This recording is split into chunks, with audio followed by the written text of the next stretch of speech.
Ladies and gentlemen, welcome back to a brand new day of the Mogo National Championship 2. I'm Guldars. We're going to be taking you through today's games. Yesterday was quite a interesting day, but we were able to conclude it in a, I would say, decent fashion. And today we're starting off a little early to give you all the Valorant action that's coming in from the games that we missed out on yesterday. So we've got 6 matches today. So that's quite a lineup, isn't it? Yeah, 6 matches. I mean, that's going to be insane for us to cast as well. But yeah, I don't want to see any hiccups today. Come on. Yeah, absolutely. 6 matches. If you want to watch it, if you guys want to watch it, it needs to be with 0 hiccups. So I'm interested. I'm very intrigued onto seeing how these teams are going to be performing. And today's lineups are surprisingly good. Yeah, absolutely. You know, we've got some pretty interesting teams. And names. Yeah, we've got some names as well. You know, it's starting off, of course, we've got, I believe, SRM and Chitkara. Yeah, of course. Yeah, we've got the Knights from one end, and we've got the Strikers from the other end.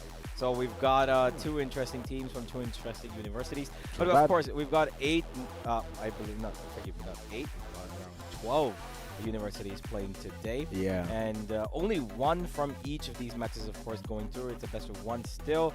It is going to be continuing to be that fashion for the quarterfinals as well. But true. So far, we are going to be looking at, hopefully, a good day of no delay Valorant. And some, interesting maybe lineups coming in. Yesterday, we didn't see too much out of the blue. It was decent. Yesterday, it was very decent, very classic, very basic. And today, I'm expecting something different. Out of the box. I mean, Sova main plays, come on. We have not seen that at all. But yesterday, we did see some lineups in Ascent. It was pretty interesting lineups, and few times it was missing, but other times, the default planting of the spike was right on target. So it was pretty intriguing on to how the lineups work. Yeah. The Brimstone, of course, was a pick that I was kind of, not looking at the same line with from VIT, but they made it work. And they made sure that that Brimstone had, value extracted out of it. The ultimate and the lineups, of course, 1 round didn't work out, but 2 rounds, I believe, he was able to make it, work and get that victory. Overall, in the end, of course, VIT did get themselves the W. And in the first game, we did have Pune, who were almost at the edge of losing it all. Edge it out at the brink of it. At the complete edge. They busted out a 15-13 win in overtime. Both games yesterday really close down to the wire. At least it came down to the last round in both games. True. And we are going to be going to, it seems, the light show. Before I ask him any other questions, we've got the venue set up and a small little show ready for you. Here we go. Championship 2.0.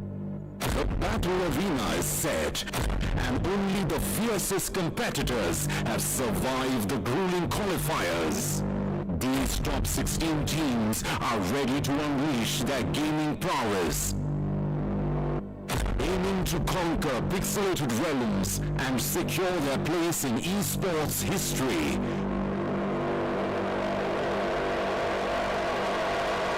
Game on.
Hello hello hello hello hello hello hello hello नमस्ते सभी को। और हम फिर से एक बार आ चुके हैं लवली प्रोफेशनल यूनिवर्सिटी के खूबसूरत कैंपस में। अभी हम सारे हैं मोगो नेशनल चैंपियनशिप 2.0 के डे 2 में। जैसे कि और साहब ने कहा कि अब जंग छिड़ चुकी है। जंग शुरुआत हुई थी इसकी कल। हमारे पास जो 100 डिफरेंट यूनिवर्सिटीज थी जिन्होंने रजिस्टर किया था, उनकी टीमों ने वो अपनी कला को दिखा चुके हैं। यहाँ पे आई थी 16 टीम्स, जिसमें से अभी बाकी है हमारे पास 14। उन 14 में से 2 टीम्स जा चुकी है अगले राउंड में और बाकी 12 टीम्स अभी वेट कर रही है अपने अपने टर्न्स का। वो यहाँ पे खेलने वाली है। अब कल जो मैचेस हुए, they were just next level, they were exciting. The first match went to OT twice and then we got the winner. Second match भी बहुत close हुआ था, but at the end we got to have a winner and we have them. So उन 16 में से 2 टीमें जा चुकी हैं घर, 2 जा चुकी है आगे राउंड 2 की तरफ और अभी 12 टीम है जो खेलेंगी आज 6 मैचेस में। और अब देखना ये बाकी है कि उन 12 टीम में से कौन सी 6 को खानी पड़ेगी मात, कौन सी 6 टीम्स जाएंगी अपने घर वापस और कौन सी 6 टीम्स जाएंगी राउंड 2 की तरफ। अब मेरा इंट्यूशन ये है कि जो टीम्स राइट पे बैठ रही है वो लकी है, क्योंकि जो भी टीम्स कल इस साइड बैठी थी they had exciting matches but at the end they were the winners. अब देखना ये है कि राइट साइड सच में लकी है या अनलकी। नाउ इस चीज को प्रूव करने के लिए let's call today's first team. Let's start with today's matches. Let's have on stage team SRM University.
बढ़िया बढ़िया बढ़िया। एसआरएम की टीम आ चुकी है, पर ये नहीं होने वाला है सिंगल टीम शो, ये हो रही है शोडाउन और यहां चल रही है जंग। So for that let's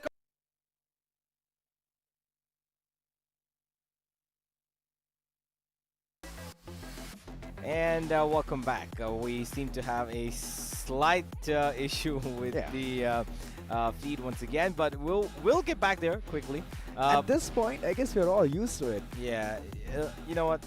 Let's just talk about the players that we just saw. We got some SRM interest- strikers or Yes, spikers? Strikers. Strikers. I don't Oh. think they would like to spike anything. Oh. Here, man. I mean, it would have been fun if it was spikers. Coming back to the walkouts, I think you know, these guys had. Of course, there was a Ben Kai fan there, clearly. You know, with the toothbrush in his mouth. I really hope Just he's- woke up, fresh. He just came to play Valorant. You know, he's like, yo, wait, what's happening? And of course, we had really. I think the IGL was the one holding down the book in his hand. Oh. I'm Yeah, not I quite guess he's the studious one, so he has all the strategies planned in his head. sure. Yeah, I'm not quite sure if he is the IGL, but if he, I hope he is, because he probably should be. But yeah, overall, now that we have seen 4 teams yesterday, we're gonna be seeing 12 more today. Yeah. Yesterday were as competitive as it could be. Do you think we're gonna see the same level of competition, or is it going to maybe have a little bit of you know, one-sided victory? I mean, I'm expecting the neck-to-neck competition. That's it. That's pretty much it. Because landslide victories are always so boring. Yeah, I mean, they are boring, but they're also what, one team usually wants. They want to easily defeat their enemies. They want to make sure that I mean, I get it. There's a skill gap. Mhm. But eventually, if the other team is just doing all of those shenanigans where just double queuing forward and just dying, then it's no point. Yeah, I mean, I agree, absolutely. But so far, SRM Strikers, they seem to be confident. Yeah. I wish we could see the walkouts of the other teams, because the walkouts have been really great, to be honest. I'm loving it. These young guns. Different every Yeah. single time. I'm not quite sure if they watched, Reykjavik Masters, or they've watched Copenhagen, or they watched, any of the Valorant international events and try to get, because we saw the Ben Kai walkout, of course. Yeah. But these guys take real inspiration. Yesterday we saw a Michael Jackson Dubois. Oh, the half moonwalk. Yeah, he did the That is- moonwalk. A I mean, 180. just imagine the entire floor is so rugged and he's doing that. I mean, the skills you need to do it. Hey, you need it. You need it. Yeah, why don't you give us a moonwalk? I can't. I literally can't. No, you can't. Come I'm on. telling you, the entire floor is too rugged. It's working. Yeah. And for you, it's free flow. I have yeah. literally, what do you call that? Rubber pads underneath. Like, it's a perfect padded Nike shoe. So okay. Yeah, we get the flex. Okay, you know what? That's all right. Yeah, but yeah, I think we're going back to the show now. I think the show has resumed. I'm pretty sure. I think we should be heading back, right? we should be heading back. Yeah. There you every go. game's gonna be different and every game's All gonna the be fun to backers. watch.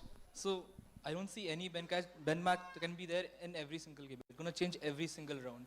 All right, just a few questions. कल दोनों teams ने opening के time they tried to dominate. They had complete domination. दोनों teams पहले वाले teams they were patient. अगले teams they were impatient. So आप कैसे domination ढाओगे अपने opponent teams पे? या आपका क्या plan है? I don't really have any plan. I've just come here to have fun. मजे करेंगे फिर देखेंगे कैसा जाएगा गेम. बिल्कुल. तो चितकारा ये आया यहाँ पे मजे करने. क्या अभी मजे करने आओ या आपको है हट के कुछ करना? वो trophy घर ले जाना. First of all, when I'm competing with these guys all are my friends. He's my first teammate in my ever Valorant team. So second, I don't have my teammates. These are my friends, and they are also my friends. So it is a battle of friendship and the power of friendship. बढ़िया. So इसका मतलब सीधा matter अभी ये हो चुका है. ये भी दोस्त है, ये भी दोस्त है. बट आंखें हैं सिर्फ एक चीज पे, और वो है इस चैंपियनशिप की ट्रॉफी पे. अब देखना ये है कि कौन सी टीम घर ले जाती है वो ट्रॉफी, और इन दोनों टीम्स में से कौन सी टीम बढ़ती है एक राउंड आगे और कौन सी टीम जाती है घर पे. दोनों टीम्स के लिए एक बार जोरदार तालियां हो जाए. बढ़िया. I request both the IGLs to kindly have a friendly handshake. That was lovely. May the best team, the best player, and the best strategist win. Oro, Sam, over to you guys.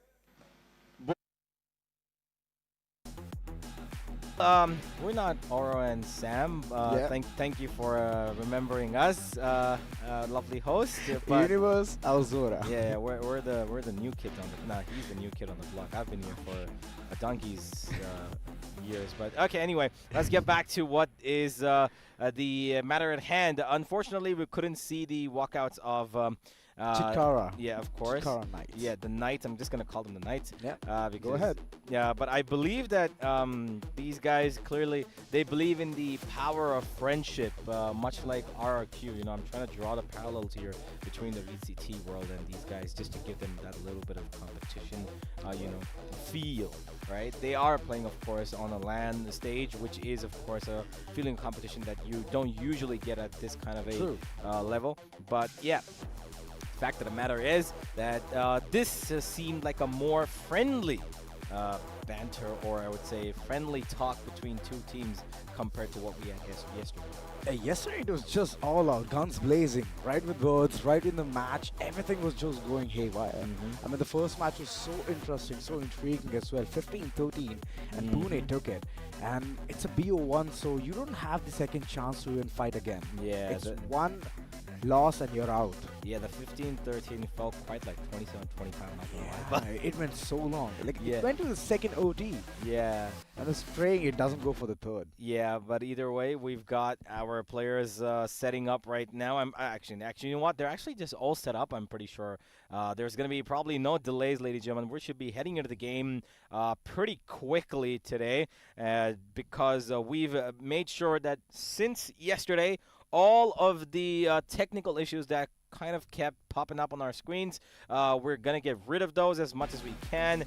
We've got our players putting up their sleeves, and they're getting ready to make sure that they give their best, of course, here. That's right. And yeah, we've got the players up and running. Everybody's, I'm pretty sure everybody's in the game. And look at that. Look at what they've done. They've taken the screens and they've tilted them away from us, Azora. They are going to rip us off the bit of information, the small little bit of information that we were happy with. Oh, we have it. We have the cameraman doing the bidding for us, and I like it. Yeah, absolutely. There we go. I'm pretty sure that they are in their warm-up stage. We should be heading into the game in just about a couple of seconds. But yeah, first thoughts. Who do you think is probably going to be getting this? First thoughts. Yeah, just by the look on their faces, you know. We've got The Knights. The Knights. All right, we've got some innocent faces on the Knights as well. We just saw a couple of them. But yeah, the Knights is the call from our guy Azora here. I'm gonna should I go for the same? Should I not? You know, So, here's the thing. Here's a very interesting observation, Yep. according from the host as well. So he said the ones who sit towards the right always have a ball. And the left side always loses. In the left side is SRM, and in the right is Knights. Yeah, absolutely. So yeah, so it is, of course, a could be the jinx of having all the right-sided placed teams to go forward. But of course, the Knights are going to be playing against. Oh, never mind. They're actually the spikers. They're not the strikers. Okay. never mind. I maybe misread it. Forgive me. After It's all that, right. we've got actually 5 more games. JU Eagles up against CIES. We've got DIT going up against Manipal University. MIT is in the mix as well.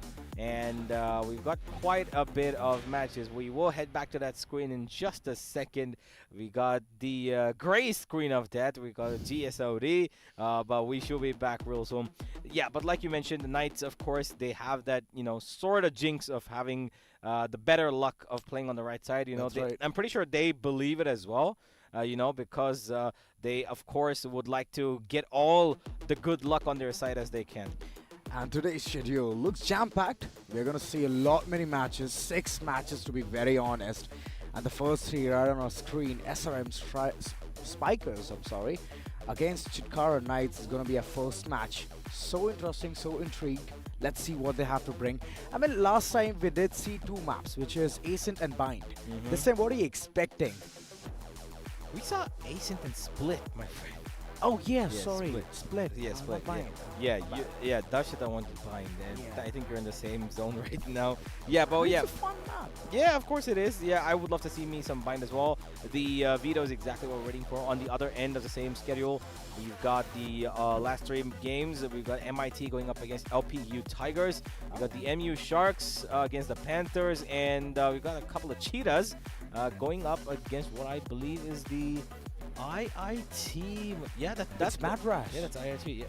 Yeah, that's IIT, of course. Yeah. IIT And- Madras. Yeah, and this is going to be quite a day. We've got amazing teams from amazing universities right here, and this is going to be the second end of today's games. I really hope that, these guys put up quite a show as compared to yesterday. I'm waiting for that. I mean, I've always been the one who just look for a head-to-head, neck-to-neck fight, and they would just want to go tooth and nail. I want that to be seen. Not like a landslide victory, not like a easy-peasy shot for any team to just go ahead, proceed further in the BO1s. I mean, why? Why see that when you can see something like OTs and OTs? We saw it in the first match itself. It was pretty lovely onto how Pune just won against their opponents, and it was Igno. Yeah, Igno, they just at the last moment they lost the stamina to even fight for it.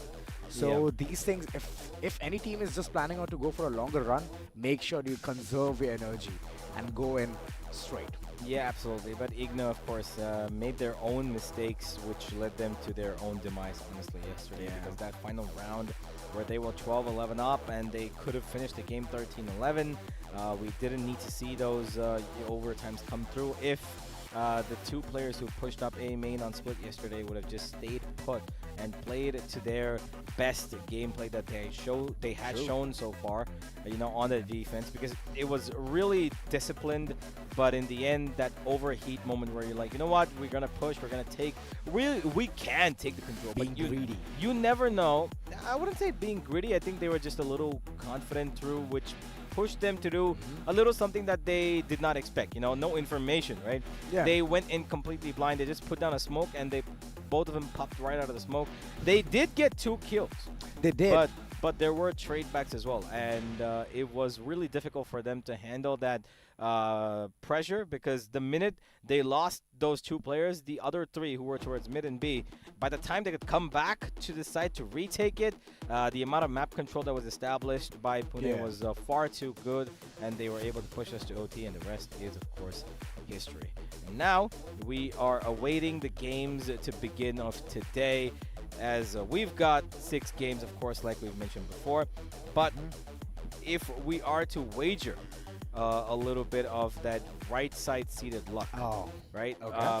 We should be seeing the Knights take this one right in the back, unless Could be.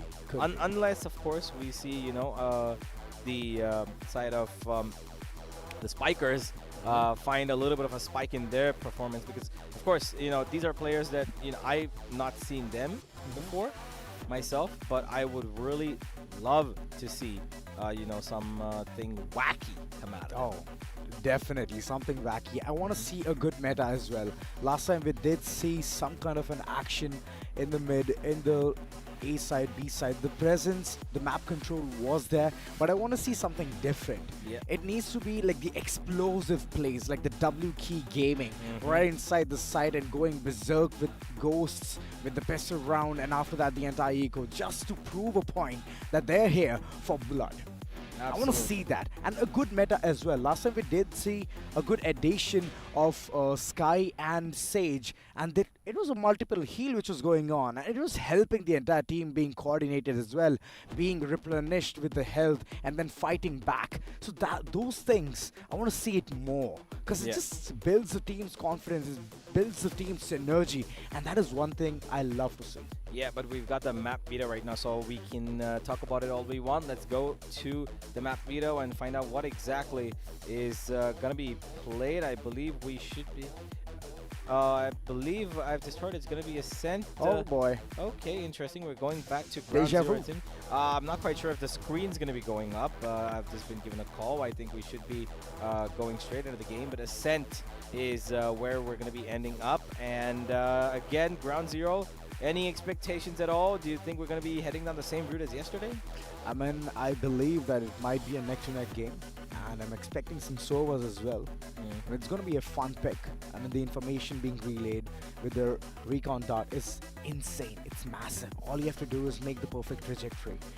Who are you expecting in the agent meta? I mean, I would say, like I mentioned yesterday as well, right? There's 3 agents that are, irreplaceable, at least in my category.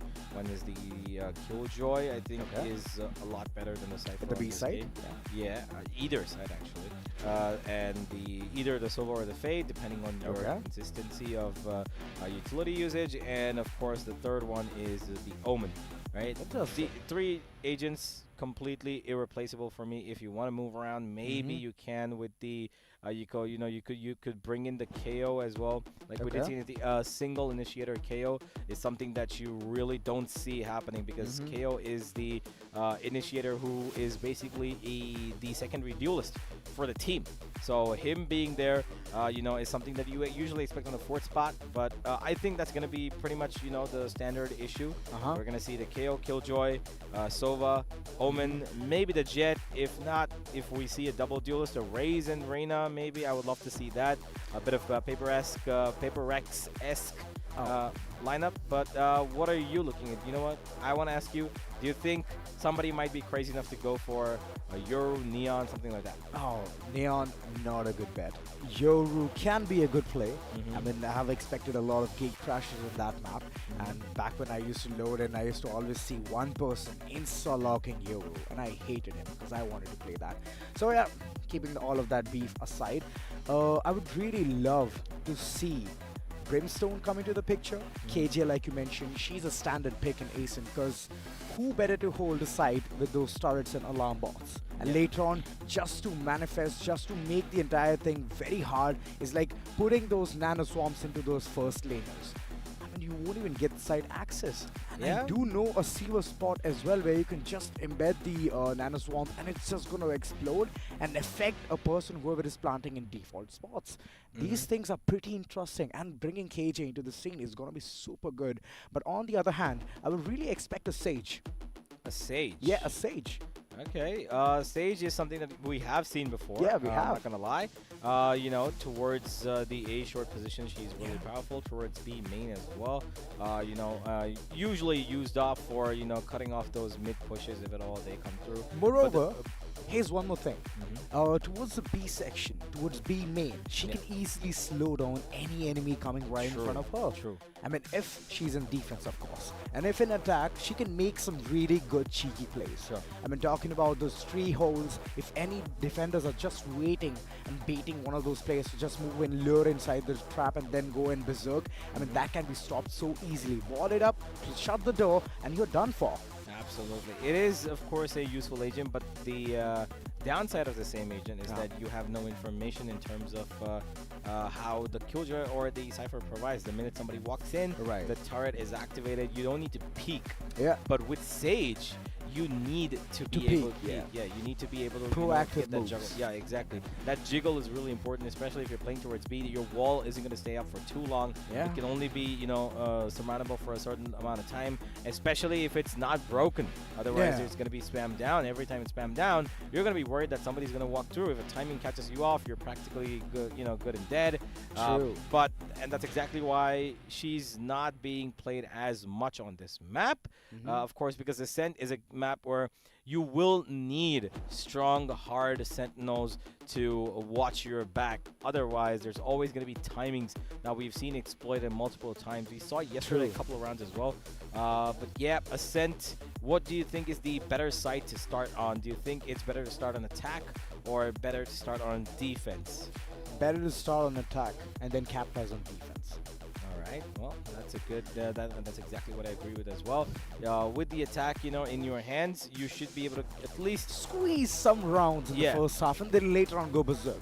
Just wait for the enemies to step inside and just go ahead, get some trades. I mean, if your trading potential is really good, then you will have a win right onto your name. And it's going to be a really good round as well. Here's another thing. Here's another speculation which I have actually created. Sova dot, Recon dot, and after that the Odin. Odin spam. B main, confirm death. And I mean, for most times. But it's the rate of this being successful is less, but once it's done, it's just that the enemies are going to be so scared to enter in that spot again. Just imagining that, just the thought of it, that Odin is right behind the wall and it's going to shred you to pieces. They could counter spam, right? They could. They could, but you have to be very accurate about it. I mean, there's another spot. You can literally go towards the stairs and from there you can spam. Yeah. the probability of you being safe is a lot. And if you're just standing right in front of the wall where the graffiti is made and the tail right on top of it where people usually spam, there obviously you're just going to be caught with your pants down. Yeah, that is true. You know, of course, the so a spam is you know the walls are practically made of paper. Paper, yeah. So there's a lot of walls in the sense that you actually don't know are spammable. You might want to just go out to custom someday and try it out if you know it really well. There is a spot from B-Link. If you look at the gate on the left side, there's a way to spam B main and market as well. Did you know that? If you didn't, go ahead, try it out. But yeah, you can practically spam anywhere to anywhere at this point in this game because the entire map is made up of paper. But either way, let's have a look at the players. I think they're all ready. And we should be starting off real soon. Yeah. The players, okay. We should be starting real soon. Yeah. I'm expecting that. I'm pretty sure. Yeah, I think we have the agent select. I can see the edge of my of his screen, not my screen. Forgive me. Edge of his screen that he's picked an agent, but I don't know what it is. It looks like a chamber. To be honest, it looks like I feel it's Phoenix. Phoenix. Okay, not a bad pick at all. Yeah, not a bad pick. We could see it. I The think run it back is pretty interesting in this map. I mean, Oh it's yeah, close quarters. because the ultimate orbs also are so Yeah. accessible, and here we are. The Agent Select has come through. SRM Spikers are going for that double initiator, and they've got the Astra instead of the Oman. Of course, a completely viable, substitution there. Of course, on the other end, we're looking up pretty much the same It's a mirror scenario. We've got a breach. Okay. Breach. We're shifting things up here. They're going for a little bit of aggression, it seems, on the attack. Of course, having the breach makes it. He's a good secondary initiator on this game, on this map as well. We run it off with the killjoy on the Omen. Okay, this is two interesting, lineups over here. KO for the breach being the only, and of course the other difference, the controller difference being a little bit more utility available to the side of SRM. But yeah, this is a game that might be a little aggressive for the Knights, because if that jet and breach combo needs to work really well if they're going to be attacking, I hope they've got set pieces ready. I mean, I'm just waiting. Like last time, we didn't see that much of an aggression coming in with Raze and Breach. But this time, it's going to be a Jet alongside a Breach in the corners of Chitkara Knights. It's going to be super fun to watch. And on the other hand, SRM Spikers, they have KO. I mean, the intel game is going to be strong with that knife being held in his hand and just tossed at the right corner. It's going to shut down a lot of abilities of the opponents. But yeah, the information also is one thing which the entire team is going to be harnessing on. And I like it. I like the odds in that corner. They're in defense. It's very unlucky for SRM Spikers to start in defense. And on the other hand, the Chitkara Knights, they're only having an upper edge at this point. Yeah, absolutely. I believe that the breach, I hope, is a lot more coordinated today than what we saw yesterday with the Raze from the other team. It was just sadness there. Yeah, it was. But here, we will be awaiting for the match to begin. We've got just a couple more minutes to go. The players are pretty much ready and sorted, and we are going to witness a bit of a difference in gameplay in terms of play style as well. The Astra being here is something that I, quite did not expect, but of course it's a pleasant surprise to have. And yeah, I think that with this Astra pickup, they're going to have a lot more utility on the, retake, because having to play on the defense with the Astra, if they're, having the B side, it's not just about the smokes. The gravity well works to, hold them in place. The stuns to make them work in the back of B side as well, or towards A main. She has a plethora of things right in her arsenal. Like every single time, if she needs, she can just switch around, just put a dissipate or smoke for a long time. Yeah. Other than that, like these are the things which Astra can actually give. Like the amount of variety with the smokes, with the abilities. And on the other hand, it's just textbook. It's smoke it off and shout step inside, or you can just go in with paranoia. And at the end, if you just want to make your enemies fear more, then from the shadows it is. Yeah, absolutely. And SRM Spikers, I hope they've got their game plan sorted for this matchup. I hope that Astra, whose name also is Asta, does well. We should be heading into the game. Yep, there we go, lovely ladies view. and gentlemen.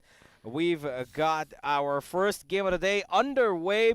It did have a slight bit of trouble, but we are starting off with the SRM Spikers going up against the Chitkara Knights. And yeah, here we go. Sky dashing right in. Oh my god, what a first kill. That was an impactful frag there. He's been stunned, he's been blinded, and he was absolutely dismantled. Oh, the start is really good. Already on a man deficit here, the defenders. Oh, Spikers, what are you going to do at this point? Being pushed off. It needs to be done. The side executions, it's going to be a retake at this point. And losing the first best of round is going to signify one thing, that Sky is just going in star here. Going berserk. Getting 2 frags already onto his name. Doing a perfect role. Being a duelist. And the defense is currently just lacking. But Chindu, that was a good shot, but Tanav just here to seal the deal. The first round rolls in the favor of Chitkara Knights. Absolutely great stuff here. Immediately impactful there. The Breach, KO, and the Omen, all 3 with the utility towards A short. You know, with the flash coming in, and they had the KO knife to secure the you know, utility disabling as well, and the Breach is for the money. This is the mistake being made by SRM, that they didn't have any player towards mid. If they had it, they would have had an early information that the Jet is pushing down trees, and there KO was just caught off guard, and Impact being the first man being down. It's going to be a very bad side, but right now, looking at the way the attack team is going to surge, oh, shots just coming left, back, and center. All the action towards mid. And it's a 3v2 scenario where Chitkara Knights is having an upper edge. Weapons being retrieved, but it's just that they don't have more than 100 HP to work around with. No shields whatsoever. There you go, the Nano Swarms for a post plant. Just being there at the right spot. Chapa. What's the plan? Well, they do have, I believe they have, both of them have weapons to work with, but Kami's in a good position. Asta, he needs to expect this, but Kami is not expecting it himself. He doesn't know that there's somebody going to be coming from behind him, and he gets taken down. Now it's a 2v2. Now this is doable. It's 3 kills for the Astra here, and he wants more. He wants them all. The recon there is going to be stopping them from entering the site for just about a couple of seconds, but the time is not their friend, and neither are the Nano Swarms on those ground. And with that, Lovesick gets one, and she was going to finish it off the other. It was a really good try from SRM Spikers, especially from Asta himself. He did really well as he got 3 kills by his lonesome, but unfortunately he just could not finish up the job. The patience of playing on the back of side was extremely good, because if they had picked any earlier, they would have probably lost that round. That's right. And moreover, there's another thing which SRM has done here at this point. They have taken down 3 players, which means there's an economical damage as well. They have to reinvest onto those weapons for this particular round. And looking at the way the buys are coming in from the corners of Chitkara Knights, it's not going to stand chance against those Vandals and Phantoms. It's going to be problematic for them to even contest this, but they're just aggressing forward towards mid, already making a presence towards market. This can be deadly, this can be devious at this point. The corners need to be checked, and there you go. The initiation strike is coming in, and the weapon retrieved. Oh, the entire side B is under siege. All of these players, the angles being checked. It's gonna be chaotic, but the defense is doing well. First plan being created from the corners of Chitkara, and the Sova is in a very low HP, and there you go. With just the fragment ending the body there, but it's still a fighting chance. Kami? Oh, he was so close, but Impact. He should have probably gone back to the site. He had, I believe, he had a Shadow Step available. He could have gone back and played it a little bit more safely, because time was remaining by a huge margin there, so it should have been an easy fight. But either way, this was their, you know, sort of bonus, and they did give as much damage as possible. They get the plant down as well, and not just that, you can see that taking out 4 players for a full buy defense on Ascent is always, you know, detrimental to the way that they spend their money. And because of which, I believe we see a couple of low-graded weaponry here. I think there's a Judge in place. Yeah, we can see the Judge. There's a Spectre as well. And yeah, with that, we are starting off with round number 4 here. The defense not well equipped to take these fights, whereas the attack all ready and loaded with their full 5 rifles in their hands. Yep. This round is going to be signifying something very different. And if SRM doesn't get most of the players of Chitkara Knights, then it's going to be troublesome for them. The weaponry differentiate is that, but Chinto just waiting so close towards the benches, all with his judge in his hand. I feel that he's going to be judging a lot of players who are moving towards the midsection and going towards pizzeria. Chinto sitting there still, just waiting for any other player to just peek in. But at the end, it's just the rotates being called in. It's like seeking for information at this point, and Chitkara Knights are doing a perfect job here, being silent. Soon they're going to be having a perfect strategy to move in. 30 seconds and I believe they're just going to be aggressing forward, moving towards side A. The flash is coming down, but the spam. Oh, Chinto, he just goes berserk with his pistol nonetheless. Classic to do the job here, not the judge. Oh boy, but the side access has been given. 30 seconds left. Oh, the perfect time, but look at this. They're just running in. They make it work.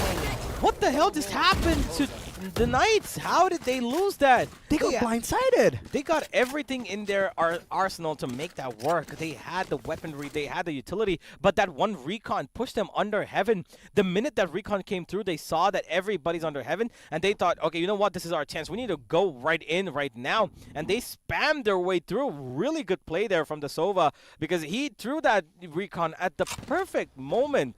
A great job from Chapa to find the right timing and forcing all of the attack right under heaven, and then making them feel the pressure by making 3 players drop down. Great round, 2-2. We were level back again as SRM Spikers pulled out a really good half-buy round, and now they're looking to create the pressure and press it further. Sky, though, who's been already I would say fan favorite with his instant impact from the first round itself. He's got his knives available to him, and he's ready to use it. Chinto, no more utility available towards mid. He needs to take a fight here with the Sova, and they're holding on for a crossfire and hoping that somebody rocks in. But for now, it's a standstill. It's a standstill. It's a stalemate. But Sky, he has invested a lot in half shields with the knives out, planning on to at least upgrade to some kind of a weapon here. But the silence is all around. Oh, the rolling thunder is there. It can be a good call at this point, but there you go. Side initiation just comes in and Sky moving in further. Chinto, the first casualty here, but there's another player right underneath. Sky, you have to see that, at Starboy being the other. It's going to be capitalizing on that information. Impact over and over is just getting frags with the fragment. Yeah, he's What's doing going on? Yeah, now he's got the ultimate as well, but he's blinded himself. Self-flash! He blinded himself, and now Kami's left on the back of the side, and he's all alone, and he will be taken out by Asta. The last man standing could not make it work. He had to go for a fight and maybe try to get an advantage, but not going to be the case, as the double peek from lane destroys him, and that's going to be SRM taking the lead now. Third round in their hands, as they've put the pressure on the attack. They're conceiving moreover. I mean, Chitkara Knights at this point, they need to figure out how to execute. I mean, previous time we did see B is their forte. They can go ahead, execute B. Last time it being they had only pistols, so it was not that good of a scene. But this time, if they go in guns blazing, they might just have the upper edge. But on the other hand, Starboy has invested onto an operator. If he goes towards the mid, this is what I was expecting. If he gets 1 or 2 frags here, it's going to be really beneficial for the defense corner. I don't get the point. The Thunder came in, but Chinto gets one. Lovely gets the trade, but look at that. Chapa gets another one right back. The Rolling Thunder kind of misplaced there. They looked for the side take, which Sky did capitalize upon. He jumped straight in, but unfortunately, his teammates would take a fight from lane, and they were absolutely mortified. Now they're playing on a 3v4 retake with disadvantage against the attackers. No more ultimates left for them to use, but look at the KO. He still got his ultimate left. Impact is having a really impactful ultimate in his pocket right now, and he's not going to be afraid to use it. But Starboy is waiting for that first pick. He's got the advantage, but he will not be able to use it. He did have the right angle, but unfortunately, he could not make it work. Donovan gets one back, but he did it too! And the breach is absolutely tearing things apart. He's got no idea that the opponent has crossed by. It's going to be his own to check that. He sees it as well, and it's going to be Kami. What a hold, a 3v2 hold from the Omen and Breach combo.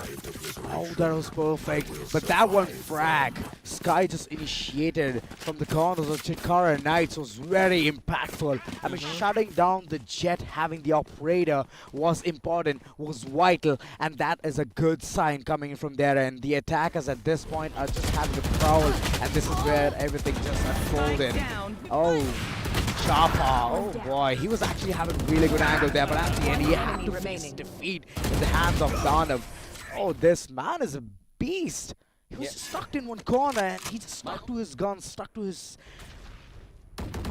gut feeling that he needs to just be there and help his teammate, and it's just worked out for Chitkara Knights. And on the other hand, SRM Spikers having trouble times. The buy not that great, and this round I don't think so. They can easily defend whatever the attackers have to give. Well, for now, it is a little bit of a slow spread from A to B. They are rotating back now. As you can see, the Spike traveling as well. They're going to hope to maybe, you know, kind of pinch that Killjoy once again. I think there is a mark being set up for a Shock Dart lineup, or maybe for a Flash. I'm not quite sure. But they're going to be walking past their nowhere to run. Sky. There is a stun. He gets stunned by his own teammate, but unfortunately, he finds nothing there. The Sova ultimate also committed there without any sort of information. It goes in Wayne, and now even though they've gotten map control, they need to find these kills, and Sky finds two, make that a third like it's nothing, and just like that, a huge mistake popping out of the smoke. The Flash missed from the KO. He did not pop it right, and he blinded himself and his own teammate. Both the initiators blinded and absolutely destroyed, could not find a single bullet fired upon that Jet, and Asta was completely blindsided because he didn't know where the Jet was firing from. He came in looking towards B main because he had to be worried about 4 different angles at this at the moment. Completely blinded in their own smoke. Before they even came out, they were blinded, and that's it. It was just the end right there. Brilliant stuff. Honestly, I thought that, you know, the Knights would have lost that round because of the execution, the way they, you know, started off. But they did really well to, you know, cover up. And honestly, they prioritized the mistakes and made work. And look at this again. Oh, being aggressive. Yeah, they had to go for it. It was a gamble, of course. They are an eco, so they had to go for the gamble. And it is going to be on the A side, which does not give them anything except for information that they need to push up here. Oh my God, Kami gets away in the last second. Kami with a shrouded step there, but at the end he needs to face his defeat. Starboy just aggressing forward, just trying to go in, try to make a gaping hole in the wall. Every single one of them. It's a post-plus scenario. You have to go in for a retake, but the weapons are going to be retrieved at this point. Oh, Chopper. Oh, look at that. Has the Vandal. The ultimate so late. That is so good. Look at the amount of time that's being wasted. And they're going to be stuck here. They're going to fight it, but they're going to get detained.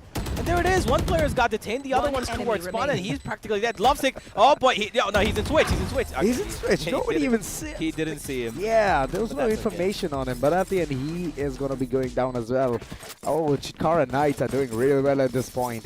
And Sky, the Jet, he's just floating like a butterfly and stinging like a bee. This is exactly what we wanted to see with the Breach combo. Yeah, right? the initiation, exactly. This is a really good, you know, duo that's probably been practicing for, you know, quite some time before coming here. You know, both of them are doing really well. Shocker. And the fact that he is doing so well. Yeah, exactly. And the fact that, you know, Danav himself is fragging out as well. He's doing really well for his team, not just by initiation, but also by, you know, getting the kills, getting the frags himself as well. And now they're going up towards short. Look at that flash. Brilliant flash. And he gets the first one. Goes for the second. Sky, unfazed, fearless, and absolutely ruthless. No! What the hell? Inhuman! Okay, this guy needs to be stopped. He's going to get blinded. Nah, he's not. He's going for the fourth. He's going for an ace. I want to see him ace at this point. Give it to him. He needs to give it. He gets it as well. Chitkara Knights. Oh, the Sky is so on point. that was absolutely ruthless. He it's like having the option to go to multiple sites when you're towards the mid, right? He just went in towards site A, every single one of them, right in front of him, died like they were nothing. Exactly. 100% health, plus a 50 shield as well. Yep. Everything down and drain. And this man is unstoppable. I thought Dana was doing really well, but look at them taking an explosive stance at this point. Defense is clueless. I love this aggression from them yet again. Sky finding the trade instantly, and he's hungry for so much.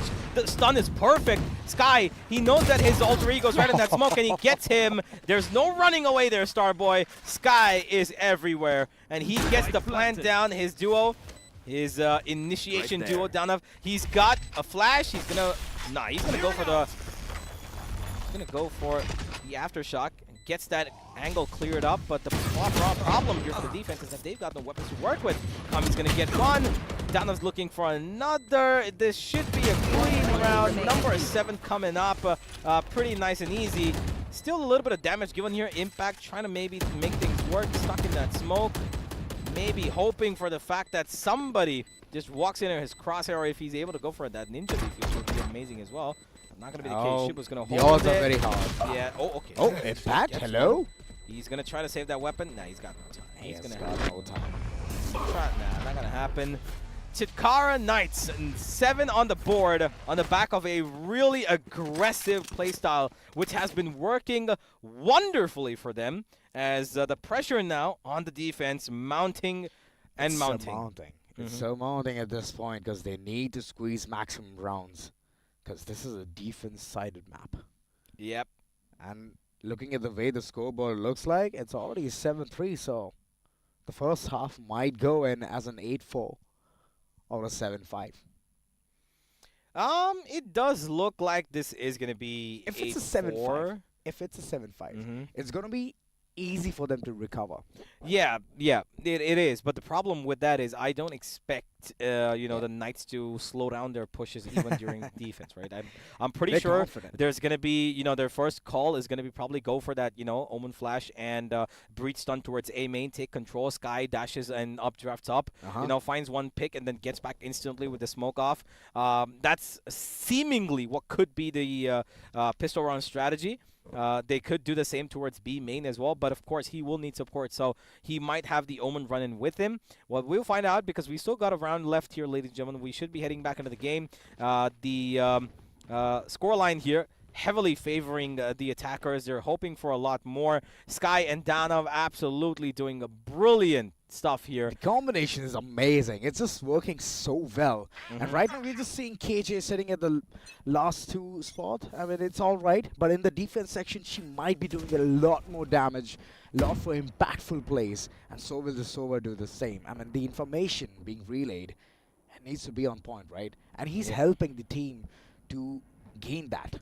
Yep, and look at this. I love the switch up of play. Now they've slowed things down. They're going for a little bit more contact push here towards A main. They've been able to cross Sky over towards the other side, and Asta's going to probably be in trouble. There's a drone going to come in to try and clear out every single corner. They know that the Killjoy is not here, which means there's going to be no trouble running to the side, and there it is. He dashes in, he updrafts in, he's taking heaven, goes for a little spam, creates that fear that they've been, kind of been playing in for the last couple of rounds. And with the plan going down so goddamn easily, they've got a Rolling Thunder to work with as well. This is going to be a huge problem creating for the defense, but they've got a problem creator of their own, and that's Impact. He's got the ultimate. They've got even the Killjoy working things up now, and this entire scenario all depends on whether or not the breach survives. He's got things to work with, but the lockdown has been destroyed. It comes in from short, and now it's all about the under heaven play. Shibbo sitting down and just firing on all cylinders, gets another recon, but even before the Astra can peek him, he's got his teammate covering up for him.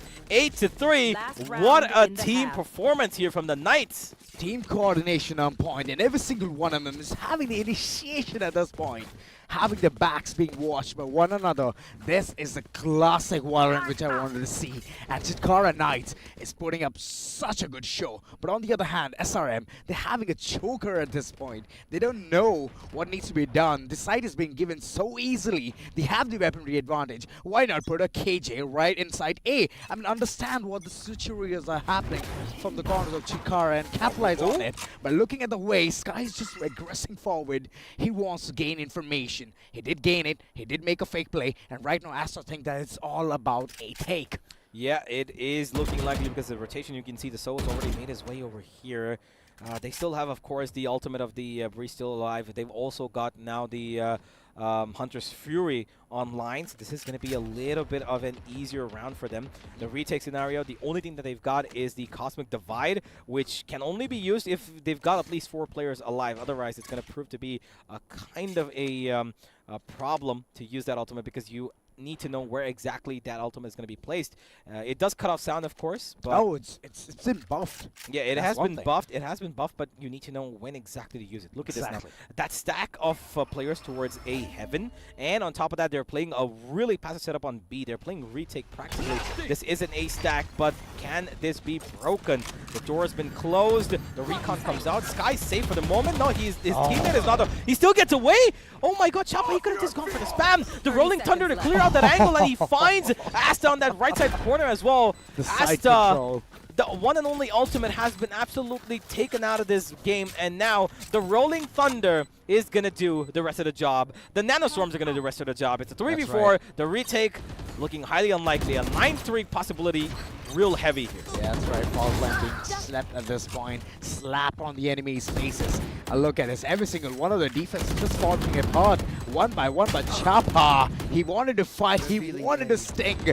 But he has to rest as well. Impact is just trying to put the final nail on the coffin. But there's Nanoswarms which are going to come. But the after, the post-run scenario, there you go. The Hunter's Fury is going to be doing the damage. And at the end, the entire team is going to be resting for this particular half as they progress with a scoreline of 9-3. Heavily benefiting Chitkara Knights because they're going to be having an upper edge in defense, and this is what they were waiting for. Absolutely. This is going to be quite the challenge for the Spikers to try and come back from.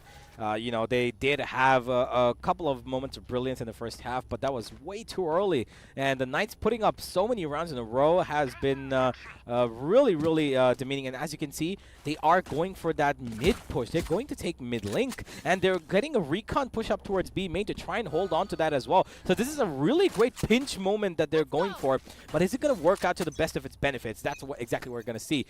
The breach stun ready. Off it goes. We've got the Sky coming back. Never mind. The blind comes in actually, and he's running it through, and he will be taken out. No. 3 players there awaiting him. The recon detects a little bit of the Killjoy presence towards here, but he too will be dealt with in 16 HP. Look at that down. Another great trade up from him as he continues his bright red hot form.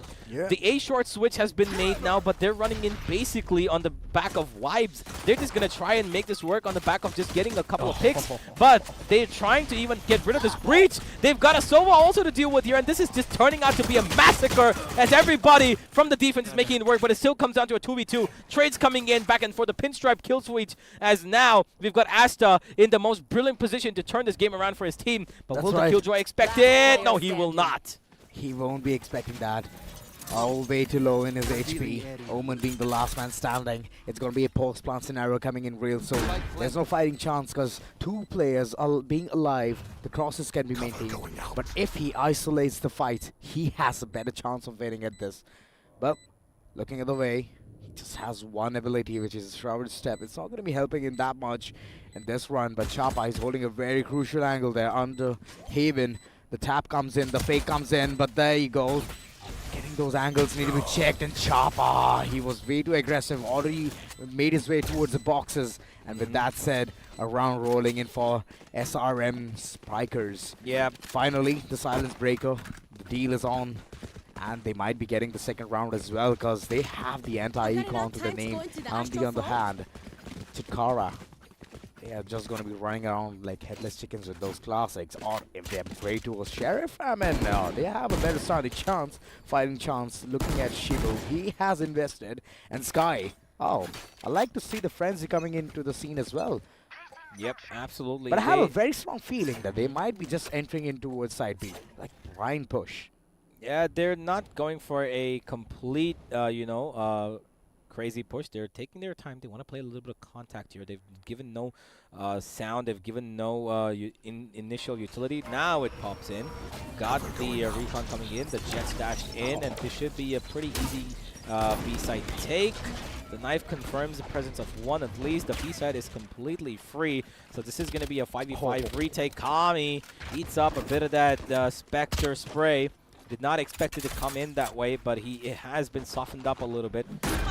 Slightly squishy with having no armor on him, of course, but this post-plant scenario is seeming likely to be a little detrimental. If all they need is to pick up themselves on towards B main, because that Killjoy is going to be the most problematic one that they've got to do really good at. They've got the first kill. That's exactly what I said.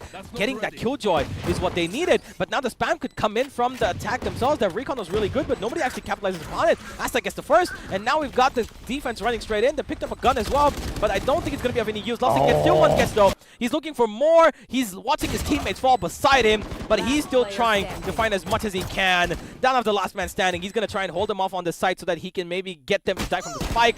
He's just holding them off for as long as possible, but it doesn't look likely that he's going to be able to do it. It is going to be the end of the round. I'm not quite sure what just happened there. We kind of lost the feed, but the round was won, and yeah, it's 9-5. And a couple of players did die from the attacking side, but hey, they still got money for the bonus, so they should be okay. Yeah, they're fine. They're actually fine. They're actually doing amazing at this point. It's all right to lose 1 or 2 rounds here and there. Chitkara Knights, I know they can regain all of those things. But yeah, this time SRM is just planning out to go for the mid rush. They want to be a bit spooky here, going all the way towards market and side B being under their surveillance. To gather all the information, and there you go. Oh, those trades just come in left, back, and center. Kami did manage to shut down here, and the second one as well. Chintu and Sky just plundering down all of his enemies right in front of him. Kami is way too close to the proximity, but he's going to be winning this fight as well. 3 frags already onto his name, and Danav doing the cleanup job here. What a way to win this. And hitting the double digits. This is all the brain games coming in from Chitkara Knights. They gave the room. They were like, you know what? Get confident. Get all comfortable with all of the map space you got. And after that, they were just taken down with like a breeze.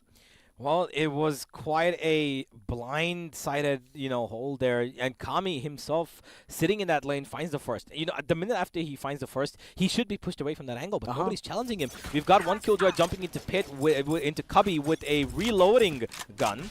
The other KO is not even going to fight him because he doesn't even exactly know what's happening. And completely turn around this round. Brilliant stuff from the Knights as they find their opponents practically doing nothing. And look at Sky. My God, the amount of information this guy's gathered already. They know it's a B hit. They know it's probably going to be mid. And look at him. He's completely undetected right now. He's going to be able to find the first, and he should be able to get away. Nah, he will not. Chapa instantly trades that off. A good trade as well, because if Sky had gotten away with that, it would have been problems across the board. They would have had just one little mid-region to play with, and they would have been cooped up here. Rotation would have been a problem, and now they've taken their decision to move towards B. With that kill, the Hunter's Fury is online for the corners of SRM, and if they take it to a post-pump scenario, it's going to be a very beneficial stance for them. They can easily win this round.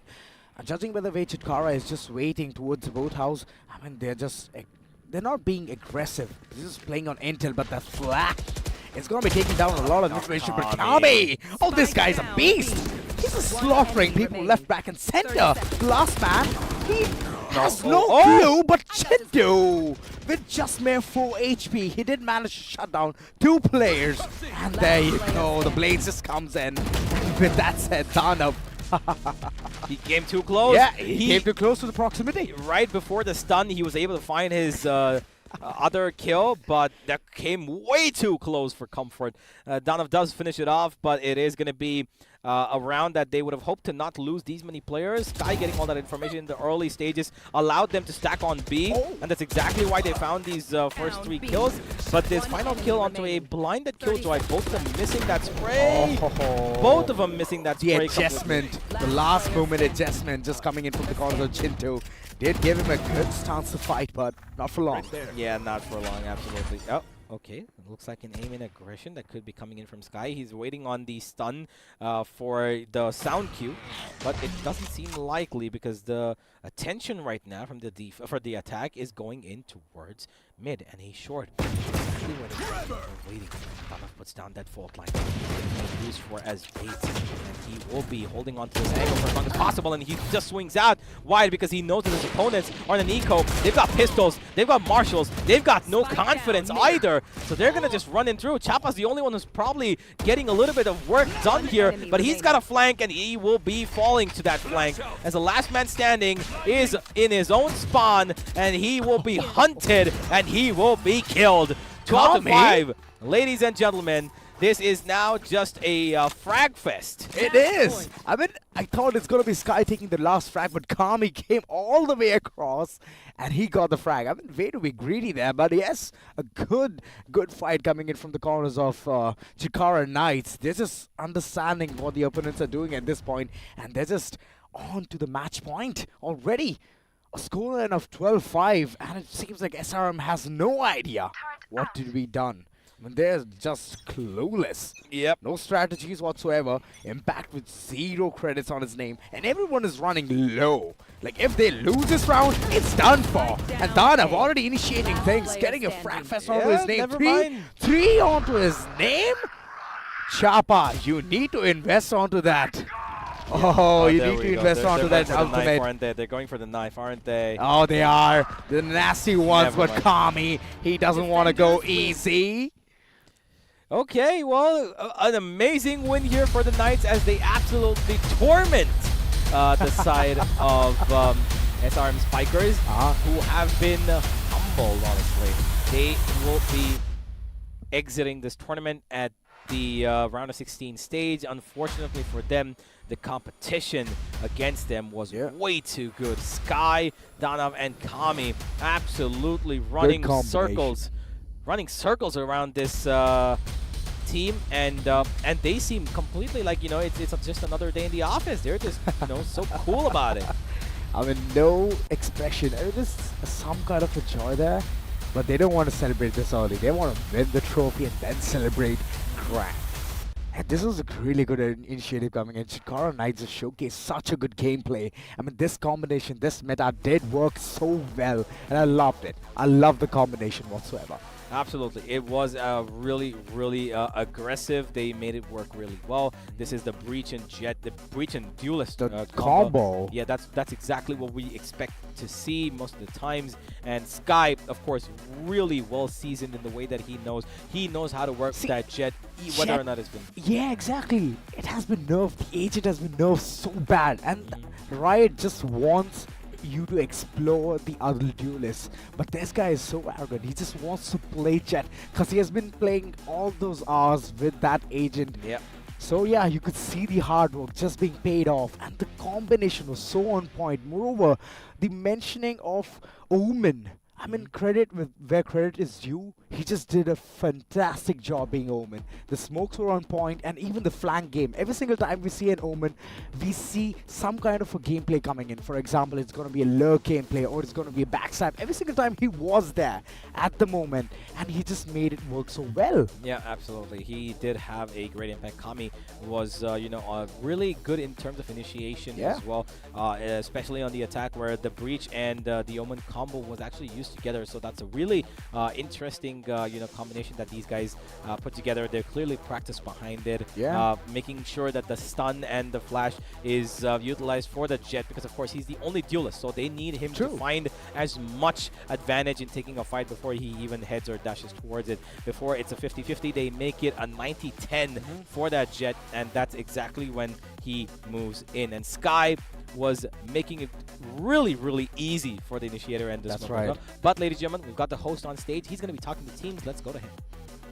Post game talk दोनों teams के लिए इनके बेहतरीन खेल के लिए एक बार जोरदार तालियां तो होनी चाहिए ladies and gentleman But the ideals, I request you all to kindly come on stage.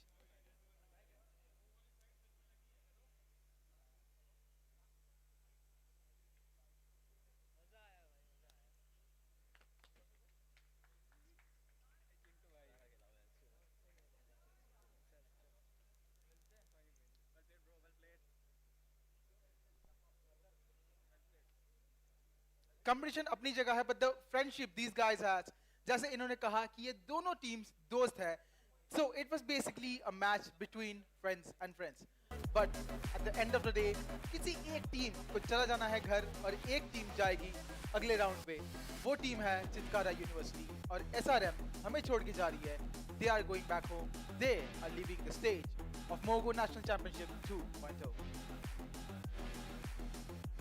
I request both the ideals kindly be on stage.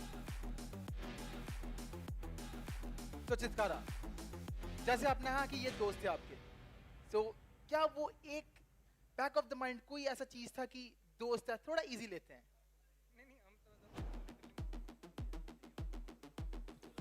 Hello hello तो मतलब जब हम खेल रहे थे ठीक है हमें दिखा जैसे he was playing kill right मैं कहा अच्छा पे पकड़ पकड़ पकड़ पकड़ पकड़ पकड़ तो एक वो था कि हम इसको मारो पकड़ के तो बाकी डोमिनेशन की बात हुई थी आगे दिस इज डोमिनेशन मतलब डोमिनेशन था बट जब एसआरएम ने टेक बैक किया sir SRM that was a really back comeback you guys were on really good pace you know coming back with 3-2 on your side तो तब क्या आपको लगा कि हल्का आप ले सकते हैं पूरे गेम को अपनी तरफ and you can change the entire team हाँ तो I thought we could play it slow and let them flood into side and will flood in while they are planting the bomb that's what I thought we would have done but then इनके stats were pretty good, so they started countering that and then they started getting our picks off one by one. So वैसे we found our mistakes, we know where we are and we know where we lost our picks and all. We know where our mistakes are. Yeah, I think you guys are gonna get next time. Yes, for sure, we're coming next time for sure. Sure. We would love to see you guys next time as well. So, ऐसा कोई मतलब जो best चीज़ आपको लगी इस पूरे game में because you guys could have taken a lead. आप लीड पे आगे थे and you try to maintain that as well. You know, coming from maintaining that 2-2 to coming to 3-2 on your side. So जब आप फिर से lead होने लगे, Chitkara came back in the entire scene. So आपको ऐसा लगा कहीं पे कि we can come back क्या कुछ ऐसा करते I so never, we could have killed I never lost hope कि comeback हम कर सकते हैं. That's for sure. I never lost hope. But then team की पहली टूर्नामेंट है ये, 3 प्लेयर की पहली टूर्नामेंट है ये, तो उनको I had to sit down, calm them down. होता है, we can still come back. No way, like ये आपकी टीम की like first national tournament. Yes, it's their first ever tournament. So ladies and gentlemen, please note this. This is the first ever national tournament by this SIN team. I think for that they deserve some claps and some regards. Okay, thank you, Team SRM. Thank you, Team Chitkara. You can go back. अब match हो चुका है, but match के कुछ वो points थे जिन पे फिर से एक बार नजर डालना बाकी है. और वो SAP for more details, back to you guys.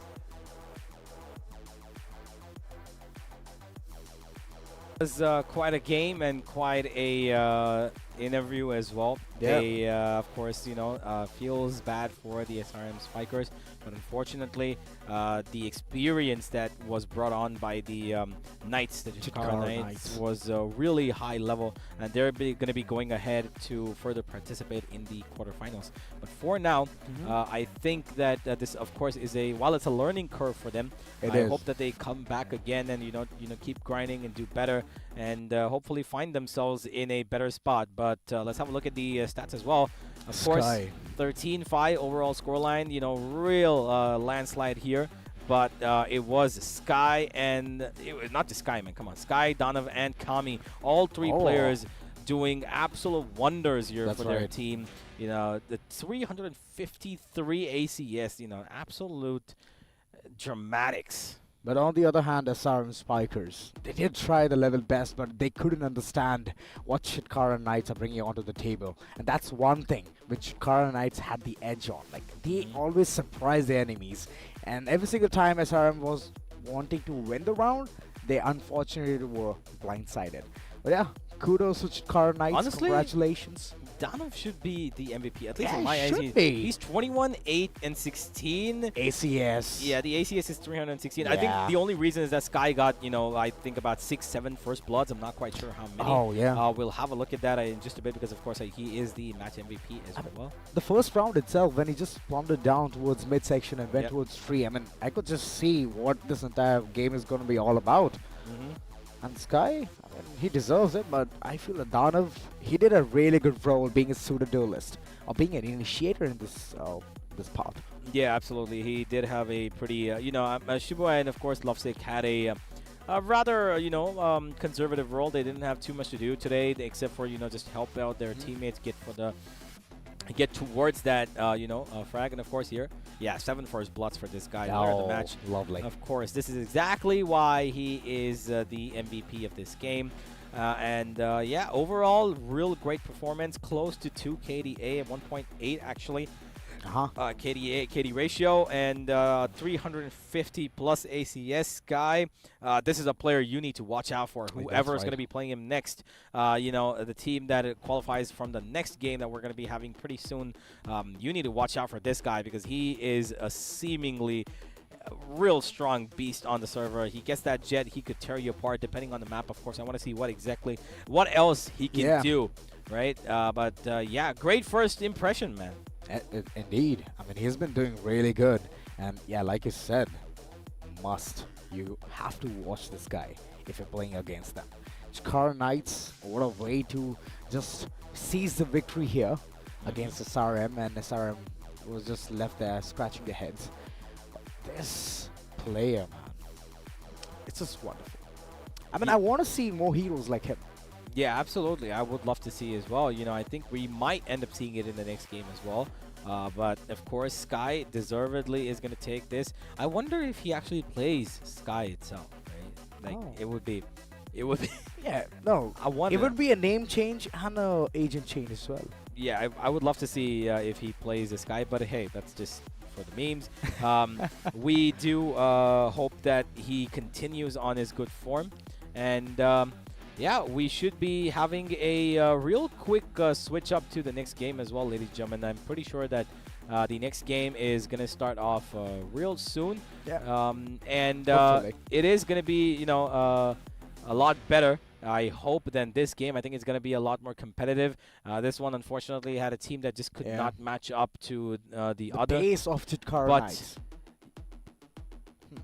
Yeah, we do have the highlights, though. Let's have a look at the highlights as we do, continue talking about this because overall, the amount of aggression, that we saw from this team was really good. And here we go. Yeah, this is one of those moments where we saw that the Knights had quite an upper hand in terms of clearing their corners, making sure that no stone is left unturned, and they just overall doing really well. They've got individual stardom, they've got team coordination, they've got a deadly initiator as well on their hands, and an absolute spearhead of a jet. So a really well-rounded team, and just overall doing really good. That's right. I mean, this was wonderful. Like, the ace was so perfect. We just initiated moving down towards mid, and after that I was just like, okay, this is done for, and everything is just going to be falling apart for the defense, and it was that same case. And this was wonderful. I mean, Sky, way to go, man. I mean, all the hours, we can see it being counted at this point. Absolutely. And I truly believe that it is, and these are just young bloods. Yeah, of course. Yeah, they're just 18, 19, maybe 20 years old. They're trying to make whatever they can of their, Valorant skills and maybe hopefully become champs one day. But yeah, we've got our match summary here. We've got 127 total kills. Of course, we've got the highest first bloods goes to Sky, the ACS as well, as we saw earlier. And we've got over 13 plants that went This is wonderful. 13 rounds, 13 plants. Yep, good stuff. And well, while this does not give out too much of a story, it's just kind of for us to overlook as to what exactly happened across the entire situation. Yeah. I hope that the audience at home is, happy about the fact that today has been starting off on a real good foot, and we hope that it continues to be that way. Match 1 has been successfully concluded. We should be heading to match 2 in, I believe, about 10 minutes, maybe 12 at max. Yeah. And yeah, we should be real ready for Sky to pop off a little bit more in the quarterfinals. But I'm concerned about what's going to be the next game. I believe it's JU coming in, is it? I mean, I'm having the same question, and I guess who better to answer than Kalol? Okay, well, yeah. But we should... Yeah, he's talking about a producer. He's talking about a producer. Yeah, I'm talking to the producer. Yeah. But overall, this is a good start to the day. Good game for one team, not so much for the other. We should be looking at the other teams who were watching this from the audience stands. I'm pretty sure that they will be already cooking up some kind of strategy to play up against these players of the Knights. Right now, the problem with the Knights, I think, one could be that they're overconfident, or confidence rather, could kind of throw them under the bus. But I think they're really experienced to understand if their opponent is doing well, they are going to kind of tone it down and maybe do a little bit more controlled aggression. I feel that Chitkara Knights always adapt to their enemies. Yeah. And that is one thing which I've seen. That is one thing which I've noticed. First half was one-sided. For sure, it was a 9-3 first half. They understood what the defense section is doing, SRM, what are they up to. And after that, they just gave few rounds, understood, okay, fine, this is going to be the attack, and this is how we have to implement and defend. And they did so well. Yeah. That's the reason you can see a 13-5 first match. So that's one thing I believe about them, that they can easily adapt to whatever they're looking forward to, whatever opponents they're looking at, and that's one thing which is very possible with them. Absolutely, that is true. They are having a real, adaptability thing about them, which I really like, of course, and that's exactly what we will probably see further as well, depending on the opponents that they play, who exactly is going to be coming up against them. We'll find out all of that, in their matches to come. But we've also got other matches today. I believe the next 5 more. Yeah, we've got 5 more. I believe the next one's JU versus I'm not quite sure. It could be the Cheetahs. Yeah. JU versus SIES. We've got SIES. SIES. Yeah, we've got 2 colleges going up against each other from 2, again, different divisions. But yeah, this, again, players, I'm not quite sure who are a part of this, but we should be hopefully looking at a real good, competition again. Yeah. And we've got a couple of more stats here. Really good competition. Oh, the damage seems awfully a lot from the corner of Chitkara Knights. 14.13k. That's insane. And a headshot percentage of 23. This is lovely. And frag wins. Oh, it just keeps getting better, except for the last corner, which is objective wins, which is surprisingly in the corners of SRM. I mean, yeah, that's because the only odds? 2 rounds that they were able to win on the back of that, spike, blasting was the pistol. Oh, the initial round. Yep, exactly. So they did have their first pistol go for them. They had the second pistol also go for them, which did not, have anything except for the spike being blown up. But of course, the frag fest that was presented to us by the Chitkara Knights was why they won. They are really confident, real confident players here. And yeah, we should be hoping for a lot more of this confidence oozing through the players who are going to be coming up on stage next. But until that, ladies and gentlemen, we're going to have a small, tiny break coming in. We'll see you on the other end with JU and CS.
Ladies and gentlemen, welcome back to the Mogo National Championship 2.0 as we have concluded match number 1, and I've sent Azora to get a little bit of a snack, and I've got Dashara here with me as we're going to be taking you through match 2, which is JU Eagles going up against CES, that is SIES University.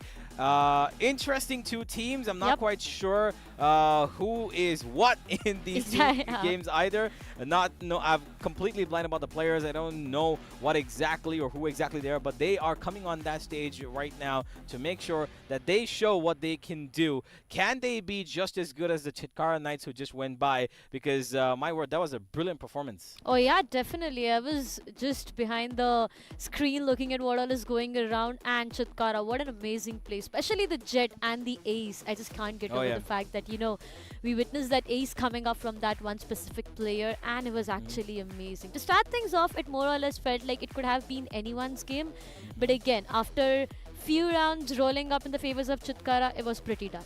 Yeah, it was pretty much, you know, a one-sided affair. The minute they put up those 6 rounds in a row on the attack, 9-3 first half, and then even though they lost the pistol in the second round, in the second half, they were completely on track to finish it all up, you know, pretty easily. Of course, we saw Ascent as the first map. I believe the next, I'm not quite sure what the next one is. You do? I do. Yeah, of course you do. Why don't you do the honors? I mean, you really want me to leak it out right now, or you want the veto is I mean, we can give it out maybe a little later. Let's have the host talk to the teams first. वो final domination.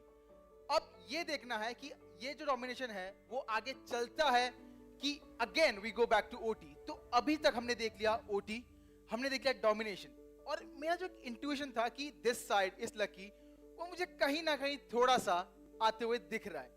जो भी teams, तीनों teams यहाँ पे बैठी थी and those teams won. So अभी देखना ये है कि आगे वाली जो टीम्स हैं क्या वो इस लकी स्ट्रीक को ब्रेक कर सकती है और कौन सी टीम जाएगी आगे. हमने शुरुआत करी थी 100 टीमों से, यहाँ पे आई थी 16 teams.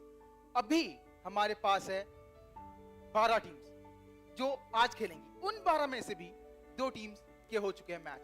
So we are left with only 10 teams, जिनमें से 5 को जाना पड़ेगा घर और 5 को जाना पड़ेगा आगे. They are gonna take those rounds. So let's moving on without any further delay to match number 2 of this championship day 2. Let's call on stage team from JECRC University.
Alright, तो पहली टीम हमारे पास आ चुकी है stage पे, और ये सारे मुझे दिख रहे हैं स्लीपर्स में. सो ये यहाँ पे आए हैं कैजुअल, दे आए हैं to chill and go to next round. But इनको अपोज करने आ रही है एक टीम, and the name of that team is SIES University. So let's call them on stage.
the teams are here. और एक चीज जिस पे ध्यान जाना चाहिए सभी का, JCRC के सभी players हैं in slippers. They are here to chill. But on the other hand, SIES के सारे players हैं in sport shoes. तो they are gonna trot the game. अब देखना ये है कि ये reality होती है या बस मेरा वहम, ये तो कुछ टाइम में पता लग ही जाएगा.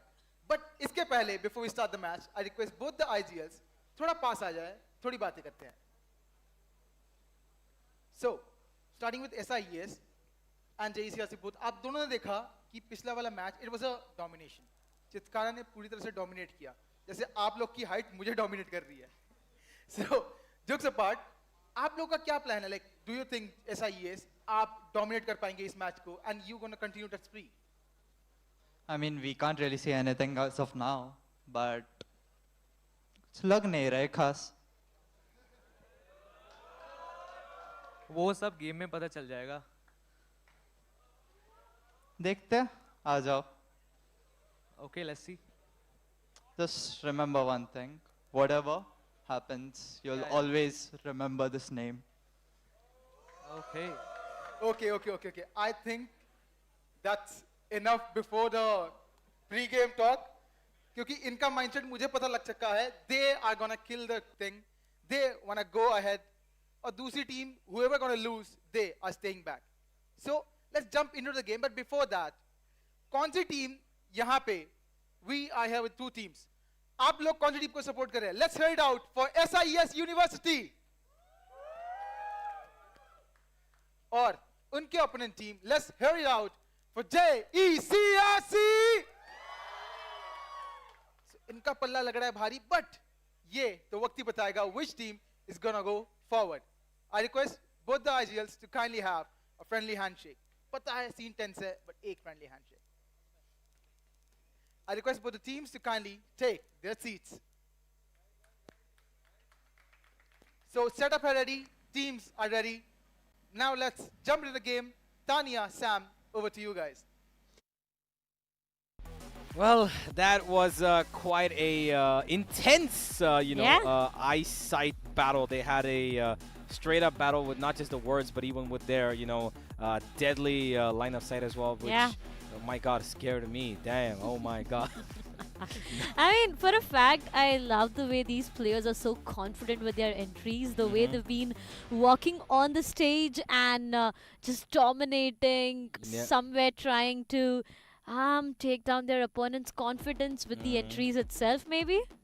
Yeah, well, they are trying what they can. Of course, this is an opportunity that they don't get too often, unless, of course, they win and they do it for the next game. But so far, I think that these players are ready. You could see that, Toretto, he did say, no matter what happens, you're going to remember this name to his opponents. And let's see to how far does that go, because there are a couple of people on this server that I do know, especially coming from JU itself. Yeah. And I think that as far as I know, I think JU have some pretty great players. Yeah. I've played against them. I've played sometimes with them.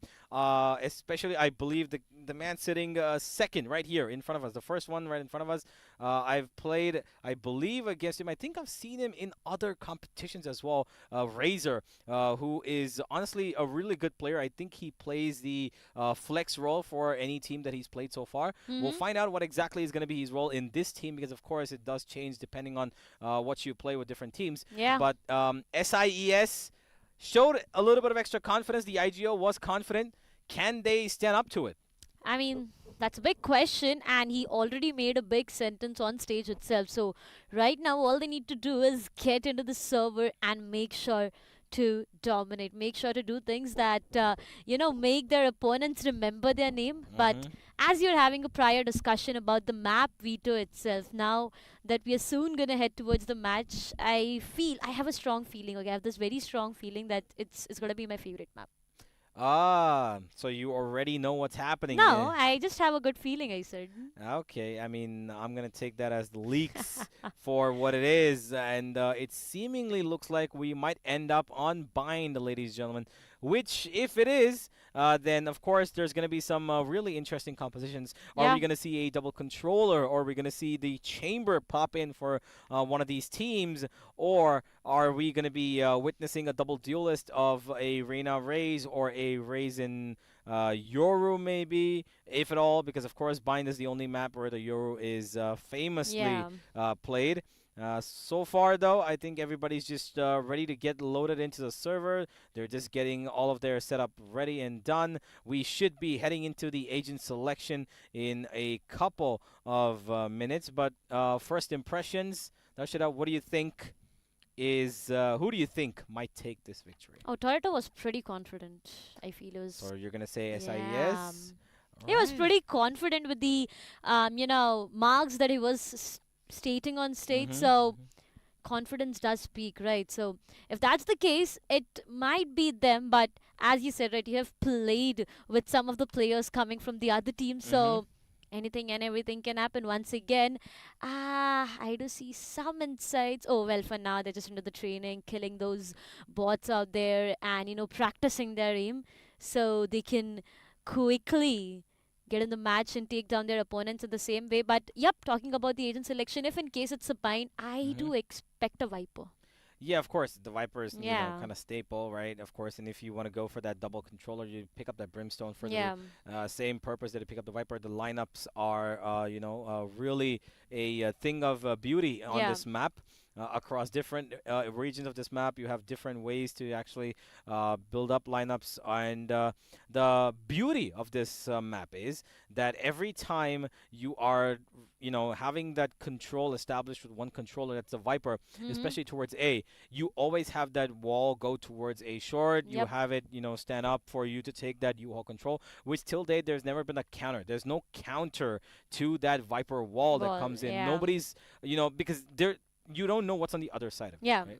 So it is going to be difficult for them to maybe counter it. If at all there is no Viper, I'm going to be surprised. But in recent times, we've also seen a bit of a shift. We've seen the Neon, which was established by Team Liquid once. And Na'Vi played it as well, with CNET playing on that. But that's a thing of the EMEA. Now, I'm not sure if these guys are fans of Liquid or Na'Vi, but if they do go for the Neon, I would say it's not the best replacement for the secondary duelist, because it does have the advantage of having that wall, right? The wall is really good for the fast lane. Yeah, the fast lane is really good, but the problem with that is, of course, it isolates you from two different angles. So you don't know if somebody's going to come in front of you or behind you, because you only have one vision, one straight line to look at. But, of course, it's all about the speed of it. If you're able to match up that fast lane with the fast execution, then you're going to be absolutely fine. But the Neon seems unlikely to come in here. I mean, I've been playing a lot with my team in the recent days, and all my teammates do with Neon is just run around the entire map. That's all. No kills, no fast lane, nothing. Just press the key and W. They're not your teammates then. They're definitely somebody else, because if they were your teammates, they would do a little bit more better. But either way, we're just waiting to get into this game as soon as we possibly can. The players are just warming up. I think the lobby should be ready to start up in just about a minute or two. Final checks just going down now, making sure that the audio is right on point for everybody. The internet is not laggy, but like we talked about earlier, we've got two different opinions here about who could win.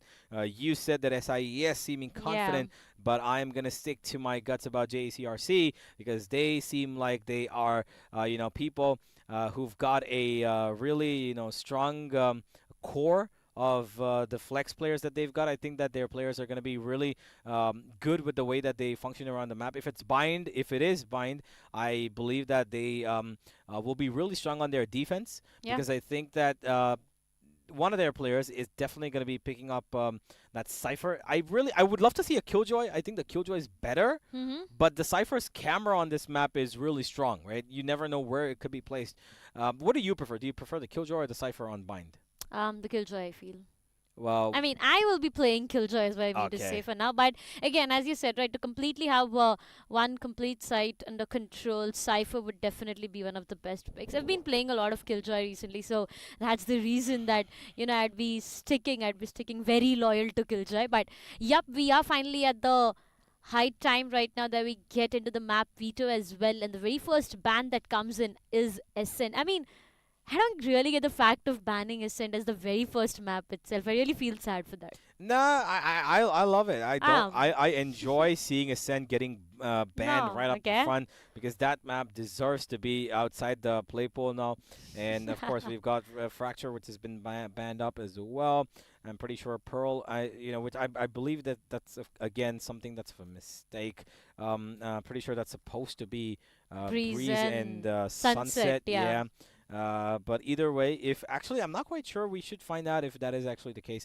Haven going down, and like you predicted, JU will be deciding the final map, and JU are the ones who've chosen Bind in ahead of Split. So this is their decider. This is JU taking us to Bind. They've heard you, they're happy, and I'm pretty sure that with this map, they've got a certain gameplay ready for themselves because I think they kind of maybe expected to play Haven. They, were probably pointing in that direction, but SIES clearly do not want to end up giving them that opportunity. Yeah. Haven, again, is a really comfortable map for most players who love to play more disciplined. And I believe that, JU are more of that disciplined team who love playing a little bit conservative. They don't push too much. They play a little bit, safe. They play as a team. Whereas SIES, with the confidence that they've shown, I think that they might be a little bit of a wacky team. Do they want to go aggressive? They go for the double duelist, maybe. But do you think we might see a chamber from any of these teams? Having a multiple thought on the same to what I predict or what I feel like we might raise a primary agent that you always look after. You need a Sova, you need a Sky. Viper is something that we were talking about a while ago. So it makes me, double think if the players are actually going to opt in for a chamber or Sage is something that I doubt will actually happen. These recent days have, actually, the previous day itself, I feel... There's no use for yeah, Sage. exactly. I mean, I feel sad because I main Sage, so... Well, heartbreaking. Unfortunately, Sage does not have that much of pro play pick. And while this might not be at the top level of pro play, this is still play at a certain high level thanks to Mogo, of course. Yeah. And I think that now the agent select is going to be starting up in just about a second. The edge of the screen. I wish I could see what exactly is. Yeah, come on, turn it. Yeah, okay, we're in the lobby. We're still in the lobby. Okay, we should be starting off real quick. Good man there, trying to give us a little bit of a sneak peek. He did it, he heard us pretty sure. Yeah, he did. But yeah, so like you mentioned, the double controller, double initiator. Actually, you said the Sova and Sky are kind of Sky. But usually we've seen now people on Bind don't want to go for that Sova pick anymore unless it's really necessary, right? Because Sky provides information in plenty, and she's really good with what she does as well. The Seekers are good, the Trailblazer is good enough. The Sky flashes are really good. They usually go for the single initiator and help maybe play with a double controller. Have Chamber pop in for that, operator role, because on this map, the op is really powerful, especially from the A Heaven side and on the B long side. It's really, really good. And of course, they might want to use it, but I'm concerned if at all there's going to be a chamber being picked. I would love to see it, right? I love the chamber on this map. I think this is one of the only maps that he's still properly played, apart from maybe Split, after his devastating nerf, because the chamber meta has been wiped off, and I'm pretty sure he's going to come back within maybe the end of this year, maybe next year, right? Maybe could nerf him, forgive me, buff him back up. But did you like Chamber when he was all the jazz? That was like the most peak time everyone wanted to main Chamber, right? Every single player wanted to main Chamber, and yeah, it was actually fun to play, to be very honest. But with the as was you it said, fun to play against? no, not at all. You playing it by yourself would definitely be fun, but someone else being a bit problem for you would definitely hurt you a lot.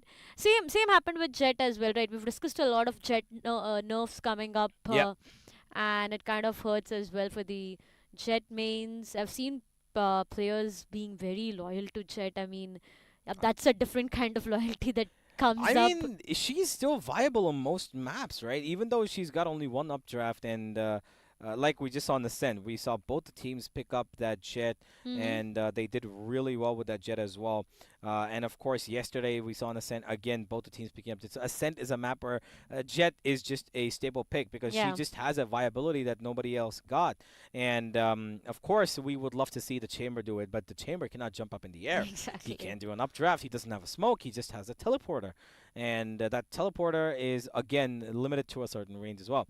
But either way, I believe we're heading in. Yeah, we should be going into the agent select. I just want to have a sneak peek. I think I see a Reyna. Yeah, even I do. Is that a Reyna? Come on, that should be great if that's a Reyna. I would love to see me a little bit of Reyna on this map. I love that agent. A Viper? A Viper. Yeah, this is a Viper, of course. Yeah, Toretto is going to be going for the Viper as he sticks to his controller IGLing route. And everybody's locked and loaded in. We should be having a look at the agents real quick now, ladies and gentlemen. The game is just about to commence. I'm really curious as to what their picks are going to be. We can't see the Viper here. And oh, never mind. Here we are. The Viper, Cypher, Sky, Raisin, Brim. Okay, that's the, that's a real decent and the standard bind composition. We've got Killjoy already, a little bit of a surprise here. Razor's going for it. We've got, Gullet's going for the Viper. We've got an Omen, which, Devil with the Reyna. And a Sky. So no dashing, no chamber, no dashing in agent, no flying agents, no movement agents at all. They're going to hope that Devil is just going to be able to flash his way through. But on the back of that, they've even got that Omen. Again, another great flasher, an initiator of sorts. They've got the Sky to, use the Trailblazer to maybe open up space as well. And on top of that, the Killjoy, who's a much stronger Sentinel than the Cypher in my personal opinion. But yeah, overall, two different compositions. How do you feel about that? First things first. Race, double satchels, Judge, double satchel, Bucky, double satchel, Shorty. No sort of plays that we might see coming up from all of these players, but once again, the flashes, the smokes, that might. We do have Race coming up from one of the end, but on the other side, the only factor that can change things, Reyna. In terms of flash, if I talk about, they got the Reyna, they got the Sky. We have Omen as well at the same time to create a lot of problems out there.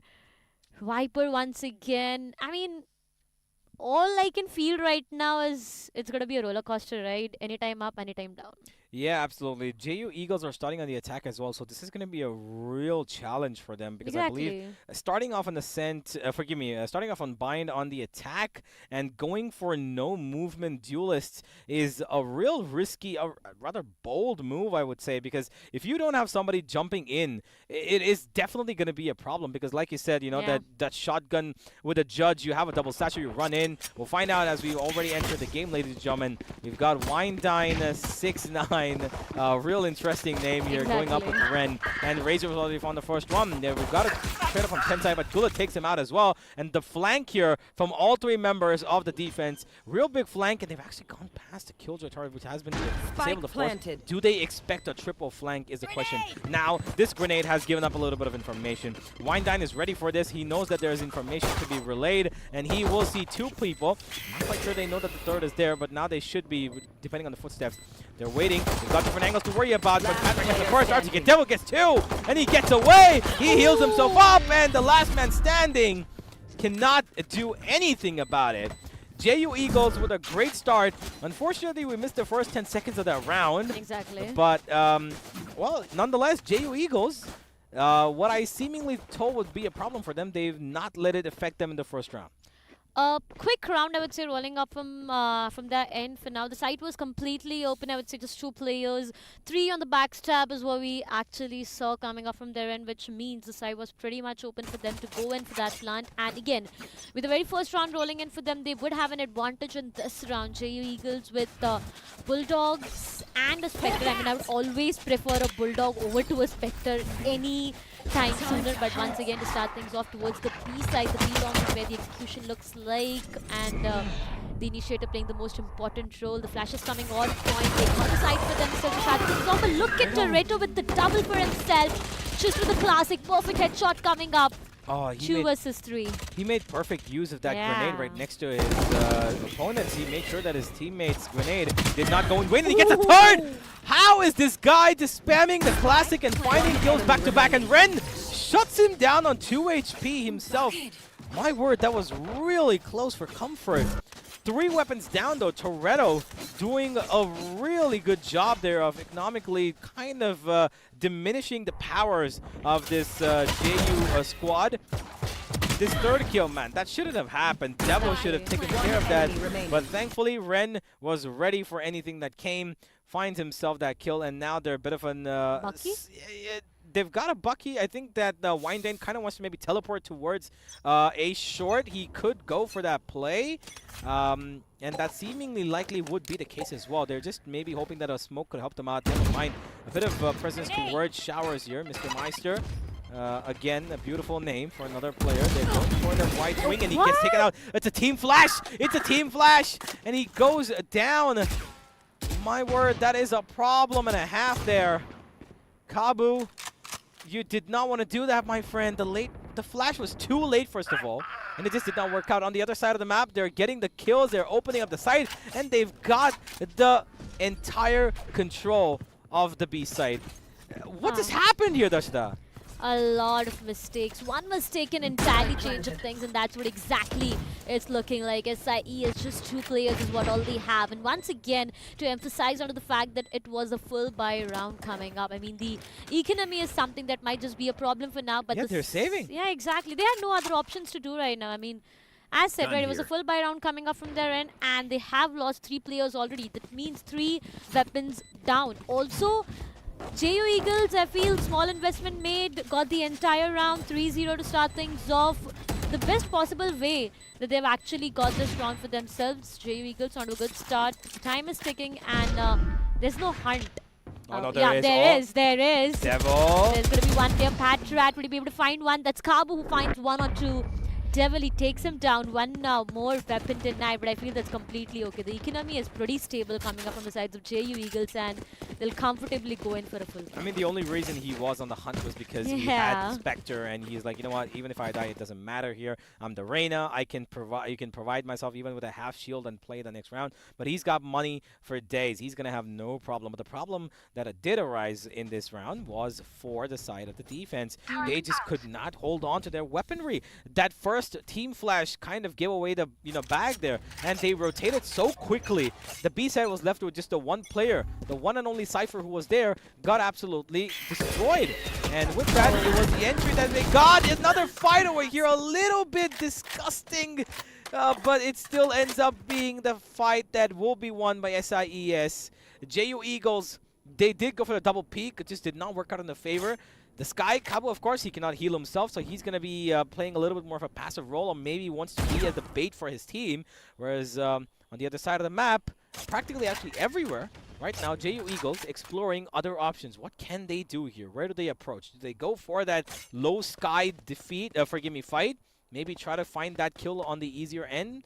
Or do they go on an all-out B push? It seems likely that they're heading towards A. Yeah, they definitely are. It's an important round once again. SIES, they have to get this round for themselves, or it's going to be very, very difficult. Smoke's coming up. It's going to be an execution, but the Sky is going to play a very important role out. He's slowly stepping inside the smoke itself, and that's going to be the omen. They needed this opening. They find it. The plant goes down comfortably, and now it's all about a 3 versus 3 retake. The flashes are on point, and with that, the peak comes in. Patrat goes down. No cover from the team whatsoever. It all goes down to 1 last remaining player. The Viper, can he change anything? He definitely finds 1. Onto that omen, 1v2 yet doable. But the question is, will he be able to do that? Turret, pretty confident on words, but right now missing shots here and there. Okay. Ow, that's gonna hurt, but for now Turret goes down. Important round being missed. Yeah, that was a real strong round. Ren just kind of trolling his opponent there with a pop and swing. A real long one at that too. He just ran about 3 meters in that direction and just stopped and completely destroyed this Viper. Oh man, but this kill was the most important there. Yeah. Winedine getting that, he was so confident going up into his own smoke with no information whatsoever, but he was ready for it. He did a really good job of finding the second one on the back of that flash. Amazing stuff, and Ren with this final kill. Real confidence being displayed here from JU Eagles. Absolutely no problems whatsoever. They're doing the basics right, they're doing everything right, and SIES are the ones now who need to make a move with their, strategies. Can they pull something out of their strat book? Winedine is just waiting, and it's a mistake. If that Brimstone peeks out with a judge in his hands, this angle, he's going to probably be in trouble. Devils found one, and they've lost Mr. Meister. Ren looking for a little bit more. Bench is covered, but look at two players still waiting there, and they're going for more. They want these classic kills, and they're finding them one after the other, but Devil, he's still standing strong. He's looking for more. He's got the ultimate, still got a flash as well, and now he's got his teammates coming from A short. They don't need those flashes anymore. All they need now is the plant. Last man standing inside of U-Hall is the Brimstone. Patrat, he's got the judge. Uh-oh. And he's been detected, and that's about it. Yeah, the new, of course, the dragon skins are not going to help him for too long. Winedine 6-9 completely destroys him and puts up number 5 on the board for his team. JU Eagles here, Darshada, looking absolutely unstoppable. Well, they are. There's going to be a timeout, instant timeout coming up from the sides of Toretto for now. He knows how important this is. Oh, look, I could see a lot of smiley faces all around.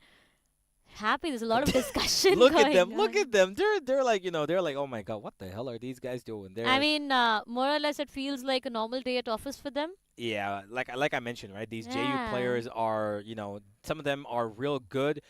Devil, like I mentioned, he's constantly popped up in multiple games that I've played in, and he's amazing at what he does, right? He plays the flex, but here he's picked up the primary duelist role on Bind, and what I thought would be a troublesome, opportunity for the opponent to take, advantage of has not been made a problem, because even though the Reyna's the only one, he's not the only one running in, right?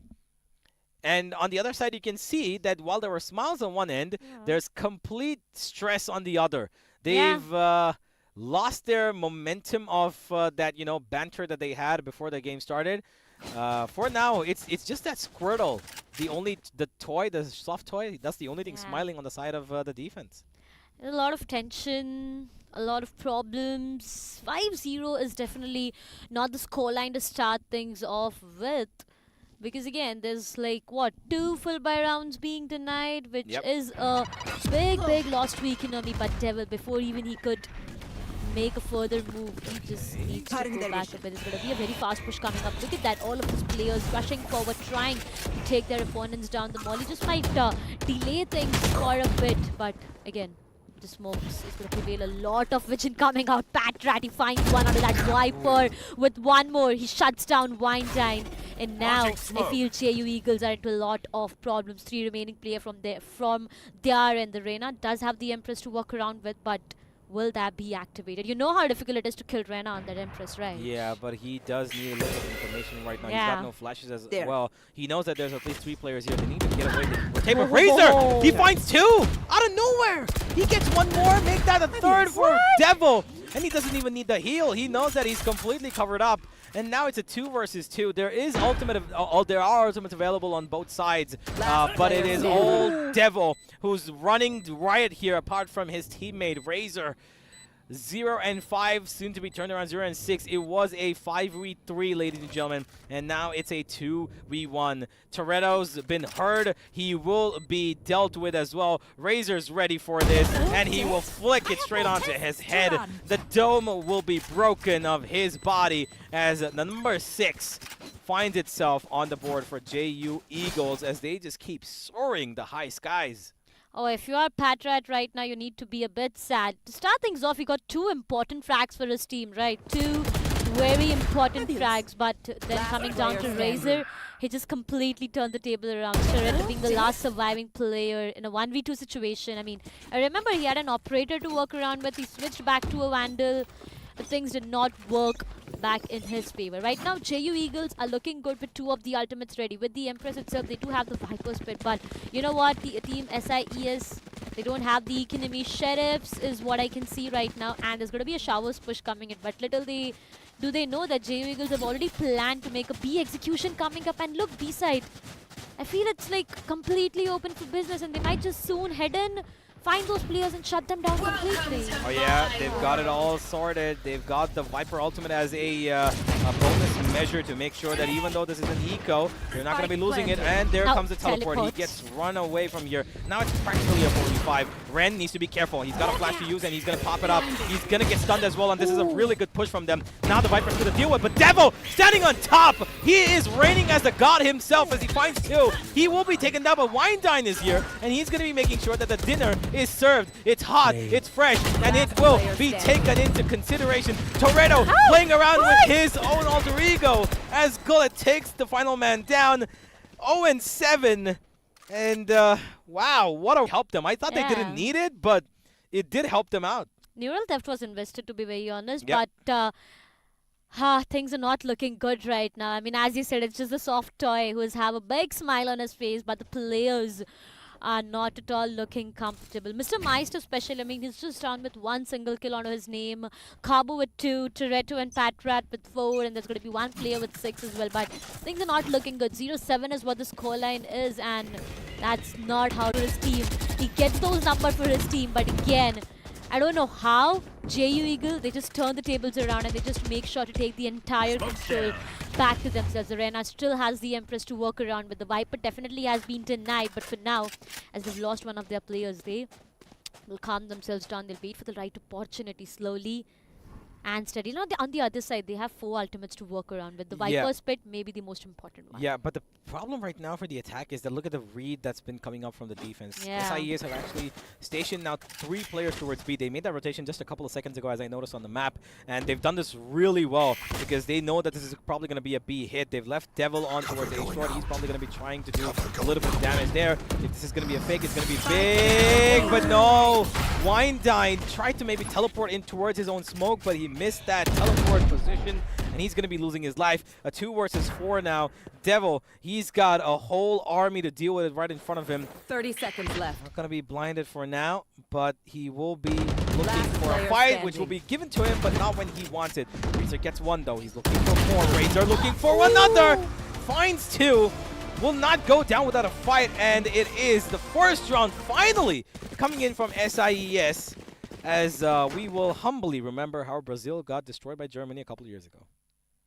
Oh, we definitely do. But for now, it's going to be a moment of relief. Not really sure on for how long will this last, but once again, they need to, you know, continue this momentum. If they let it go here and here, it's going to be very, very difficult. I mean, whenever you talk about the map of Bind, we at least expect a 7-5 maybe? Probably, yeah. Yeah, 7-5 at least, the best of the score. Devil with a 10 already on his name. That's going to be Ren with 8 that he has, but again, I don't feel this has affected the economy anywhere down to the line coming up inside the JU Eagles. They are rich. They are very, very rich right now. So all they can do is just get in, get those Vandals back again with those shields and the utils for themselves. And I don't think they need to actually compromise or, you know, sneak in anything. Also, they have the Seekers online, but Look at this. let go. What? The flank from B-Long, they had a push, and they found the spike as well in their hand. Windine might have found Mr. Meister, and Ren's got another, and they're clearing it up. But the spike is still in the hands of, as I would say it, it's in the back in the hands of the attack. They took care of it. That flank was really impactful, but unfortunately, they just could not hold onto their ground because so good. They didn't even require the spike in that entire round. Oh, yeah. It was all about the fights that we are talking about. I mean, yes, as you said, that backstab, the flank coming in was pretty impactful. It got the most important, you know, frag coming up. Got them to spike down there. But does it even matter right now? It is just the fact that the sides of Team JU Eagles right now are emphasizing on those facts. Right now, I do see Spectres, Judge, and Bulldogs coming up. I mean, there's a lot of compromise made coming from the sides of Team SIES. Once again, the Viper's Pit to work around with. On the other side, they do have the KJ lockdown. So, perfect, you know, a position, I would say, coming for the Viper's Pit. Look at this. Oh, Patrat, he's got the Judge. He's been found out, and he will be spammed across that wall. That's a great first kill as well. The controller being down here. No more smoke. Well, with Toretto, he's going to put on a player of his own. Ren loses his life, and that's going to be the initiator down. still going to try and take some fights over here. Mr. Meister, the Spectre does not work, and Devil will be healing himself up thanks to that kill. Picks up the Judge, goes for the better weapon in the close range, and he's going to be pushing that Sky off his mark. The last man standing, it's a 1v3. Kabu, you need to be OP here, my friend, for real. You need to clutch this out for your team. But with only 73 HP left, he's just 2 bullets away from death. Yeah. He's got probably that coming towards him from 2 different angles. Never mind, make that just 1 bullet as Windine, the opping Omen, as you never see it happen. He's gonna be the one to shut it down. 1-9 here. This game kind of seems wrapped up, doesn't it? Yeah, it does. It definitely does, until and unless it's a 9-3 and the curse starts to work for real. I feel there's nothing that can change things here on 2 remaining players is what we saw. And, you know, the fact that Devil just took off the Judge that the opponent team got to take him down. They just took it opponents down. I mean, come on. More or less, JU Eagles, whenever it comes down to the aim game or the 1v1 duels that we keep talking about, it's them being on top of their opponents right now. Tensei on the other side, the Guardian is what I can see, and come on, precise head connection is what I expect right now. Perfect headshot, but execution once again going towards the B side, and as I said, it's time for a perfect headshot coming up from Tensei and Meister as well. It's going to be a lot of problems coming up from the sides of JU Eagles right now as they are losing numbers back to back here and forth, left and right. One last remaining player. Devil finds one on a Tensei, but I don't feel that's going to be enough to take this round for themselves back. One last remaining player, 1 versus 3 is what the call looks like. You know what, the weaponry differentiate is something that just might get them this round. Well, it's going to be Devil who needs to do his work at the best possible effort. Yeah. He needs the first one here, though. He knows it's all pistols, but his Empress is going to be running out real soon. He needs to find his first kill. Is he going to be able to do it now? The Empress comes out. He will be blindsided from 3 different angles, actually.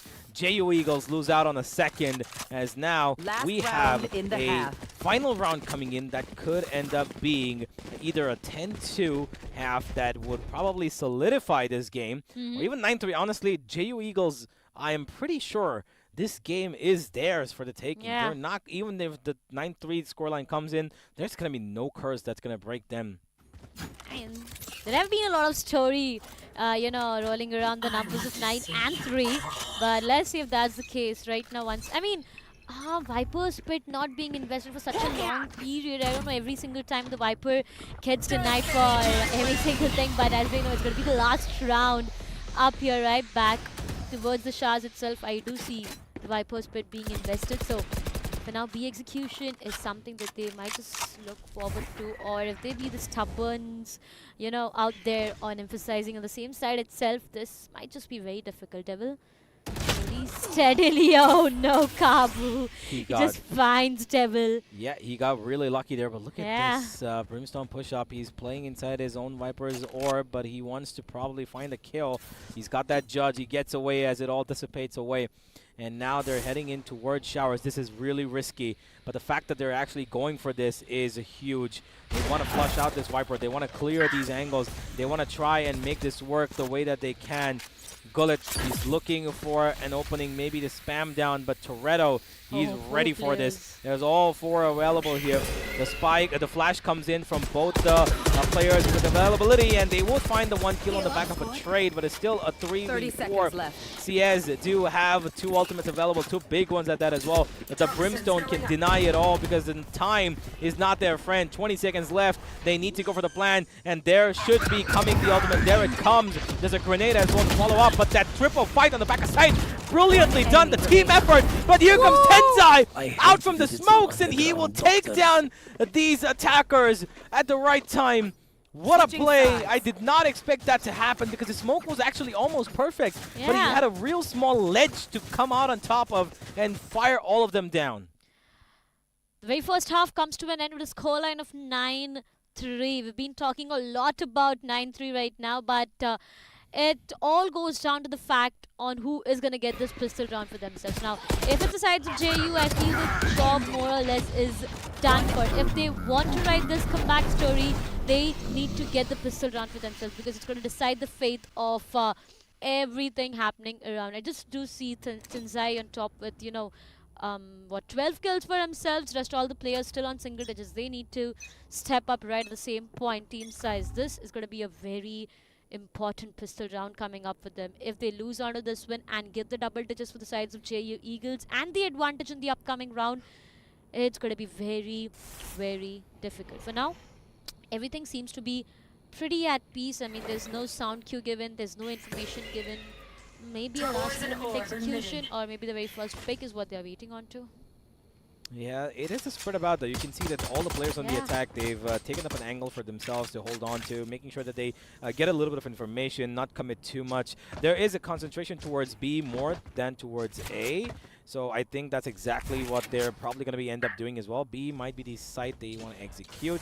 You can see that the players are rotating, so this is going to be a concentration. But the defense is probably not ready for this because they are playing on a sort of a retake position, having 3 players on A. And here comes the cavalry, by the way. Mr. Meister ready to jump in. And Windine, a smoke at the right time here and takes a little bit of a interesting position. He's not been spotted, he's not been checked, and this should be a first kill. He will get one, but Toretta trades him back instantly. There should be the B set available for business here as they take it all for themselves. The plan's going to go down, and now it's all about the post. 4v4, here we go. 4v4 retake is what we are talking about, and as said, this is going to be the most important round. Smokes coming up on time. CTs have been completely blocked, but the elbow angle is something they need to care about. 2 players. This can be a bit vulnerable. 1 player goes down. The instant dismiss comes up. The second one right in the same position. Trade game perfectly strong right there, but this time the cleanup job is being done. 1 last remaining player. Devil 1v2 is what is awaited onto. If he finds that 1 pick, he definitely can heal him. Oh, can he heal himself is yet the question. 10 HP is what the player has to Retta finds him a 4K out of his name. And a moment of relief once again as Team SIES finds the 4th one on board. If by any chance it would have been JU Eagles, it would be a scoreline of what, 3-11 rolling up? Yeah, it would have been 3-11 on the back of that, but real good stuff from Toretto, all by himself, finding every single key. He played on the site, and the problem with the defense was that nobody really went to the site. They did not focus on going towards where the Viper was. They saw 2 players long, and they said, okay, you know what, we're just going to take this fight. Nobody covering it up for them. 3 players fighting together, all in one direction. One of them should have been able to take the back end. But yeah, look at this push now coming in. They're going straight in towards B-Link. And they've been found out, of course. They have heard, they've been seen. 1-for-1 trade. Toretto's been taken off, so that's 1 weapon in their hands. And that's something they could use. Look at Patrat, though. He's stuck in that corner towards B-Long. And if he's going to be found out there, it's going to be a problem. The Cyphers come in to help him, though. Oh.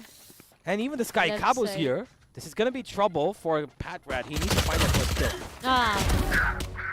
Well, for now, Kabu does not convert 1 single kill onto his name, but that's 2 player who gets taken down. JU Eagles, they have been losing numbers once again. It all goes down to the 1 last remaining player, Ren. He does have a Bulldog to walk around with, he's able to find one. Yes, he does 3 remaining players. There's going to be a lot of economy damage also coming up for the sides of Team SIES as they've been dropping down some of the weaponries. Ren, for now, 73 HP is what he has. He does have one flash to walk around with, but he'll be finding himself safe. Oh, no, wait. Hey, it's all right. I feel the upcoming round is going to be a full buy round anyways coming up for them. So going down to the spike is what he felt was better rather than giving away his skill. But after the very first half, after the 9-3 half that we are talking about, we have a scoreline of 9-5. If I'm not wrong, there were 2 weaponaries being dropped. So economically, it's going to be a bit difficult. Not too much. It's not going to be that much. I mean, Bulldog, getting the Bulldog job, of course, is a problem. But I think it's going to be okay. They're going to allow their 2 players to buy in, and you can see it. They have bought in, so they're going for a little bit of a commitment here. They're confident that they can maybe win out this round. Exchange of flashes, but the kills are not going to be exchanged. It's just going to be the one. Ren finding the one onto Mr. Meister. He went all alone, and Ren going for a little too much there, but he's got support, and Gullet gets it back as he will find the trade once again. 3 versus 4. Both the controllers on JU are darn low. They could be taken up pretty easily. As Patrat now, he's got his Omen friend right on the other side with a judge, and he's just got a sheriff to work with, so he might as well get away from here. Dine. He's going to hold on to this angle. It's better if he doesn't push this because that's exactly what you don't want to do with a judge. A bit of a miss smoke here, but I think that's Fine. Okay, nobody's going to be pushing up there. The entire attack now moving up towards A, where they've got 2 players waiting for them, and Devil is still alive, healthy, and kicking.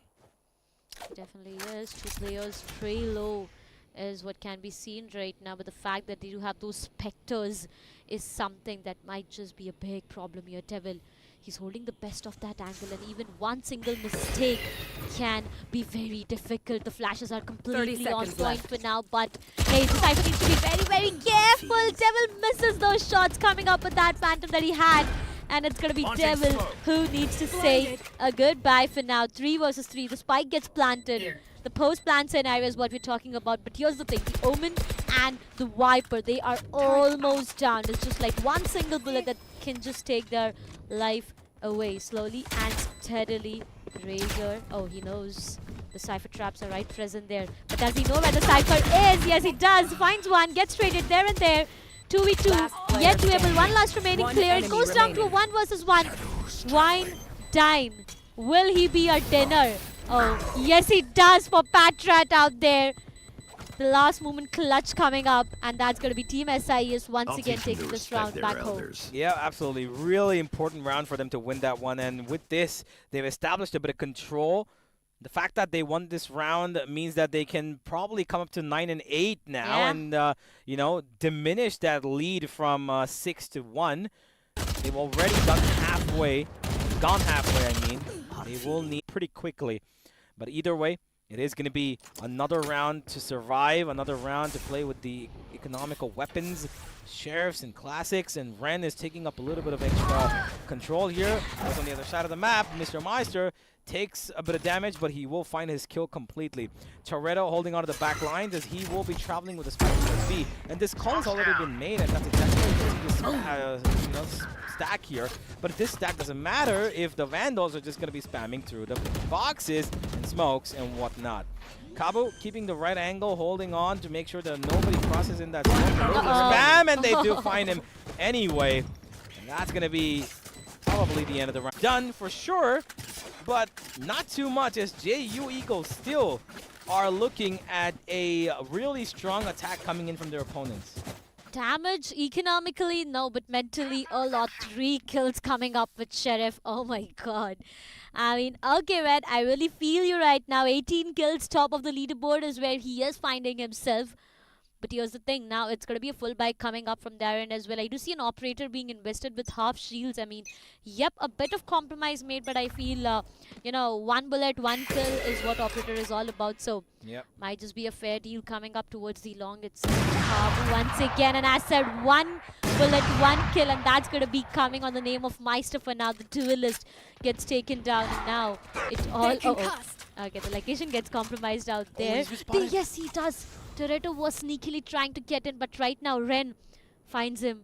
Oh, that's a free kill. That's a free kill.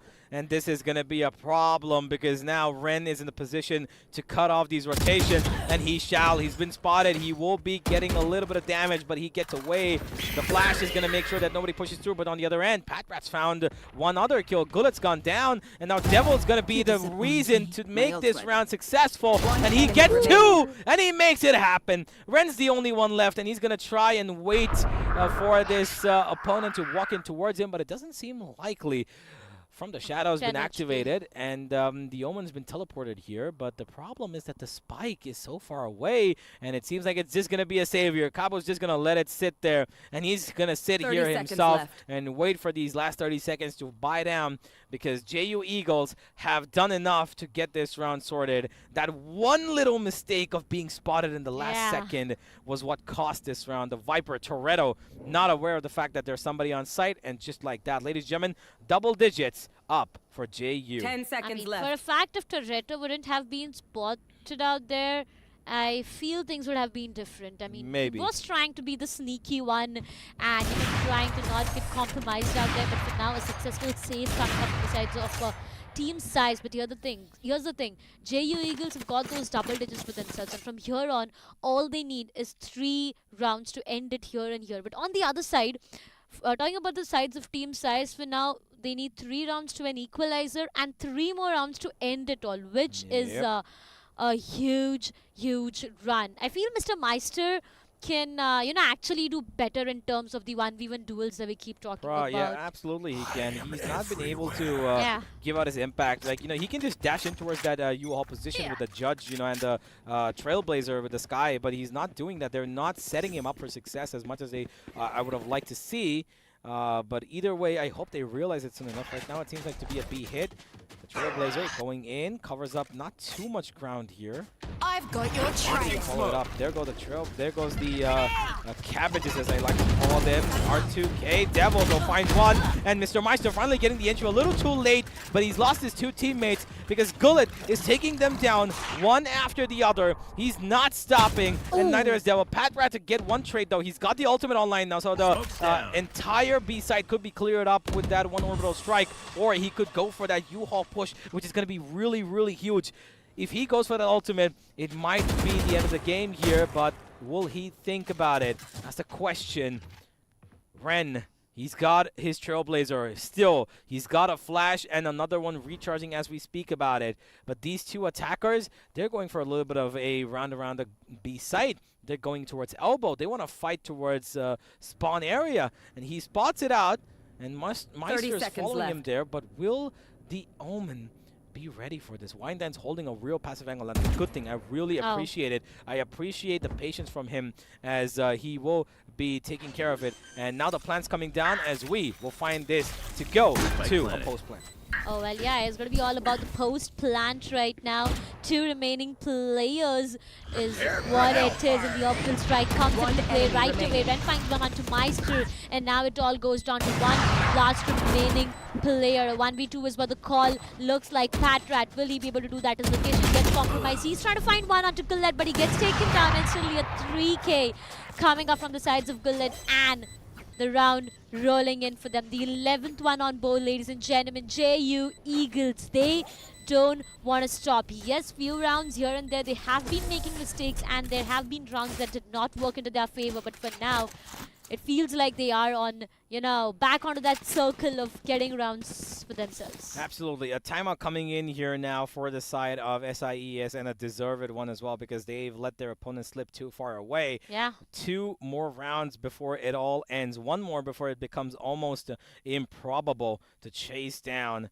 It is 11-7 right now, and they need to make a call as to what is going to be the further course of action in this game. Are they going to continue with their current style of play, or are they going to try and maybe do something different? Maybe get Meister in a position to jump in towards that U-Haul, get a little more aggressive, allow him to take up spaces with that Judge, filter that U-Haul position for free. But the problem with that has been so far that JU actually are not playing U-Haul at all. Yeah. Because they know that Viper Wall is going to be coming up there, and they practically know that this is going to be giving up for free. So they're okay with it. They're okay with giving up that part of the map, and they're saying, you know what, we're going to play back up A side. We're going to play a little bit easier on the eyes, and we're going to play a little bit more conservative in the way that we know better. So for now, it is going to be SIES who will have a little bit of a tech pause as well. It seems, I think we should done for. I think we should be continuing. Yeah, we're going to continue the game. Yeah, it was just tactical pause, not technical pause.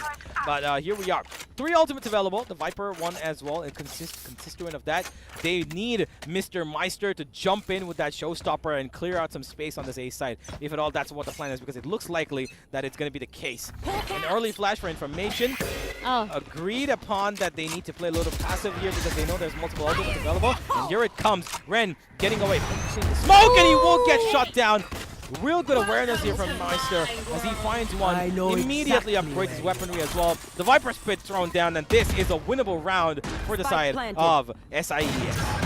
Oh, there's been a lot of things happening all around. 4v4 is what the call looks like. The Empress and the Viper's bit coming up from the side of JU Eagles is also available, but I don't think investing onto it at this point of time would be actually successful. But hey, I feel they are going to do that. Yes, they are. The teleport comes in at that point of time. I don't know what exactly is happening. It is getting a bit difficult. The Omen finds one onto Trinidad. He shuts him down, and the hopes of Team SIES getting this round is next to impossible. One last remaining player. Can he do the cleanup job? No, but it is done. Coming up from the side of Fine Dine.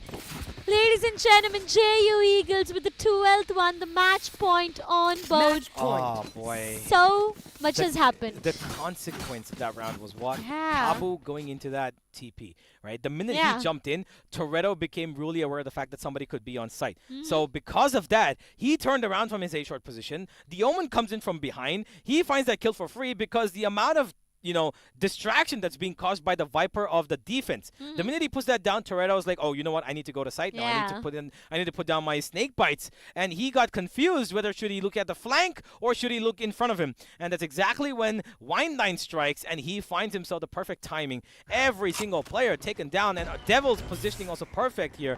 And with this, they're going in for another A side push. Now they're showing the aggression, but it still doesn't matter. U-Haul again given away for free. They don't care about the U-Haul. They're playing this just for the A site itself, the hardcore A site. And Ren, with the information he's gained, he's seen 3 players. He knows that there's one outside showers as well. This is just JU Eagles playing with their opponents, but they still are at a disadvantage. They've got 2 men taken down. Can they recover from this? Oh, they need to recover. Oh, Ren and there gets you one go. Ren with one on Kabu.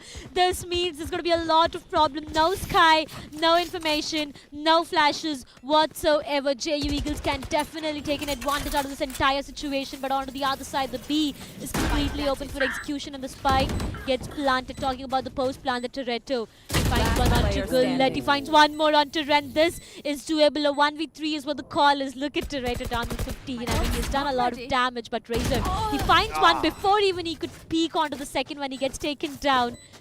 The hopes are not given up yet. Team SIES, they are still on the urge of doing that comeback, and they got the 8th one on board. Exactly, and this is what I was talking about earlier. Their aggression is what we need to see. Them taking that U-Haul control and telling, you know what, yeah, you're giving it to us, we will take it. Yeah. They finally went ahead, pushed themselves on towards U-Haul, take control of the map, and then they'd go for the fight, and that's exactly what I wanted to see. Even though JU Eagles were doing really well to hold it on, Ren found that much information, it still didn't matter. SIES, they need to continue that aggression, and it seems like this time they might do it B. Oh, good. Spotted, he needs to get away. Good jiggle from him for the information. He spotted 2 there, which means he needs to be careful. Wine9's been left here for a little bit of a bait set up for the judge. He does throw down his smoke, a snake bite to keep them off their mark for the minute, but B-Long is extremely heavy in terms of pressure. They've got Mr. Meiser jumping in, and there's Gullet with the 1, but he will be instantly taken care of. There's one more. Will be vulnerable, then he will be killed as well. 3 versus 4 yet again. JU Eagles, of course, they had an eco this round, but they will be fighting for a point. It all goes down to the 3 remaining players. JU Eagles. Yeoman does have his ultimate to walk around with, but not really sure on how long will this continue. 2 remaining players. Reyna with that Empress, which isn't activated, and I don't think it will be the 2v4 situation coming up. I mean, come on, it's next to impossible for them to do that. One last remaining player. Well, it's going to be Ren. Come on. You don't shut down Mr. Meister in that way with a Bucky. All he can do is shut down Mr. Meister before he gets taken down from Kabu. And that's going to be the 9th one on board. Slowly and steadily, SIES, they are riding this comeback story. I mean, one more on for them, and this could be the double digits that they have. But the economy and the buy now, it's going to be a full buy coming up for both of these teams, which means that it could be a close call for any one of them. I feel sad for Mr. Meister, to be very honest. I mean, come on. Being a Raze, having a Vandal or a Phantom and getting taken down by a Bucky. I mean, he didn't expect him close range, and that was a problem. But either way, JU Eagles, this is their shot to close out this game, man. If they don't shut it down here, they're going to let these opponents of theirs come in way too close. And again, the same aggression that I spoke about earlier, they're doing it again, and that's exactly what I like. RTK Devil going to take a big chunk of that damage from that grenade. He expected somebody to swing on the back of it, but it's not going to be the case. And now Devil, he's got that ultimate. He's been healed up back to 100 as well. He's got 16 HP in terms of armor, but he needs that ultimate to shine. He needs to be the big bad Empress that we all know the Reyna to be. Ren's taking back control of U-Haul. He's been spotted, and there it is. He tries to go for it, the double peek. They shouldn't be doing this. It's a little cramped up in there. So they maybe want a little bit of room to work with. Toretto's been spotted towards the Showers region, but Ren gets the first kill. Abu's gone, and here's the Ren with another. Mr. Meister comes from U-Haul to get one more back, and this might just be the beginning of the end, but Toretto says no, he gets one back. There's Razor putting on the pressure, and now it's a 3 versus 2. Ren needs this kill, and he finds it. Ren has been the MVP so far in this round for his team, as Windine is the last man standing, and he's got, forgive me, Mr. Meister is the last man standing, and he's been spotted as well. Here comes from the shadows. He's been spotted. Nah, he's not. The Omen's going to be teleporting right in the open as Mr. Meister is trying to run away from any possible which way he can. And he's got the Omen right in front of him. He's being checked. He will probably be spammed here. I'm not quite sure. He's waiting patiently. He's allowed the Omen to do a bit of his nuisance there, but he's got 10 seconds left. He needs to run in. He's got a turret to work with. He's got so much damage right in front of him. He still gets a kill with the grenade! The defender Killjoy, though, does put down the ultimate right before he goes out, and the ultimate comes in. It will take out. Oh my god! He does it at this point of time. The best possible way to shine. A 1v3 clutch coming up. 3 of the ultimates being invested. 3 of those ultimates getting denied. The Seekers were on board. From the Shadows were on board. The KJ lockdown was on board, and still Mr. Meister got the best of that round. What a possible way to shine at this point of time. Well, my bad, that's not a 3K but a 4K. The hopes are still alive. Team SIES, they aren't giving up so easily, and look where they have got JU Eagles right now. They are almost, you know, the poverty is something that's just hitting them bad right now. SIES slowly and steadily, this can be one more round, and if they get this, you know, the confidence and the momentum might just go so high right now. Absolutely, it will be. They are looking for this U-Haul control once again, and Devil, he's got Mr. Meister, and he will be taken down. Meister is feeling himself after that 4K clutch to save the game for his team. There goes the plant, and the A side completely in their control. Ren coming to backstab. It's not going to be able to get it either. No connection of shots, but Mr. Meister will continue to connect his as Eagles constantly being chipped off from the air. They're getting their wings clipped at this point. 12 and 10, soon to be 12 and 11. This 5v3 looking impossible. Make that a 5v2. Cabo gets his kill as well. Just the one from Gullet, as he too will be taken down to the depths of hell. 11 to 12, ladies and gentlemen, the final round of regulation as SIES refuse to give up. This is going to decide a lot of things. It's going to be a timeout activated. JU Eagles, small mistakes being made, very small mistakes being made, which has almost led them to an overtime. I mean, remember the very first half, a 9-3 scoreline is what we were talking about. The comeback stories that revolve around that 9-3 scoreline is what we were talking about. And it's almost high time that we see that comeback happening. By any chance, if JU Eagles let go of this round, it's going to be an overtime. The 9-3 is actually going to come for real, and we are going to witness, you know, one more overtime. We might just witness anything happening. Mr. Meister, I have to talk about him. At that point of time, when the entire team was almost down, it was a 1v3. I still remember 3 of those ultimates being invested. I mean, JU Eagles were pretty confident for the fact that they have done it and it's all over. But at that point of time, Mr. Meister, he was so confident.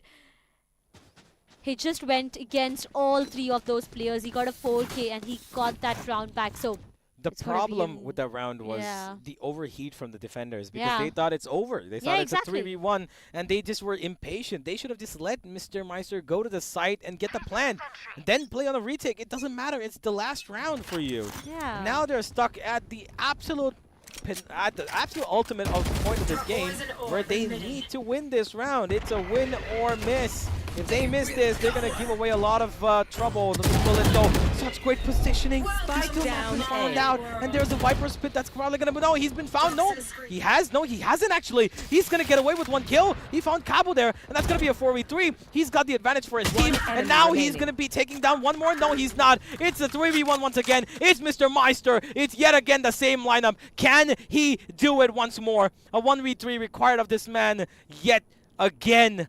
He's got a boombot to work with, and that's about it. The spike out in the open. Devil peeks him, takes him out. That's going to be the end. The Eagles say no more. We're soaring high in the skies, and we will continue to do so as SIES exit this tournament at the very last round.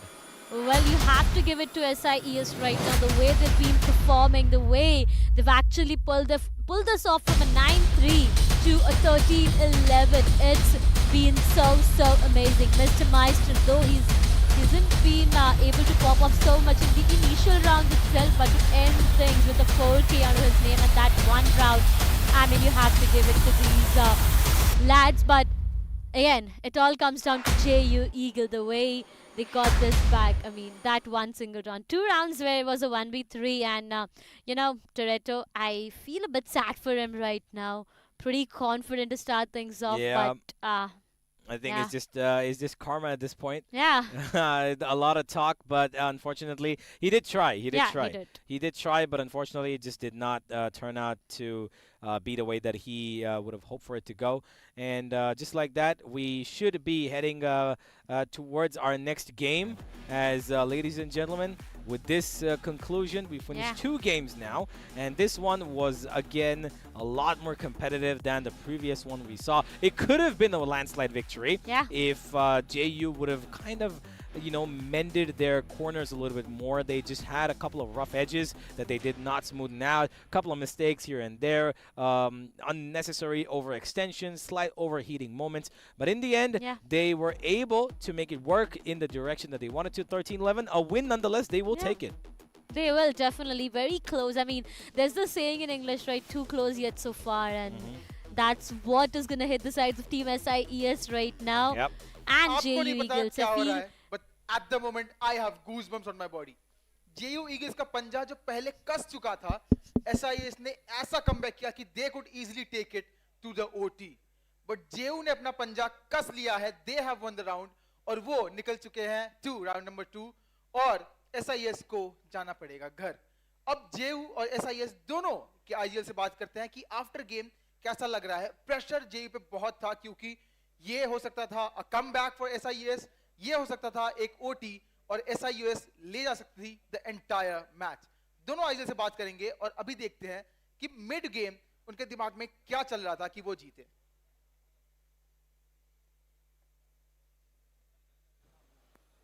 Congratulations, JU Eagles. You won the match and you are going forward. Thank you. Well, but thanks आपने कहा, but आपके आवाज से वो पता लग रहा है मुझे. You guys were in a lot of tension, क्योंकि SIS पूरे मैच को बदल सकती थी. They could, you know, easily go with the win. Yeah. But I think ये जो हमने जो close call की, like हमारे players थोड़े से troll करने लग गए थे. Like we went 7-0 no. तो उनको लगा कि बहुत easy game है, पर उनको इन्होंने अच्छी तरह समझा दिया है. Like अब वो गलतियां नहीं करेंगे. Well, एक चीज जिन्होंने सही बोला, SIS आपने समझा तो दिया है कि ये गलती हमारे साथ तो मत करना, कहीं और करना है तो कर लो. It was a really good game. आप लोग आराम से जीत सकते थे. So आपको क्या लगता है, एक दो वो छोटी खामियां, थोड़ी गलतियां जो अगर आप सही करते, गेम आप लेके जाते? I think हमारे साइड में बहुत सारे नए प्लेयर्स थे, which like LAN किसी ने नहीं खेला almost इधर. तो there was a new experience for us, and थोड़े nerves जैसे LAN में आए थे. You could see in the first 7 rounds हम थोड़ा like players डर रहे थे pick करने का वगैरह. But when the momentum started, everybody was like hyped up, and yeah, we'll do our best. And I think they did really good job. But if we would have done better in the first 7 rounds, then something would have happened. I think इतना close game नहीं होता अगर nerves थोड़े कम रहते हैं हमारे side पे. Yeah, that's really true. But the comeback you did, that was entirely just next level. So SIS, it was a lovely game, but we are sorry, you are leaving the stage और आप जा रहे हैं घर. JU Eagles, आप जाते हैं अगले राउंड पे. Congratulations once again. Thanks. मैं दोनों IGL से रिक्वेस्ट करूंगा, you can take your teams and go backstage.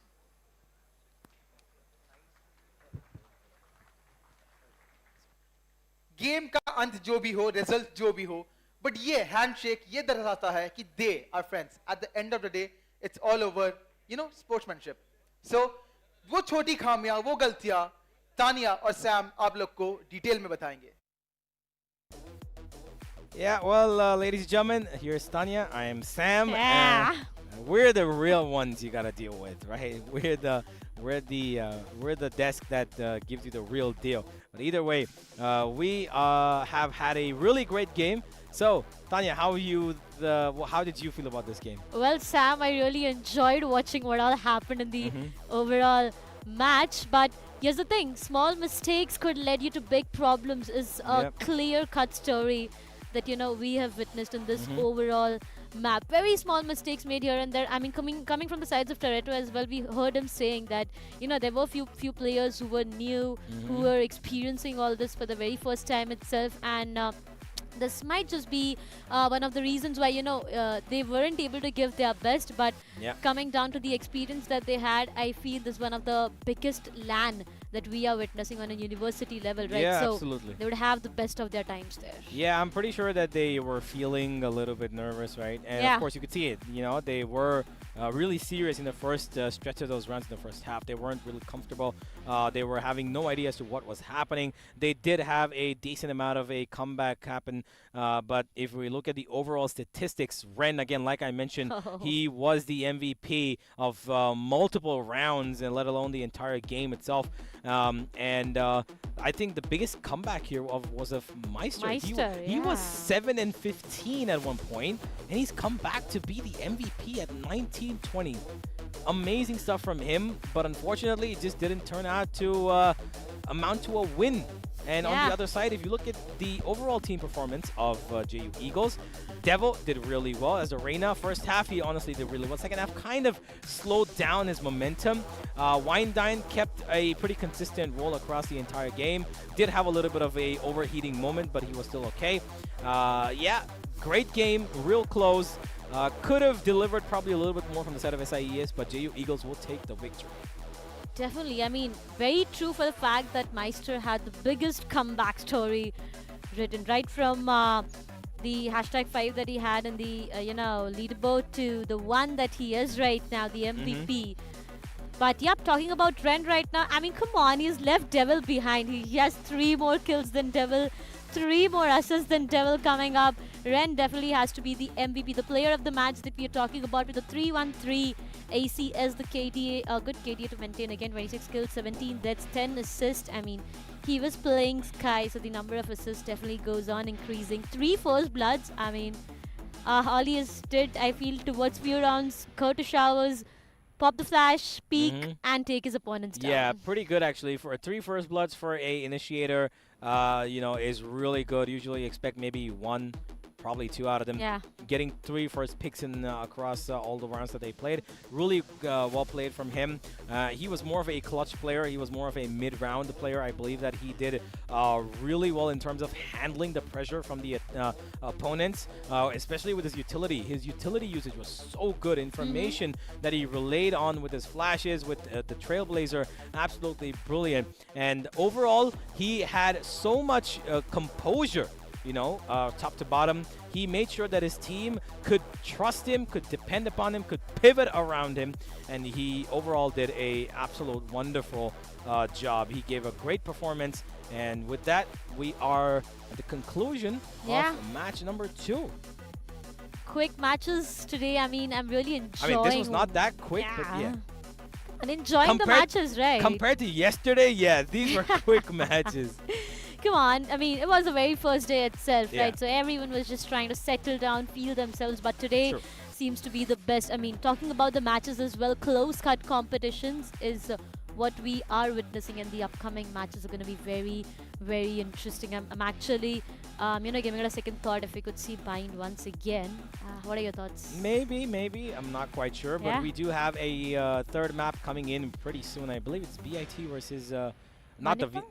Manipal. Yeah, BIT, not DIT, forgive me. DIT versus Manipal, which is going to be the next game. Let's have a look at the highlights, though, as, yeah, that's me and Darshita right there on the bottom of the screen.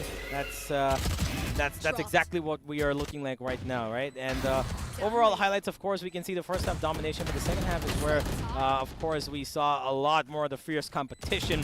This 3K from Ren was absolutely nutty with the Sheriff, but overall, like we said, he was the MVP. It's mostly going to be him itself. Look at this, another first kill, another, make that a second. Yeah, Great stuff from him. Ren doing God's work here for JU, but hopefully he's able to continue this round, though, the final round. Guldars' position there was really impressive. He found a real tight spot. You know, he knows that the opponents are going to be under pressure, so he put that wall in a certain way where they are going to be forced to run through. And they're not going to check angles that clearly because, you know what, it's the last round. They need the win. They need the plant. And Guldars positioned himself perfectly in that to make sure that he is hiding in a position and in a time where no one will probably check him. And just like that, we've got our summary of Bind. Total 174 kills. The highest is ACS, of course, of Ren. The first bloods of Max were actually of Wine9, not of anybody else. As the controller, he's got the first bloods maximum. Really interesting there.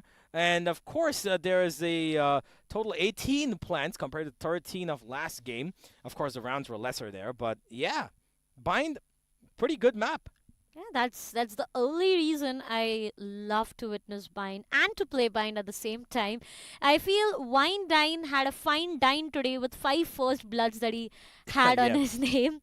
But again, coming down to the fact we had total of 18 plants going down with 2 defusals, 6 elimination wins as well, and the total scoreline of 13-11 rolling in 174 total kills with the highest ACS of 313 and 76 assists. I mean, that's like a cherry on the cake. Yeah, absolutely.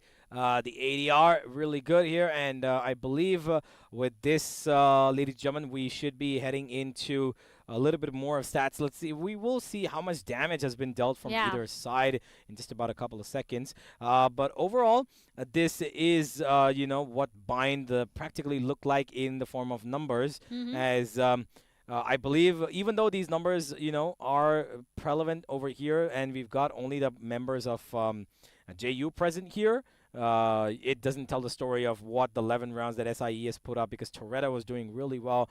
The comeback from Mr. Meister, his revival of form, the 1v4 clutch was really good as well. Yeah. And overall, a solid game from both teams. Well, definitely good stuff coming up from both of these teams right now. I'm just looking forward to how much damage have been dealt entirely. A lot of stats that are actually awaited, but again, Universe, I do have a question for you. Rather than all the players that we are, you know, seeing on the MVP screens and what will happen, is there any one single player that you feel has, you know, is not on the screen right now, but has given the most impact in the entire match? I would say that, I mean, he was on the screen, but I think Wine9 was the one, right? Wine9, I believe, as the controller, he was using the operator as well. He was a primary operator. He did really well. 16,000 damage across both teams. Pretty close as well, like you would expect, because the rounds were so close. The only difference in damage was probably from that final round, where they won it out, right? That would be that would be practically where it all happened. And of course, the attacking side on Bind favorable for both teams, but a little bit more for the JU Eagles, as this is going to be the end of match number 2.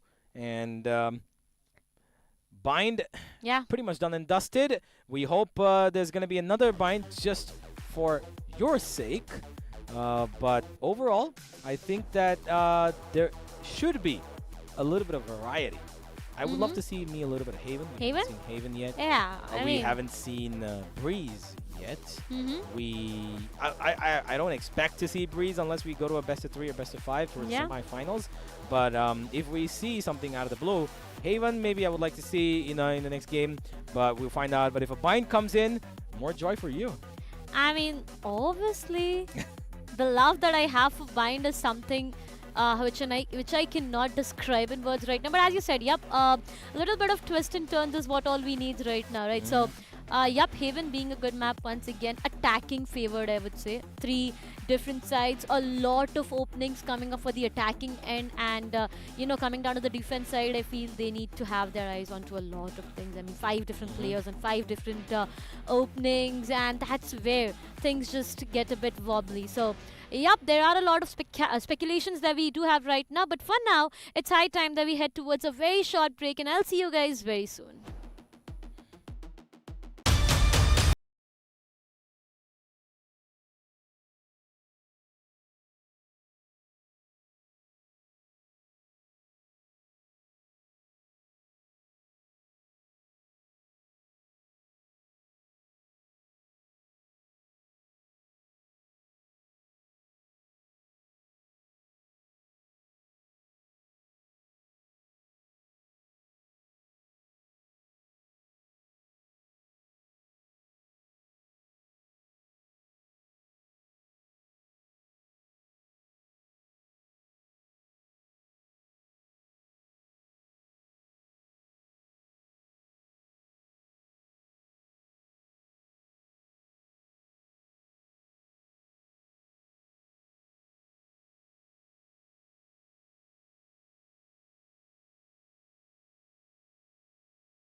Welcome back, ladies and gentlemen. We are right here present after this quick short break. And you know what? Bringing you back to this caster desk on the English side. This is me, Darshita, and alongside me is going to be Azura. Universe. I'm glad she never said Sam. I mean, I'm glad. Yeah, I did It's good not. to be back. It's good to be back. It definitely is. I knew. Universe was a bit hungry. He was searching for food here and there. So I was like, okay, let's have Azura back here. So, All right, how are all you? right. I'm doing good, and the previous match was amazing. I loved it. At the back end, I was watching it, surprisingly, a scoreline of 13-11, and JU Eagles, oh my god, they just landed a bomb on SIES. I mean, that was just amazing, astounding performance from their end. And there was a comeback story coming in real soon, but unfortunate events, it happens. It's a BO1, so I felt bad for SIES. I mean, BO1, it all comes down to that single point where it is said, right? It's a do or die situation. Exactly. And anything and everything can happen in that one best of one. So, yep, that's what the story more or less was like. But you know what I'm, excited about right now? Please intrigue. I'm intrigued. Please tell me. The player entries. Player entries. Oh, it's always been phenomenal. Exactly. I mean, one guy just waking up without even having the teeth being brushed. Boy, oh boy, this entrance is just so amazing, and a semi moonwalk as well. So we don't know. There was even okay, I would say Michael Jackson, but then there's a half word. I need to use that. Either the Michael, either the Jackson. No, just Mike. Just Mike, not even Michael. Come on. And it is fun. Those banters are amazing, but at the end, the last banter didn't work out that well. I mean, unfortunately. And I guess even I haven't remembered his name yet. Toretto? How do you know yet? How do you know his name? I mean, come on, the way Toretto has actually put that impact right before starting the match itself, I had to. He just said it himself, right? That he'll do things. He'll do things that would, make everyone remember his name. I do remember, yeah. Come on, my friend, I do remember your name. I mean, that was a good try coming in from there end, but unfortunately, it was not enough. Yeah. I mean, I was expecting some overtime like we saw in the day one, but this time, no overtimes whatsoever. First match, SRM versus Chitkara Knights. I mean, they as well, they ended it on a really good note. Chitkara Knights with 13 and SRM with 5. And on the other hand, the second match was pretty intriguing, pretty interesting. Yeah. It went on to 13-11. But unfortunately, SIES just gave up. I mean, those last moment switcheroos didn't work around that well, and the competition just got worse than the corner. So I mean, you were there, Darshita. You just watched the entire match. Like, actually, you casted it as well. So did you enjoy it? I actually did enjoy it. It was fun. It was fun. Coming down to the sides of SIES, you have to feel sad for them. They actually extended till an 11-13, almost about to hit an overtime, but it just, went into vain. But here's a question I have for you now that you were, sitting back, watching the map and analyzing things overall. Yeah. What was one of the best things that you saw happening in the entire map? Oh, the 1v4 clutch. Meister? Meister. Amazing. That lad was cracked. I mean, 28 HP and he just went berserk. I mean, Omen, I guess he got a bit too overconfident there, keeping it out in the open, trying to just seek information out of nowhere. Yeah. I mean, at the end, he had to bite the dust right in front of Meister. I mean, that shot was so accurate. And after that, it was just the movement, the flow which came in. He just floated like a butterfly all the way across. And at the end, where the showstopper actually came in right before the lockdown ended, it was just so on point. I mean, just imagine the defense was just waiting one more second far away from the lockdown. At least they could have won the round. But unfortunately. But overall, JU, I mean, they played well. Yeah, they definitely did. But here's the thing. They need to learn from the mistakes that they've made. All of these teams, not just talking specifically about It's a learning experience, right, Darshita? Like, you're having a LAN even, like, from 4 divisions, 4 teams from each segment have been qualified, and that's like a huge thing. So, yeah, I guess we are back with the host, so over to you. Setup सारे same है, land पे सारे बच्चे खेल रहे हैं, अपना scene same है, हमें आना है, हमें जीतना है, and we are taking a trophy back home. So अब ये देखते हैं और क्या देखना बाकी है और बाकी कौन-कौन सी टीम्स हैं जो अपना पोजीशन लेगी राउंड 2 में. उसके पहले सभी को ये बता दूं, 100 में से 16 टीम्स आई थी यहाँ इस स्टेज पे। 16 में से हमारे पास 4 मैच हो गए जहां पे 8 टीम लड़े, 4 जा चुकी है अपने घर और 4 गई है आगे। अब देखना ये है अगले और 4 मैचेस बाकी है, कौन सी टीम अपनी जगह बनाती है राउंड 2 में और कौन सी टीम को वापस जाना पड़ेगा अपने घर पे। So it's gonna be an exciting match because यहाँ पे लग रहा है कोई भी रुकी है। बोल रहे हैं कि भाई पहली बार आया, we are doing a national event for the first time, land पे इतने बड़े स्टेज पे पहली बार खेल रहे हैं, जो कि इस साल का यूनिवर्सिटी लेवल इवेंट सबसे बड़ा है, national championship 2.0 sponsored by Mogo. But बात ये, they are not rookies man, मुझे तो लग रहा है दे आर सीजन प्रोस। अब देखना ये है कौन सी टीम जाती है आगे और कौन सी टीम जाती है अपने घर को। So without any delays, let's call on stage for the next match, team DIT Guldars.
Okay, so पहली टीम आ चुकी है, we have on stage DIT Guldars, but यहाँ पे छिड़ चुकी है जंग।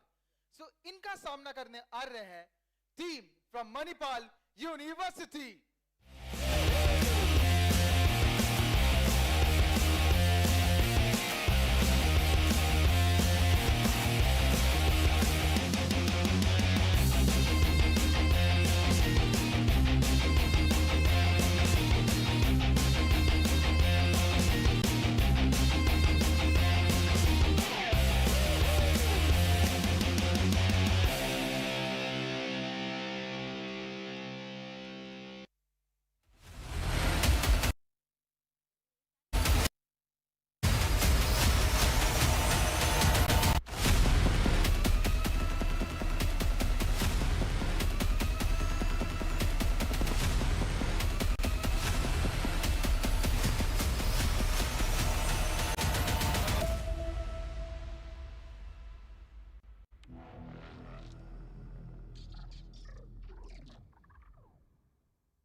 ओके, सो दोनों टीम्स आ चुकी है, बट मेरे को एक टीम का ऐसा प्लेयर दिख रहा है जो है इन हाफ पैंट्स। सो मुझे तो उनका सीन ये लग रहा है कि भाई मैं तो पार्क में घूमने आया हूं, जो अभी आप घूम के निकल जाएंगे, देखते हैं। अब ये उनका माइंडसेट मुझे लग रहा है, उनका क्या है वो नहीं पता। But now let's talk with both the IGLs and see कि उनके टीम के दिमाग में, आईजीएल्स के दिमाग में क्या चल रहा है इस मैच को लेके। IGLs please come forward. So starting off with DIT Guldars, मैंने देखा आपके एक टीम मेंबर के पास एक टेडी बियर है। So it's a good luck sign or something lucky? He's a escort. It's a good luck sign for our team. Okay, so बहुत सारी teams को देखा, they had good luck charms, आपके पास भी है। सो मणिपाल, क्या लगता है इनका गुड लक काम करेगा? Can't say that.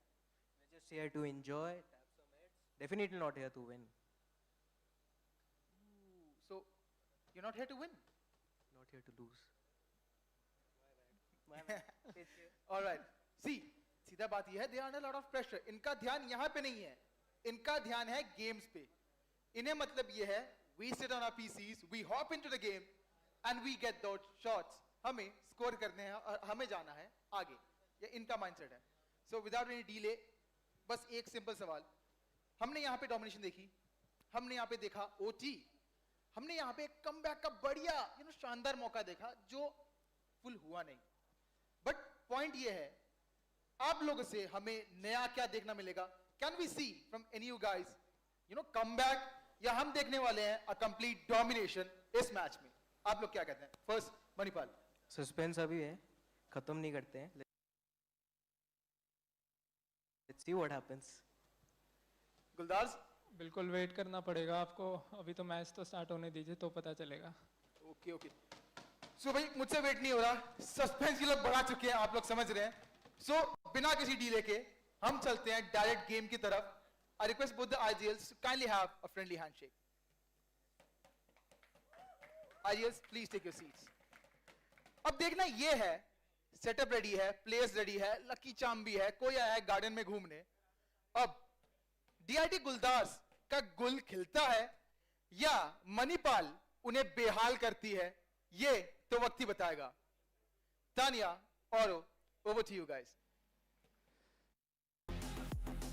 Well, this is me, Tanya, and that's Oro. Yeah, Yes, more or hello. less, yes, that is. But welcome back, ladies and gentlemen, once again. And we had the player interviews right there present, all the players. As I said, I know the way these players are so confident with their entries. I actually love the way the very first person that popped off got a soft toy with them.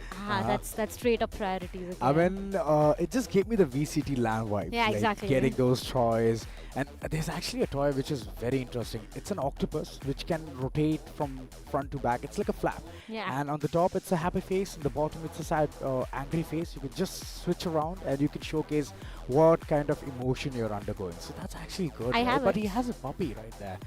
And I guess it's a Dalmatian. So. Yeah, but the octopus you're talking about, I have it back at my place. I mean, Wow. um, I mean, you not having toys, I mean. come on, okay.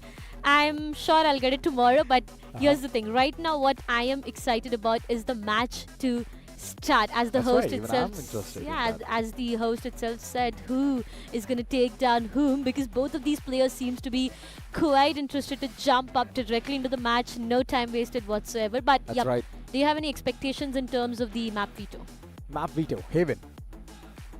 That's a leak or That's a leak. That's a leak. Like I already got the information from the back end. Like it's Okay. gonna be Haven. I'm very much sure that it's gonna be Haven. Mm-hmm. 100% sure. I want to Okay. lock the answer, and it might be the case. But it's a very interesting map, three-sided map. Yeah, And we have it seen a lot is. of things being undergone in that.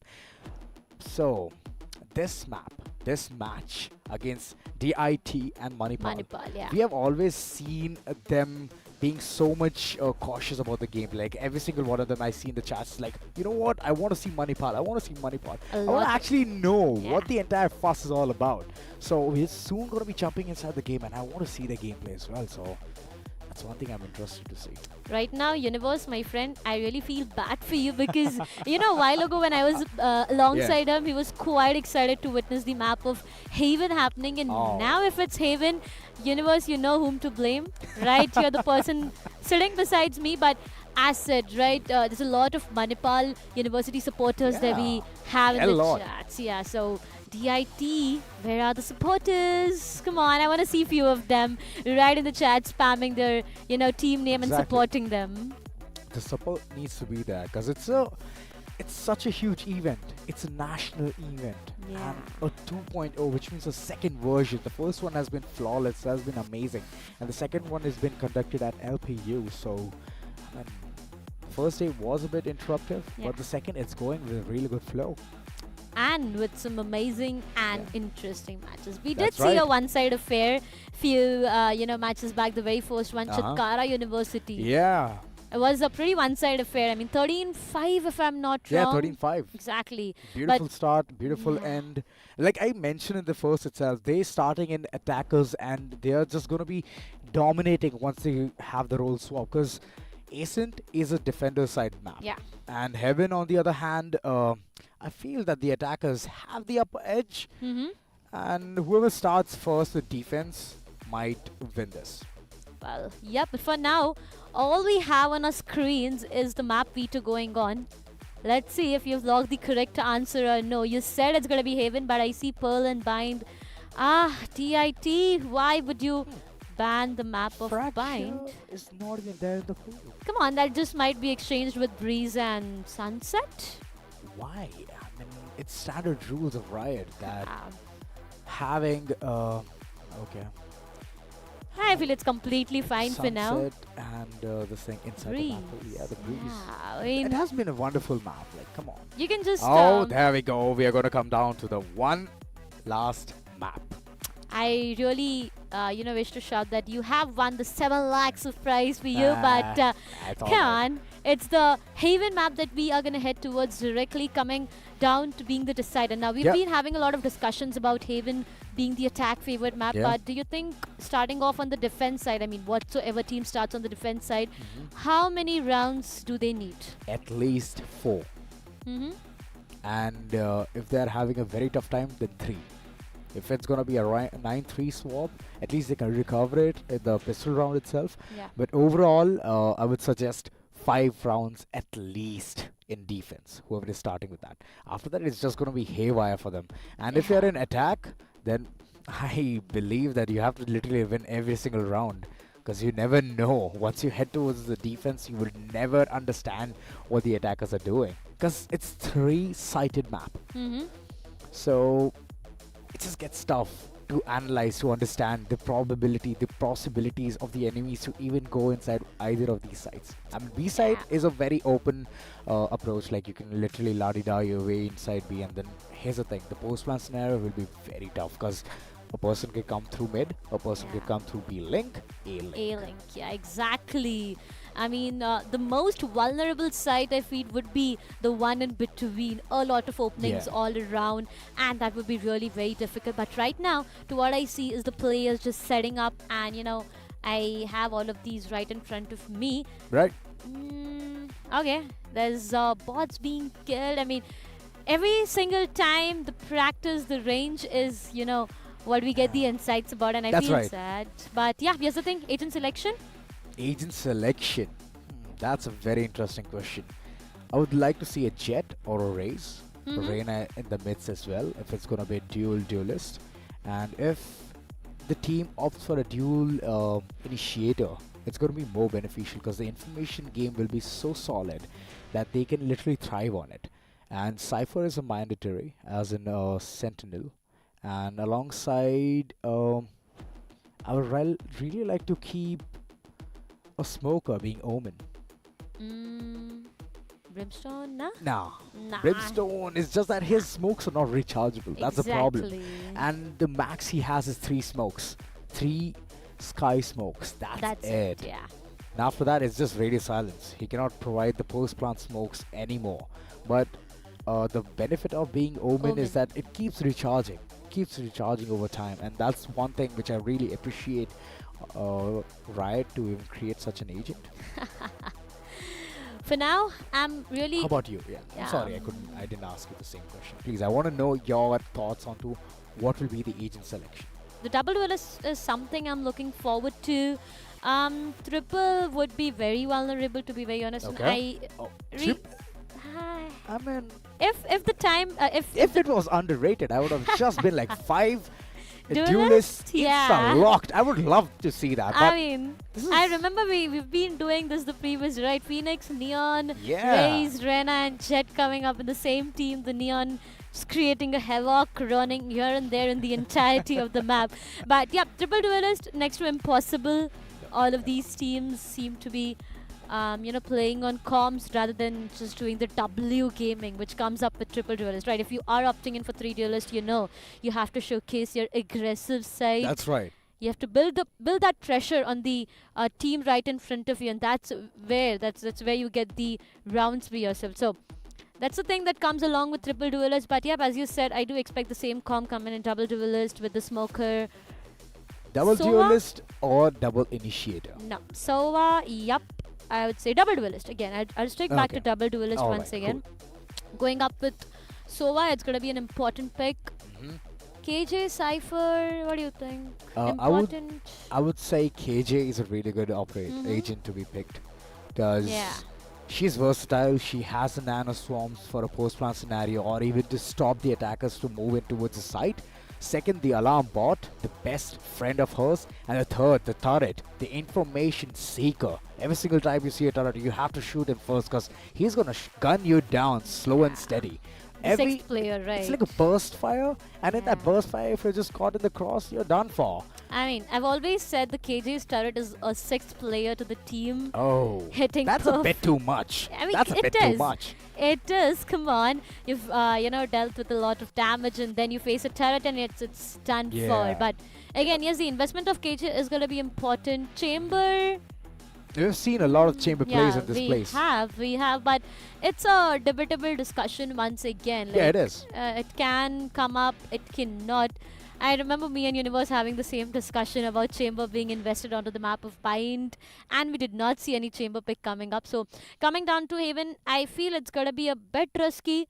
But again, if you are really loyal to chamber, anything and everything can happen. But yep, we are back again to the brackets. Pune University, VIT Bhopal already qualified. We have Chitkara and JU Eagles. We are left out with 4 teams for the day. 4 teams for the day. DIT, Manipal, they have to go up against each other. And after that, it's going to be MIT versus LPU. Oh boy, LPU crowd is going to be loving it. Yeah. And they have called themselves the Tigers. So, come on. It's a national animal and I have to see them play. We have Tigers, we have Panthers, and we have Cheetahs in the upcoming. We don't have Jaguars? No. Wow. It's all about, Panthers, Tigers, and Cheetahs that we have. It's all about the cats. Okay. Okay, I get you. But yeah, upcoming 3-4 matches, they're going to be very, very interesting once again, coming down to the specific match and the upcoming. I mean, MIT, I have seen few of the players playing. They are from Pune itself. I've seen them playing here and there. Pune University, MIT, both of them. Feel interesting maps ahead as well. But yeah, this map of Haven, it's going to decide a lot of things coming up for both of these teams. True. We keep on emphasizing on the fact again and again that it's a do-or-die situation because it's a best of one, right? Yeah, that's right. It's a do-or-die because BO1s don't give you really more chances.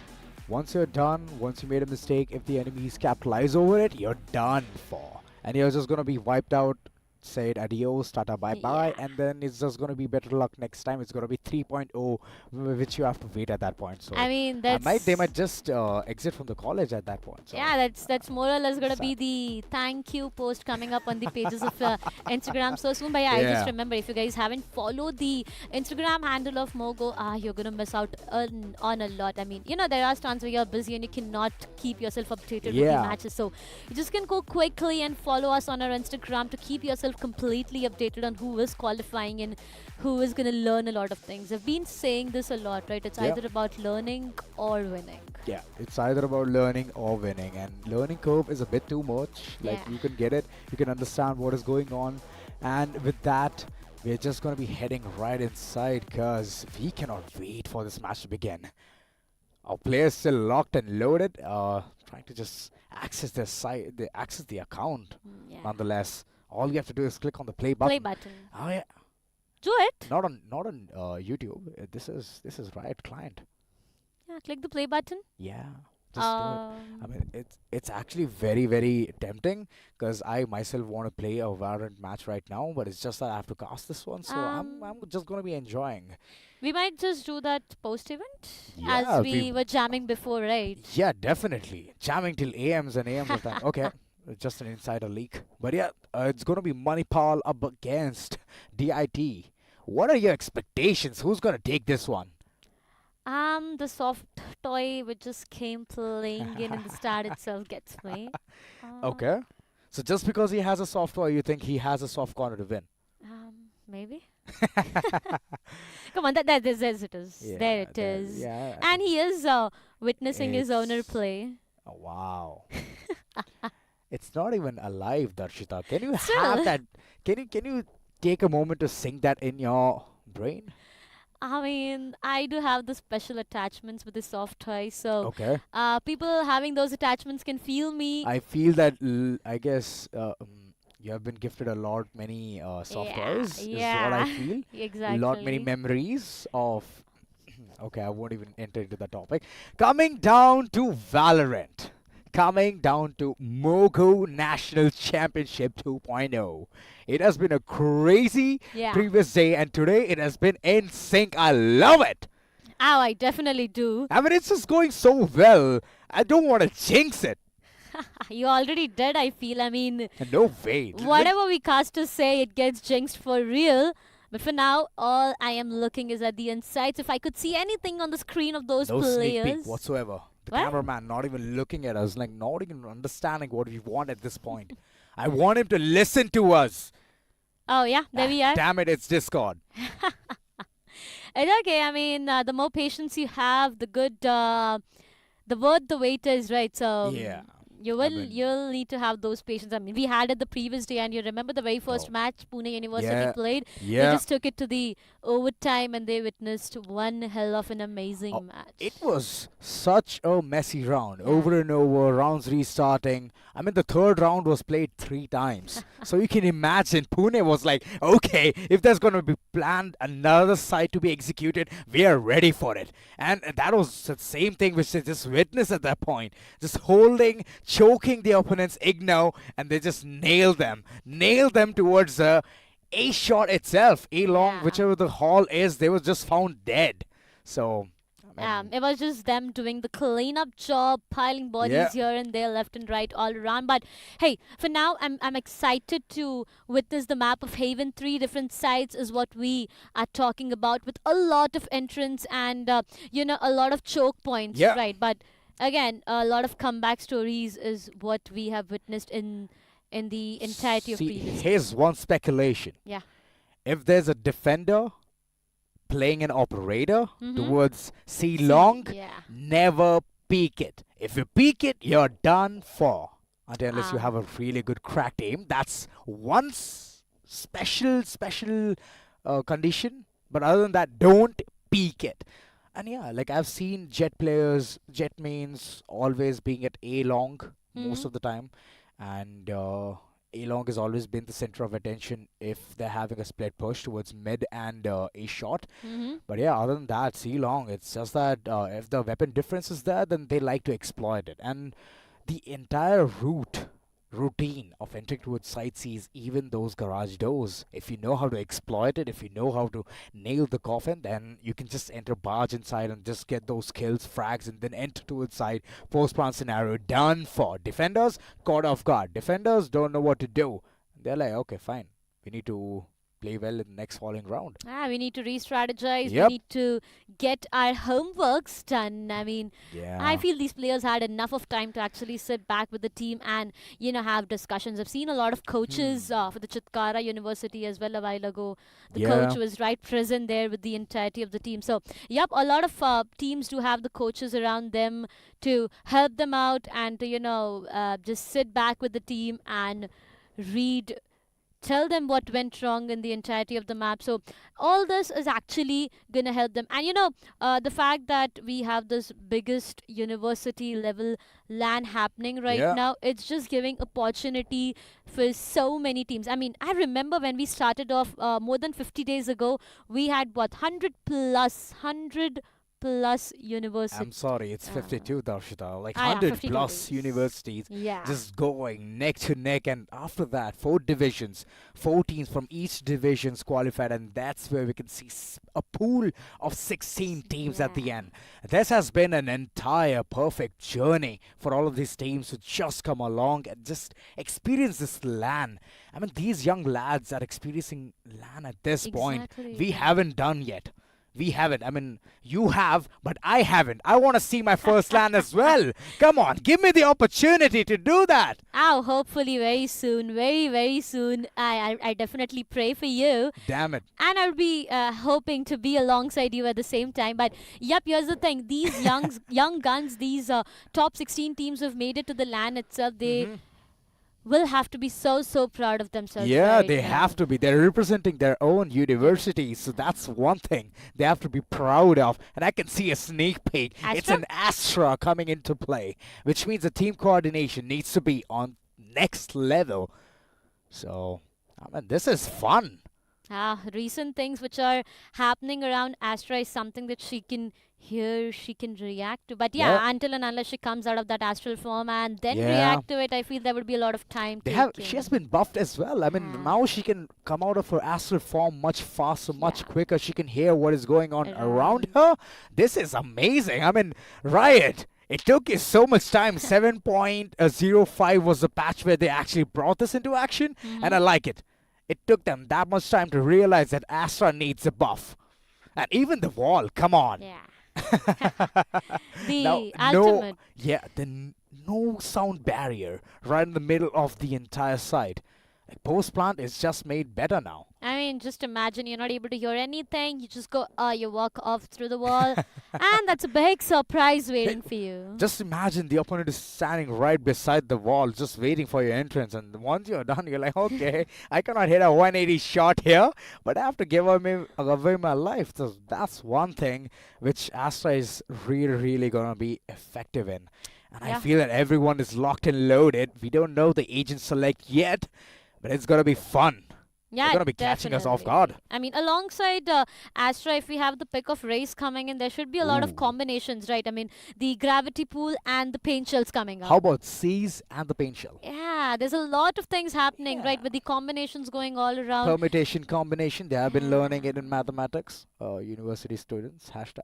I don't want to take myself back to the time when I was studying in the university learning mathematics, and it was very tiring. But for now, I do feel like we will be soon heading towards the match itself and, soon witnessing. Yeah. That's the reason we have chosen this esports line, isn't it? We're tired of doing mathematics. Oh, so engineer?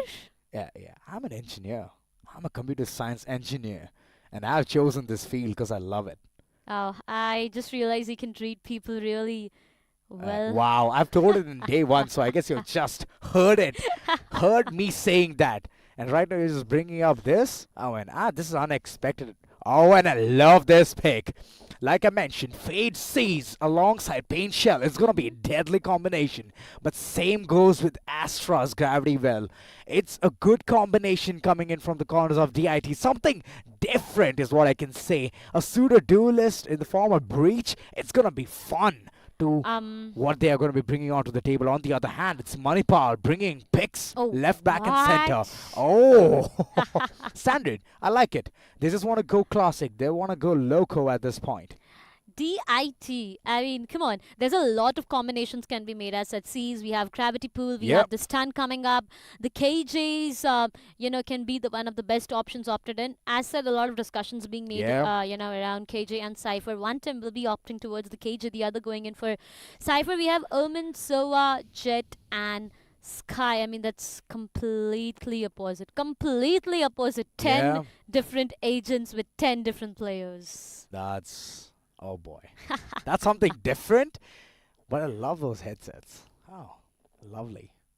I don't know they're just prepared at this point. First pistol round commencing real soon. So excited, so static at this point. DIT versus Manipal, and it's gonna be game on real soon. First pistol round. Who do you think is gonna be winning it? DIT, I feel. Wow, that's a very straight up answer. Okay. I don't know. It might be a surprise for me that who's going to win this first pistol round. But it seems like Meeps is just going to be barging right inside a shot and trying to get those shots to be aligned.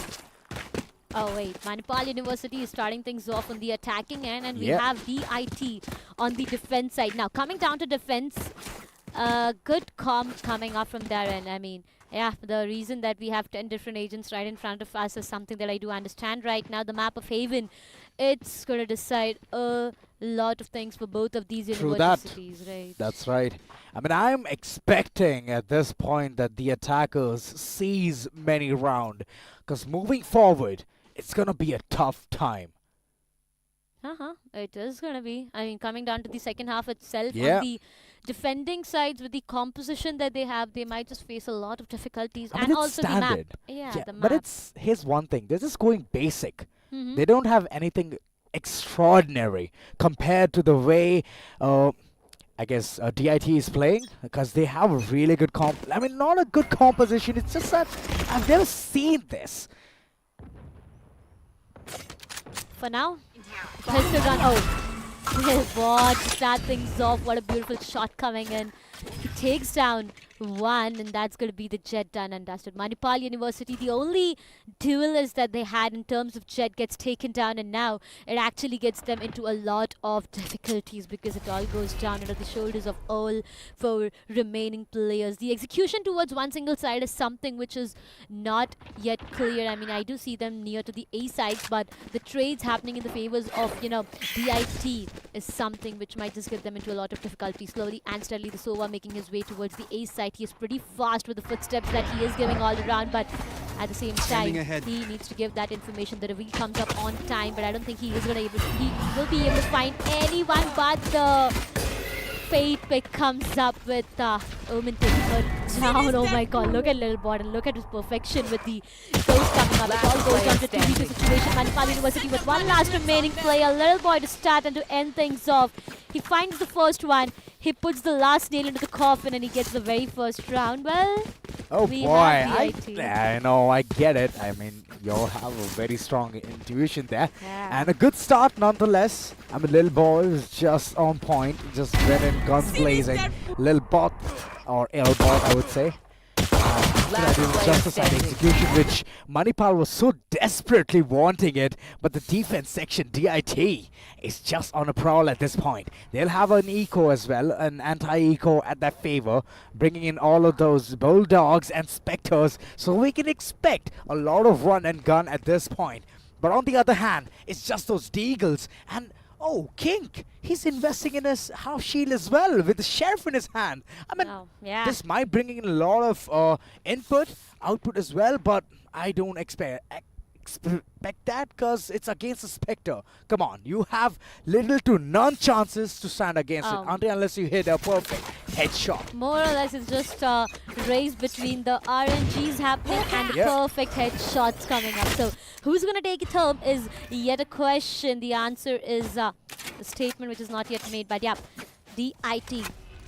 A perfect start to the defense side, I would say, with getting the pistol rounds for themselves. They actually have a good advantage overall with the Spectres and the Bulldogs that they have invested onto. But here's the thing, Manipal University, they have invested onto Sheriffs and, half shields, which means that if they lose onto this round, there might be some economical crisis that they face. Look at the crosshair placement there. So close. Just imagine one shot through the wall and it connects. But okay, that's a bit unfortunate. I'm just trying to make a hypothetical situation. But the Spectre, DI, I feel that he's going to go berserk. He's going to go wild. He's right beside it, right in the smoke. The close quarter fights are going to be a great soon. Warhawk. Very upfront, classic strike click and just end his career right there. But there you go, the spray comes in, and one after the other, Manipal University's men are just faltering apart. Bad being the last man standing. I don't think so he has any idea what's gonna hit him, because there's a KJ at the midst of this. Oh well, a flawless cannot be denied. Can the flawless be denied? Bad just has what a classic to work around with.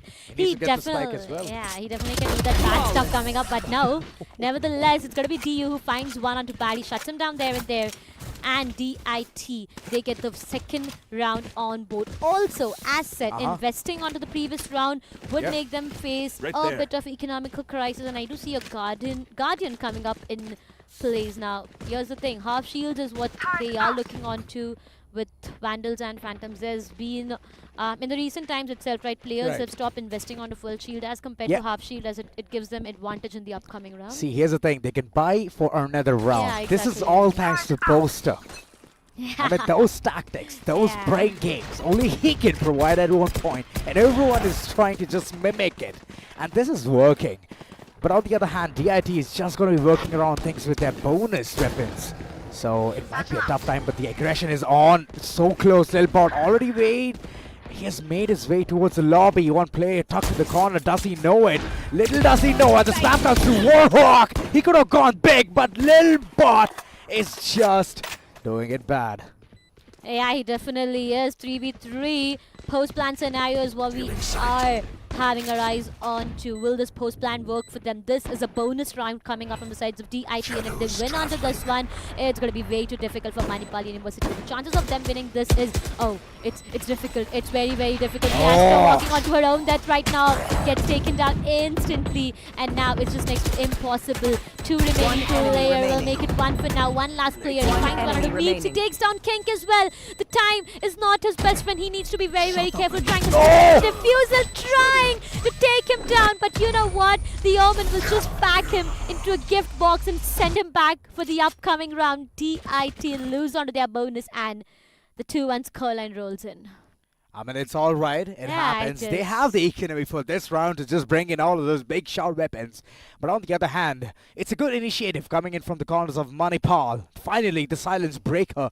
I would really agree to Universe here that he has told once that the actual round starts from round 3. Yeah. And right now, I can actually relate to it and understand the gravity of that situation. Oh, Warhawk. Oh. Just getting the dog right in position. Tailblazer just going in, seeking the information they need so desperately. Manipal. They need to move it further. They need to get those rounds for looking at the way. Okay, the starter just come in. Instant demolition coming in from the corners of Manipal. And look at DIT. Only 2 players remaining up against. Oh, this is tough. And King is going haywire. Once again, every single time. The previous round as well, it was King, and this time all over. Manipal University gets the second one on board. Little we knew that we would be back to an equalizer so early on. 2-all is what the scoreline looks like, and I feel on both of these ends, there's no happiness, there's no sadness. The poker face. Yeah, pretty numb. Yeah, poker face. That's what I say, poker face. If you say numb, then I would say they're in shock. But if you say poker face, then they're just keeping the game face on at this point. But looking at the way DIT has no weapons whatsoever, it's just gonna be a round for Manipal. Yeah, it definitely can be around for Manipal rolling in with the ultimates that they have at the same time. I mean, come on, Hunter's Fury is what they have, and the Omen ult as well to work around with. An easy C from the shadows, here's the thing. Here is one thing which I would like to say. From the shadows is an expensive recon. That's it. It cannot help, and more than that, like just seek information and make the others paranoid. But Krish, oh my God, that was a beautiful one tap. Self. Ready to go for the entire side execution as well. Neebs, on the other hand, just trying to read the perfect minutes in this server. And King is just piling on top of him. The last place standing. I don't think so. He can even contest this. Meeps goes crazy and 3 frags onto his name. What a way to seal the deal. Oh man, come on, they had the Hunter's Fury as well without investing onto any of those ultimates. A quick, easy round rolling in for them. It's a good start. I mean, come on, the C side was completely open for execution. They just went ahead inside C, and also the economy onto the other side wasn't looking good for them to have goodbye. But once again, here's the thing. Vandals, half shields, and Phantoms full shields are being invested. It's going to be an important round. They do have the Astral Wall, I mean the ult to work around with, but once again towards, yeah, exactly. Once again, clearing all the angles, he needs to do the best of his job out there, but right now is able to find anything. Gets pulled off behind, but the job is not yet dusted. Slowly and steadily. Is it a C execution? Well, I do see a lot of presence being made towards the A as well. I mean, look at that, towards the window. Might just rotate towards the A side, and little do they know the A side is completely up for execution. Yeah, I mean, it is up for execution, but slow and steady, every single one of them trying to rotate at the back end, trying to go towards from the B-Link side, and this is a good intuition coming from the corners of DIT. This is a smart move, but they need to wait.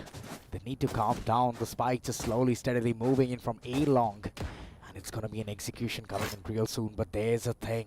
Here's a thing. The chaos has been made towards midsection. And there you go. The smoker is gone. It's done and dusted for no smokes whatsoever. So the execution is going to be tough. Because the angles held by DIT are going to be crazy. Manipal Yeah. Still 30 seconds having left. second doubts onto which site needs to be executed. There's an alarm bot right in front of Neeps, and it's going to be given the information. There you go, the nano swarms being activated, and they are going to be under siege. This and that scenario has just come down to such a grave end. The last man standing bad. Is he going to go bad at this point, or he's just going to be retreating, saving the weapon, 24 HP onto his name, but the Prowler and every single one of them just converging onto him and ending him right there towards the midsection. Well, this is what happens when your smoker is the very first one to depart. They did not have Omen, they did not have smokes, and you know the entry points. I mean, we keep talking about it so much, right? Omen playing the important role out there. They did not have them. I mean, no smokes whatsoever. I mean, always a controller plays a very vital role for the side. I mean, in the terms of attackers, it's gonna be so important for them to choke down those smokes in a perfect corner. Yeah, it is, but more or less it's again an equalizer that we are talking about. This match seems to be pretty close, and on the sides of Manipal University, I do see 5 of the ultimates ready, which means 2 rounds is what I'm talking about if the players don't get taken down. But as I say that, it's gonna be Meeps to find the very first one, the most important frag onto the true list itself. The Raze gets taken down. I've got your trail. Slowly and steadily, the Seekers comes online, and it's going to give a lot of information. Also, at the same time, Cypher and the Neural Theft has a lot to do. They have the site under their control, and that's going to be from the shadows activated to come out. Oh, look at his positioning. It's going to be way too difficult for DIT to get this one. It is going to be difficult for them. A repositioning coming in from the corners of Manipal. I mean, looking at the way it's going to be a post-plant scenario, they have to act upon it very fast, smooth and steady. But wait a second, that was a really good reveal, but no capitalization whatsoever. Looking at the way, the entire team, they need to go ahead, move and check those corners. Graffiti being the one perfect corner where everything just unfolds, and DIT is just falling apart at this point and crumbling down as each one of them are falling, and Manipal just seizing rounds back and forth. DIT for now, it was an expensive round coming up from their end, to be very honest. The lockdown of KJ being invested could not get them that written. I mean, come on. As soon as the lockdown came into the play, soon we saw the Hunter's Fury used to shut it down completely. And we have seen these plays happening for a long time now. So, again, it would have been something pretty expectable, but it all goes down to Manipal University having the 4th one on board. With the Jet's Knife and the Neural Theft online, let's see if Manipal can get one more, because to, you know, counter it, they do have a lot of things to work around. The 3 ultimates ready. The showstopper can actually make a huge difference there. The judge is what I can see. Oh no. Kokoshibo IT. He needs to be careful. There's one player right beneath him. He can actually change things here. The grenade is pinned perfect, and it does give a lot of damage to come. I mean, come on, Krish. Comes up, take Meeps down. The best possible way to force a player out of that position and get him done and dusted. Manipal University have lost their duelist, and now they have the A side under their control. But War Hockey is not going to stop. Finds 2 coming from the B side directly, and I feel DIT is just stuck back. That's right, DIT struck so hard. The previous round, it was looking like they were having an upper edge, but now with weapons being taken away. Looking at the way Manipal is just going in. It was just one man's loss. It could have been a flawless, but at the end, every single one of them has their weapons at disposal. So this is one good thing about them. Yeah. It definitely is. Pretty good rounds rolling and coming to their end. I mean, I love the way Sky played in the previous match itself towards the B side. A execution was done. A side was under their control. They had the spike planted as well. At the same time, you know, Warhawk just came into the play from the B side. He took 2 players down. The flashes were on point. Everything seemed to be so perfect. DIT, they need to plan something. They definitely had a good start coming up for them, but here comes the thing. The showstopper comes into the play. At the same time, he finds one to start things off. The entry flag has been done, but here's a lot of damage being dished coming up from the sides of DIT as well. They still have the Roaring Thunder to work around with, but counter it, we, you know, to gain a lot of information, Manipal does have the Neural Theft. I mean, they do have it. Manipal can take a I know exactly where get the information they so desperately need at this point. And that too takes. Just gonna be giving the right information. Oh boy, it seems all blundered, but Meeps, he's gonna be taken down. The vital information were taken, given, received, but at the end, no capitalization whatsoever. It all comes down to 1v1 post-plant scenario where Krish, he needs to be the savior. Lord Almighty at this point, but sad. He's holding a very, it's bad holding a very proactive angle here, and with that camera getting the right information right on point, but the diffusal being tapped at once, and it's just a bait time. Not being the best friend, and bad just going ahead, nailing it right onto Krish. And Manipal, they're playing so well. Oh, they're playing it smart right out there. The last player to survive, Cypher. The very first tap came in, he switched back to his cam, he gained that information, he waited. The second tap he waited, the third tap he finally, and then he took the player down and he got the round for himself. He was down to 56 off his, health, and he still got that round back. But 3-6, come on, Manipal University. They do have a good hand coming up in the attacking end itself, and they actually need to gain rounds, right? Coming down to the defense, it's going to be very, very difficult. Slowly and steadily, a C execution is what I'm looking forward to. The C side is left completely open for execution. The Astra can actually make a difference. She does by finding one out of Meeps, but that's all she could do before she gets taken down, Azura. That's right, I mean, that's a big loss, a big blunder coming in from the corners of DIT, but they have actually done pretty significant damage onto Manipal. Only 2 players alive, and for them they have to go in for a spike plant as well, so it's tough times against 4 people. So they have to take all of the steps very cautiously and aggress forward. Look at Krish, a good angle here, good place. Can activate 2 things right at once. One is the turret towards the mid, and the second are the nano swarms. So whenever you find someone right at the mids, he can just activate it, tap it on. And looking at the way the execution just comes in. Oh, bad. You think you were going in a better angle, but there you go. They've been given their own medicine. Oh, he definitely had the better angle, but little did he knew that the enemy right in front of him had the best one of it right present there. But again, we might just soon come to a fact where, DIT might just start to get rounds back to back. Looking at the overall scoreboard as well, we have King with 10 kills for himself. I mean, come on both of these ends, I did not see the duelist top up. That dude's fragging. Yeah, he is. He definitely is. 4-6 is what the scoreline is. And once again, the knives are not yet being activated. Omen? Oh, well, he's just going to hit back a lot of damage. Shield brought down to 31, 91 of his health. I'm just quite excited to see, those blades coming up from the sides of Manipal University. But already the underskill being invested. The tap comes in. Yes, it does. That's not a lot of damage being made. Not such a great impact. Exactly. It was just a waste of an ability and utility here. And King just with his sheer aim. He just goes in wild. Getting that frag, seeking a good angle here. And Manipal, all of a sudden, they're having an upper edge. Bladestorm still at the doorstep, can be activated, but this round is not the perfect one to do it. It's a 2v2. Needs to be a post-plant scenario coming in real soon. One player playing towards Gong. It's a good spot. It's back of sight. It's isolated. So you can just spring up, surprise your enemies right on time.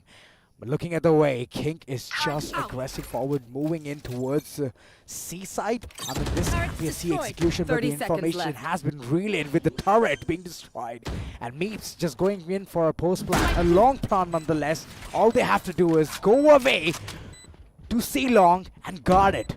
Wait for the defenders to tap on it, but look at this. Both the players just converging towards one corner. Everything is gonna fall apart. And King just goes in wild. He gets 3 kills on his name, and this is the way you finish this round. I mean, way to go. It was a 2v2 scenario, but here's a mistake which DIT made. Going unidirectional. Exactly. Small mistakes. I mean, come on. If I mention on what happened with the Astra as well, she, activated the pull. She thought that the player is being stunned out there, trying to peek. It just didn't work in the favor of the Astra out there. So, here are a few things that they need to be careful about. Also, they did not. They just expected the players to be stunned in the last 2v2, but that just did not work into their favor. Once again, it's going to be the last round before the swap is what we are having our eyes on. To be execution is what they are looking forward to meet right now. Dash inside the site already, but his location.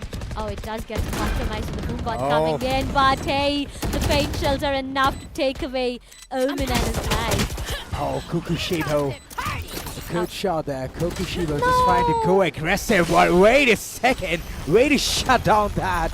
And right now it seems like a very odd deal. Manipal struggling. Only 2 men remaining. And there you go. The cosmic divide. Just making things far too worse for this entire team. They have to take a fight way too close. And one by one, everyone is falling. And there's a ninja defuse being stuck. This is wonderful! DIT just going so crazy at this point. And I love this game style. I love it. Finally the role swaps and Manipal. They're going to be in the defense section. I believe that DIT has an upper edge at this point. Exactly. I'm on the same notes this time. Once again, because the way DIT has actually performed in the defensive half, come on, they were building so much of pressure coming up on the side of Manipal. At points I did see Manipal was completely clueless on what can be done. The utils were on point, the aim duels were on point, the trade game was actually strong. So true that. On the defensive half, Manipal University, they need to be very, very careful. This pistol round is just going to decide a lot of things. This might just be an equalizer coming up, but to start things off, and his reveal, well, the positions are 3 of them, 4 of them. Come on, that's a lot of information all over. The shock darts come into play. Will they give damage? Yes, they do. A lot of damage. No player denied, but the fate. Oh my god, it's very difficult for Manipal right now. It is looking difficult. And Manipal, oh boy, close quarter fights. And every single one of them just faltering at this point. And Manipal, come on, you had such a good edge. You had the entire side under control. But look at DIT. They're just nailing it. Nailing their performance at this point. And it's going to be a post-plan scenario where, Bad is just going to be taken down with an aftershock. I feel sad for Bad right now. I mean, come on. DIT, they were actually waited. They were sticking down to plant. I don't know what happened out of nowhere. I mean, he did hear the sound cue. Just was like, oh, wait, why would I plant? I'll just take the player down. Exactly. He just came up. He took the player down. And it was pretty much done. To start things off, actually, the numbers were in the favors of Manipal, but the twist and the turns all around did not seem to be working in their favor, and DIT got the best of that round. Now coming back to this, it would have been a mishap happening route. There has been, It could have. He would just been said a goodbye to his team. Come on. It could have been, but Krish is trying to be a smart lad here, putting the car right in the midst. Just trying to read the information. Anyone crossing through that double door is going to be seeking a lot of attention. And there you go. Warrock just starting things off in a better note. But there you go. Those sprays just come down, plundering in. And it was his own teammate he's shooting at. What's going on? DIT, are we so delusional? Oh, come on, there's going to be a lot of confusions, a lot of plays, but again, Kokishibu IT, he finds one of the meeps with the paint shells that he had, and it all goes down to Manipal University, just having one last remaining player to survive. The Omen is what all they have. But you know what? They've already done a lot of damage coming onto the sides of DIT. I mean, look, they have brought 3 weapons down, and that's a lot of damage that they've already made. But for now, Manipal University, they're trying to make their way towards the seaside itself. The plant comes into the play. Yes, the spike gets planted, and now it's all about the 1 versus 2 retake. Well, that's right. The Omen does have a shorty. I mean, he has a shotty. It ain't gonna be helping him anywhere, but he has the weapon option, a plethora of weapon towards the midsection. There you go. He's gonna be picking a Spectre, moving further. Yeah, he does. And yes, he has a smoke to work around things with. Isolate the fights is what he's gonna be seeking for. But why is he swapping to a shotty? I mean, this is a mistake. And if he continues to do this, it's gonna be a mishap coming in through. But there you go.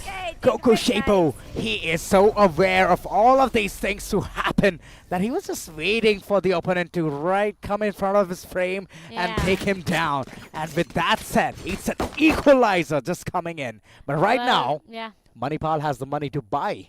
They have the money to bring in those big weapons, those vandals, those phantoms. But I don't think so. There's going to be an operator in the midst of it. Because if they want an operator, they have to go with no shield whatsoever. Which is a risky call once again. And cheap out even on the utility. That's a lot of compromise, which might just affect them. I have not done that much in my life as well. So if they do it, it's going to be a huge By the way, what's your rank? Oh, I mean, that question always stutters me, doesn't it? I'm currently unranked because... I mean, now I get the reason of why don't you go for that. What do you mean? I mean, I've been having serious life issues. I mean, I don't have a place to crash at. I'm homeless for past 10 days. And you're saying that I need to play Valorant? On what? Come on, I'll just get you my setup to play. That's completely all right. But right now, we are soon gonna head towards the match itself, and I feel DIT. The silence. It says it all. Exactly.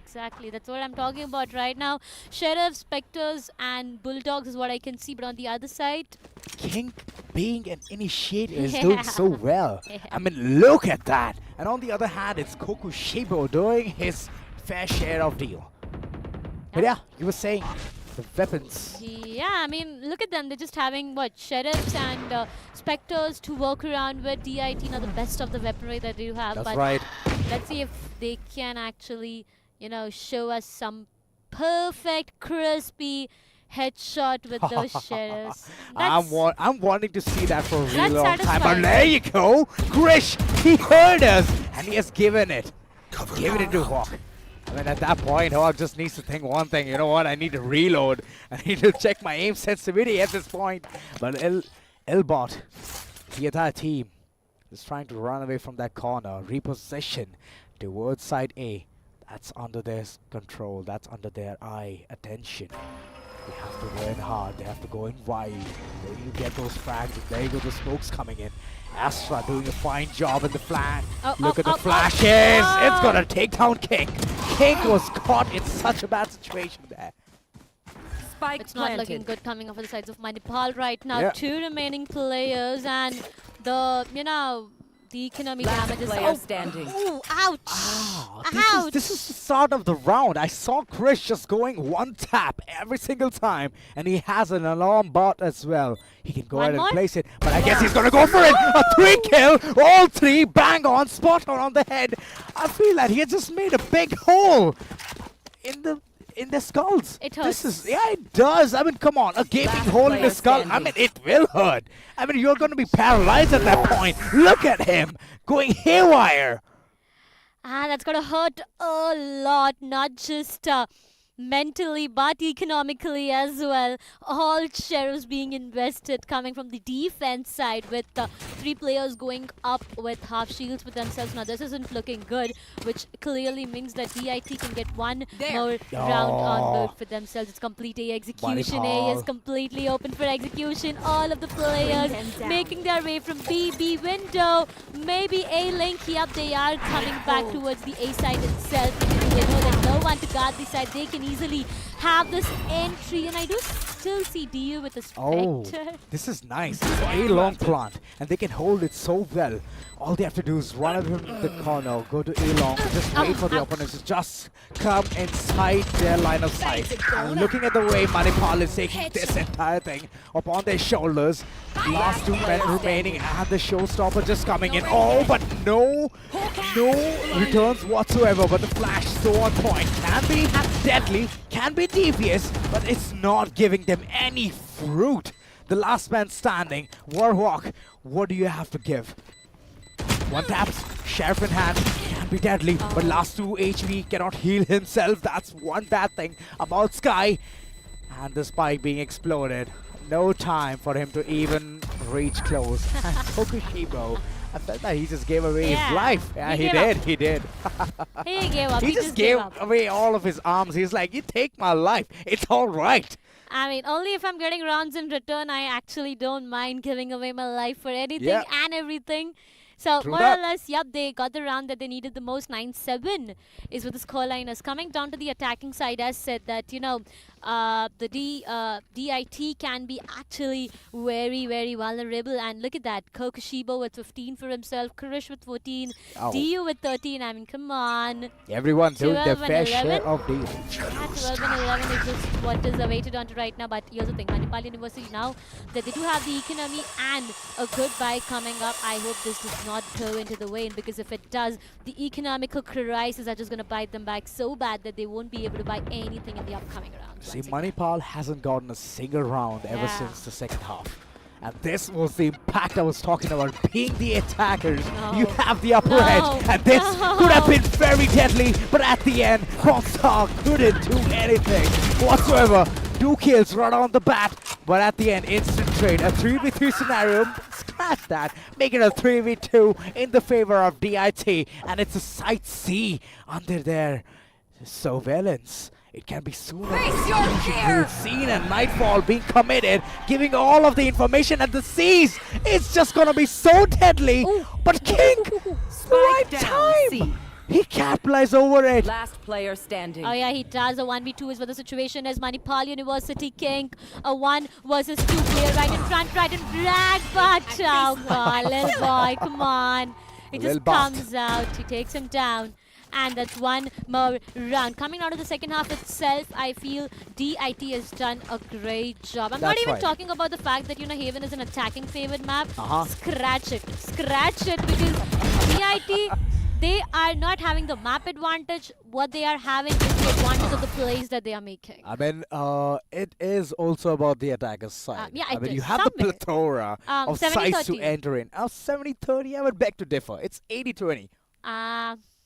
Take it or leave it. Oh, fine, you left it. Cool. Come on. 100%. It's attacker's side. But yeah, judging by the way DIT is playing, it's very economical. They're always holding, playing by the shots, and just playing for those duels. 1v1s being won, and at this point, the Astra is being such a huge pain for the corners of Manipal. And the side execution coming in so soon. Every single one of them taken away. Oh boy. It's a post-plant scenario coming in real soon, and there you go. Tough times for Manipal. And what am I seeing? A lurk game coming in? You should run. Oh, the turret. Isn't it a bit too late? The turret. It's going to decide the fate. More or less, it will be the Killjoy lockdown coming up as well. Meeps will be dashing inside the side directly, but hey, he needs to be careful. He needs to be careful. One player definitely gets detained. The Prime Guardian will definitely come into the play. But you know what? The alarm. Oh. What? Krish. That's got to be a lot of hurt that comes in. 1 versus 2. DIT, will they be able to clutch it? The diffuser's being stuck. DIT. Oh, he takes last out the moment diffuser. maneuvers. No, last moment maneuvers. And this. Oh my god, that was so close. He just sat there, sprayed his Vandal all across, did manage to get the kill, but here's the thing, half defusal was already initiated. I mean, that was a wonderful move coming in from Pawn Star. That was amazing. Well, once again, I mean, come on, the way it's just, you know, trying to spray through the smoke, taking the diffuser down. Nevertheless, one single round is what we are, you know, talking about. But for now, once again, I would see. Oh, I am good. Oh, wait, Meep's fine too, with the Blade Storm being activated before he gets taken down. I mean, I wanted to actually witness the POV coming up from the side as well. But hey, he takes down 1 onto Kokoshibo and he shuts him down. 2 remaining players, DIT. Now, after Manipal got that round for themselves, I feel DIT is back in confidence. They got 1 more. Oh, no, never mind. Scratch it. Fresh finds 1 onto King. They shut him down there, and their 2v3, it's yet doable until and unless Manipal University decides to go in for those ultimates. That's right. They have to invest. I mean, it's a good win-win situation for them. They do not have to invest onto their ultimates, except for the Omen. He can go from the shadows and seek the information he so desperately needs. Yeah. That's pretty much it. If they go in for that neural theft, I don't think so. It's going to be a good deal for them. Save it for the next following round. The information is all the way for Trish. The smart lad that he is. He has a gold charm, but he's definitely playing like a plat. Not again. Not remaining. again. Well, Last that's players gonna remaining. hurt. Krish gets taken down. He did check one of the angles, but he did not check the second one. It all goes down to 1 versus 1 situation that we are talking about. But oh wait, is that a backstab once again? Oh planted. no. Fade. The player does not anticipate the backstab coming in. Little does he know, he's playing towards the backside itself. Warhawk slowly and steadily making his way towards the side. Oh no, this can be very vulnerable. This can be very vulnerable. This can give away a lot of position, a lot of information. He is relying completely on his utility to find that position. Yes, he does. He knows the player is towards the A shot itself. The first tap comes in, but no peek whatsoever coming up from Fade. Oh, Warhawk, come on. Not ready yet. Come on, he does not have to go back. It's going to be very difficult for now. He's taking one to refusal, and I feel it's done for. He does not get the time to do that. Oh, here's DIT. Oh my god, SAT has given his SATs to win that particular round. Yeah. What a way to end things. And I like it. He just didn't give away his body just like that. Till the last moment, he just waited for the player to sit and defuse the spike. And then at the end, the capitalization. Oh my lord. Talk about utilizing the utility so on point. SAT, credit where credit is due. This player is a menace to the society. You know, for a fact, if Warhawk would have been aggressive towards a shot and would have taken Fade down, things would have been different, right? Yeah, No sees, it would have been different. no reveals, nothing, and it would have got an easy diffuser rolling up, but that's just, again, a hypothetical situation that we, you know, we keep keep talking waiting about. in our head. And yeah, I mean, the initiation, it's coming from a controller nonetheless. Look at him! 2 first bloods just coming, popping right on top of his name. This is wonderful, but bad. Okay, finally. Puts ashore the thing where it was just demolishing a lot. Oh, Planters being stick for Warhawk finds one onto Krish. He definitely denies KJ, but last player, there's one more player. No, he's not able to do that. One last remaining player. The Cypher, will he be able to do anything? Oh well, Paycher is just going to do a lot of damage coming off from Kokoshi, but just jumping off his face, I would say, and taking him down. That's the 12th one on board. DIT, the match point is right here in Manipal University. They are into a lot of problems right now. After a point of time, I feel in the second half itself, Manipal has just got, what, one single Only one round. Yeah. After that, it was just... Oh boy, this final shot was so on point. I mean, satcheling all the way to his face. One shot of the Sheriff would have just ended his entire career there, but okay. He just stayed there, got the shot through the Phantom. But yes, like you mentioned, it was only one round which Manipal has received in this particular half. That's the reason I've been telling that it is an attacker-sided map. They have a plethora of things to do at this point. I mean, looking at the way the entire team of DIT is playing, they're having some amount of switcheroos coming in. Last moment, initial, and it's just about those fake plays which they're able to sell it so well. And Manipal is just buying it. They're like, in the market, you can get things for like 1,000. Yeah. They're buying it for 10,000. Oh, one extra 0. Yeah, no bargain whatsoever. Oh, 0 does have a lot of value. That's right. More or less DIT right now. If there's a number right in front of it, okay? Yeah, pretty obvious, pretty obvious. Right now, not the mathematics class that I want to run around with, so I'll be getting back to DIT once again.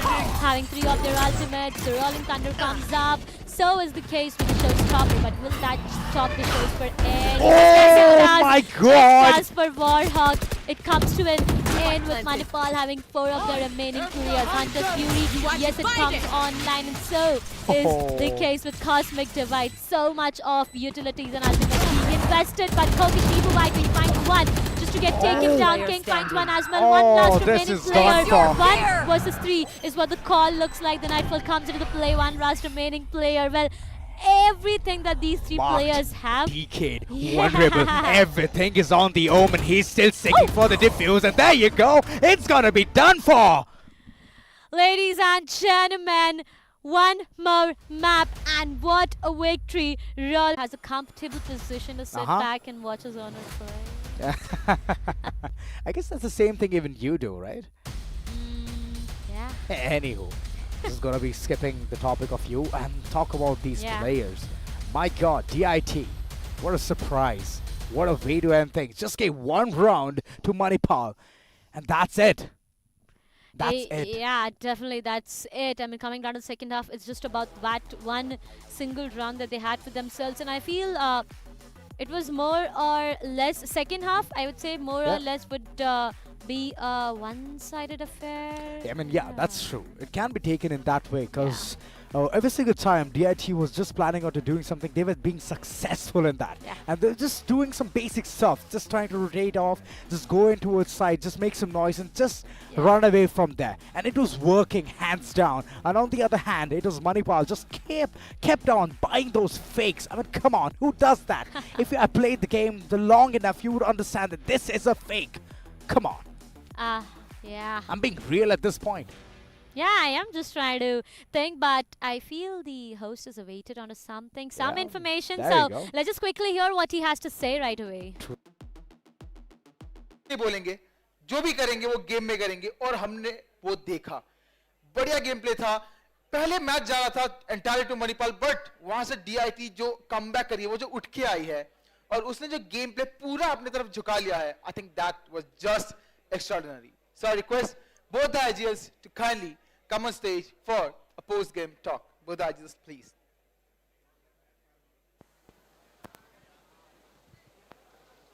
So कुछ गलतियां, कुछ खामियां, कोई जीतता है, कोई हारता है, ये बातें अलग है.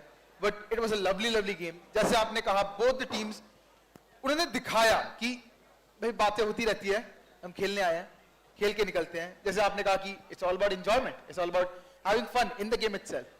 So it was a really interesting thing. पहले बात करेंगे the winners DIT गुलदास से. आपका टेक क्या था? ऐसे किस पॉइंट पे लगा? क्योंकि पहले ये लीड ले चुके थे.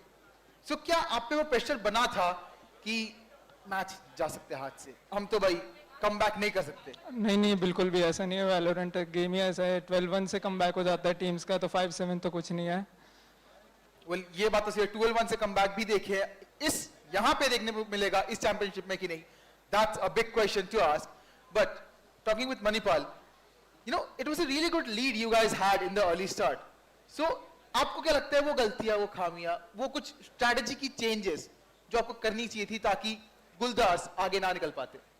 Obviously, it was our first time on the stage, so our players was kind of nervous.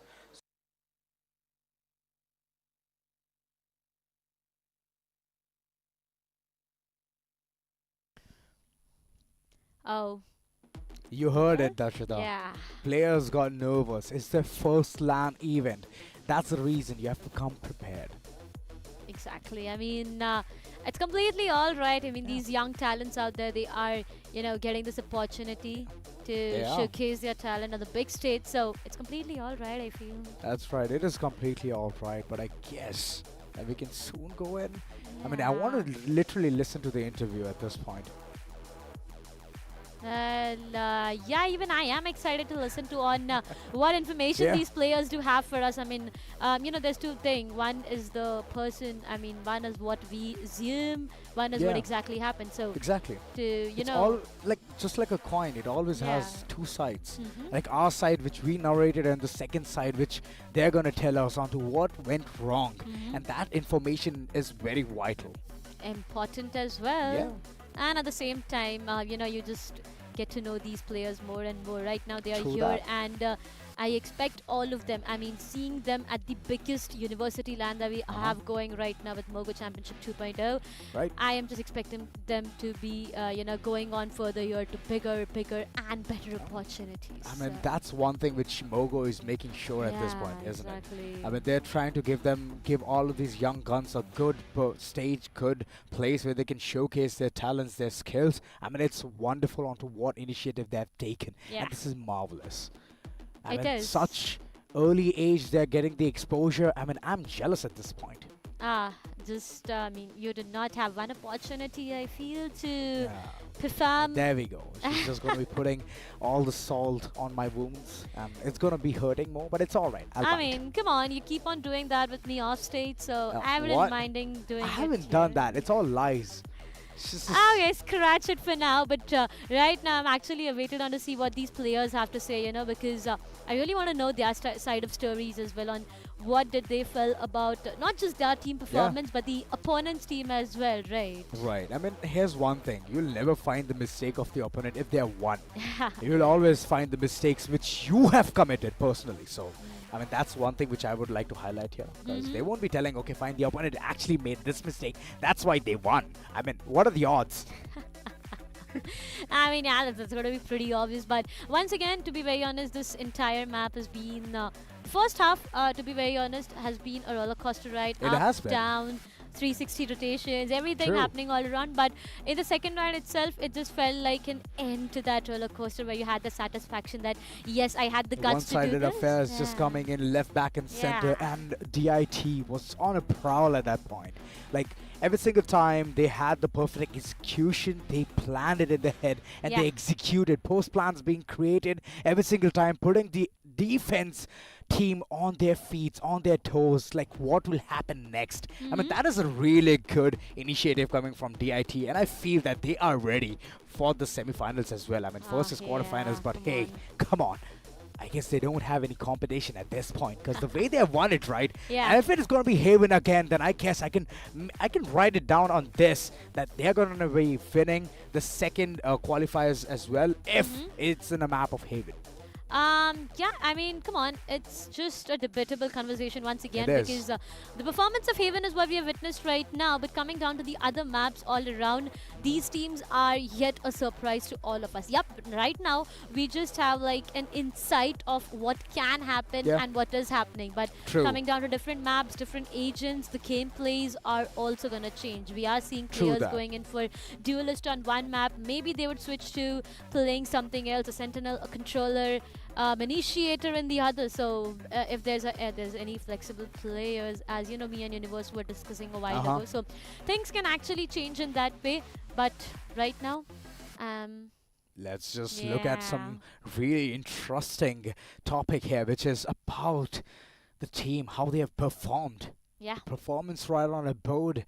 Oh, DIT, look at them. Oh, nice. Koku Shabo, being the race, has done a significant amount of damage. I mean, those paint shells at one point were shut down, but he never stopped. His confidence was just plundering, and he just nailed Manipal to the final bit of it. Yep, more or less, the scoreline says a lot right now. 22 kills, 15 deaths, 4 assists is what he has out of his name. Onto the other side, King with 17. I mean, come on. You know, playing with a SOA and being the top one in your entire team, it just has to say a lot. I feel things would have been different if we would have seen the entire team stepping up and, you know, playing together, the coordination or the 1v1 duels, the trades in the second half. Yeah, I was expecting something like this. Sky and Jet going hand in hand. Sky with her flashes and Jet just aggressing forward, getting those frags and just instantly retreating, dashing back. That would have been a perfect strategy from Manipal. But at the end, they had to bite the dust. And I can see King has done the major heavy lifting other than the duelist. This is something very astounding. I mean, the initiator doing such a good job. Yeah. I mean, kudos. Definitely. On the other side, we have Kokushibo with a good area. I mean, come on, 300 of ACS to maintain their 301 of ACS. Four first bloods. Oh, this is good. But I've seen the Astra do more than that. But okay. I mean, at the end, it's the ACS which matters. And we can see the player of the match, Kokushibo. What a way to just end things, right? Oh. Being the race, double satcheling all the way across the street, across the map, across A main, B main, and even C long. I mean, he has been showcasing all of those stunts. And at the end, I could see even his showstoppers do some amount of damage. I mean, I could still remember, all of a sudden, he just shot towards B-Link, towards A site, and he got a frag. And it was his opponent's Sky. I mean, just imagine what are the odds. A player to just run inside the showstopper and just get demolished at the same time.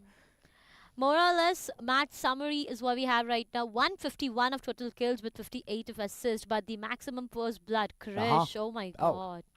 Has to give it to him, man. Give it to him. 6 first bloods is what he has. Total of 2 defusal. Highest EKNF, rating of 21 for Kokushibo once again.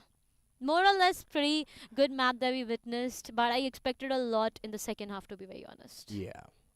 I was expecting a lot too. But Krish, my God, I guess he has been watching a lot of movies. Hence the inspiration of that name. But yeah, good plays coming in from his end as well. Being the KJ, getting all of those one taps with the Sheriff. Oh my God, the impact he has actually created is wonderful. I've seen it. I've seen in-game people hit one taps with the Sheriff. It's satisfying. Even I have taken all of those things. All I have to do is merge them, make it into a montage. But this guy, in the first game itself, he has created like literally so many kills with that weapon. Oh well, yup, that's gonna be more or less the case. I mean, those sheriff shots, right? I don't know how much to emphasize on that fact, but it's just so satisfying. It is, it is. And you know, with the Reaver Sheriff, if you have that, the sound, it's just so soothing. satisfying. But the match stats, beautiful. DIT with 15.27k of damage. Oh boy, I mean. Even Manipal was going neck to neck. It's just 2k and few more hundreds less. But okay, all in all, the percentage in their corner is favoring a lot towards a headshot. Fragments is definitely DIT, man. They had been an impactful team all around. Yeah, onto the attacking wins, if we talk about that, 8 wins for DIT. On the other side, we have 7. Yeah, coming down to Haven, we've had a lot of discussion about the fact that, you know, it's more or less the attacking favor side that we keep talking about. But also, on the defense side, I feel DIT has made a huge impact. 5 rounds on the defense and 8 on the attack is what they got. Like I mentioned this before as well, like 5 rounds is the minimum you need in the defense corner. And then once you're in the attack, you can literally capitalize over it. And that's what DIT did. They heard me and they did that. And that's lovely. Like in the map of Haven, everyone does this. But for now, let's just relive all of those things which you have just seen recently in our match highlights. I would love to do that because this is me, Tanya, and I have Oro alongside me. Yes, Sup, I'm Oro. Yeah, you can see me down there on the screen itself. But yeah, for now, match highlights is what we are talking about. All of these players, all of these moments happening all around. Yeah, Kokushibo. I mean, that's what Rays do, right? Double satchel entry and just give you a big surprise. That's right. I mean, this surprise can either be in 2 ways. It's either going to be that you can capitalize over it, or the reflexes are just going to snap towards the head, or the second thing, that you're instantly going to be taken down by surprise.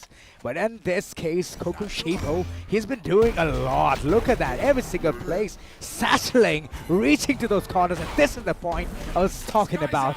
Oh my God. War didn't know what just hit him.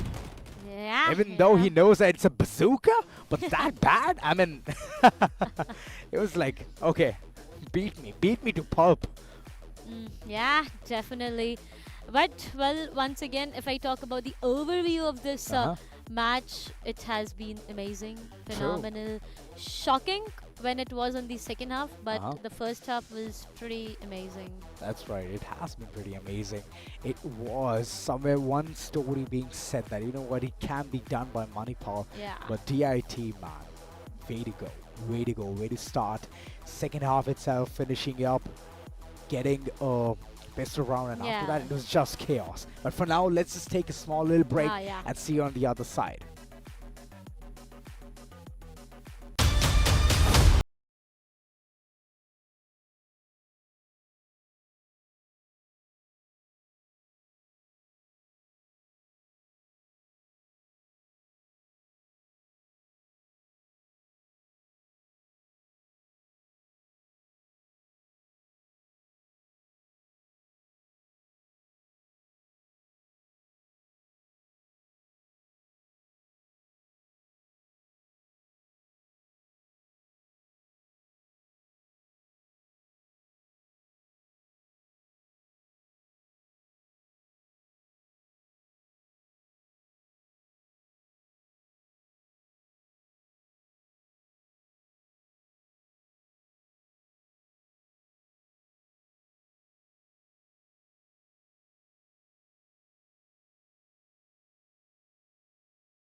Ladies and gentlemen, welcome back to the Mogo National Championship 2.0.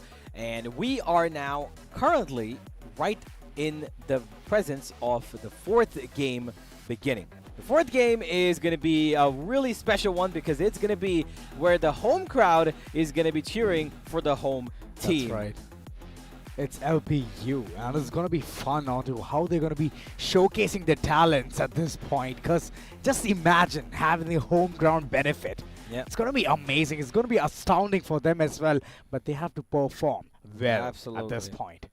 Yeah, it is. It's quite a great, stature for them to perform in front of their home crowd. But the problem that could arise is if they don't kind of live up to the expectations, then the opponent that beats them, which might be MIT, could take a lot of confidence going into the next stage of the competition. Now, this is going to be, make or break. Of course, it's one map only.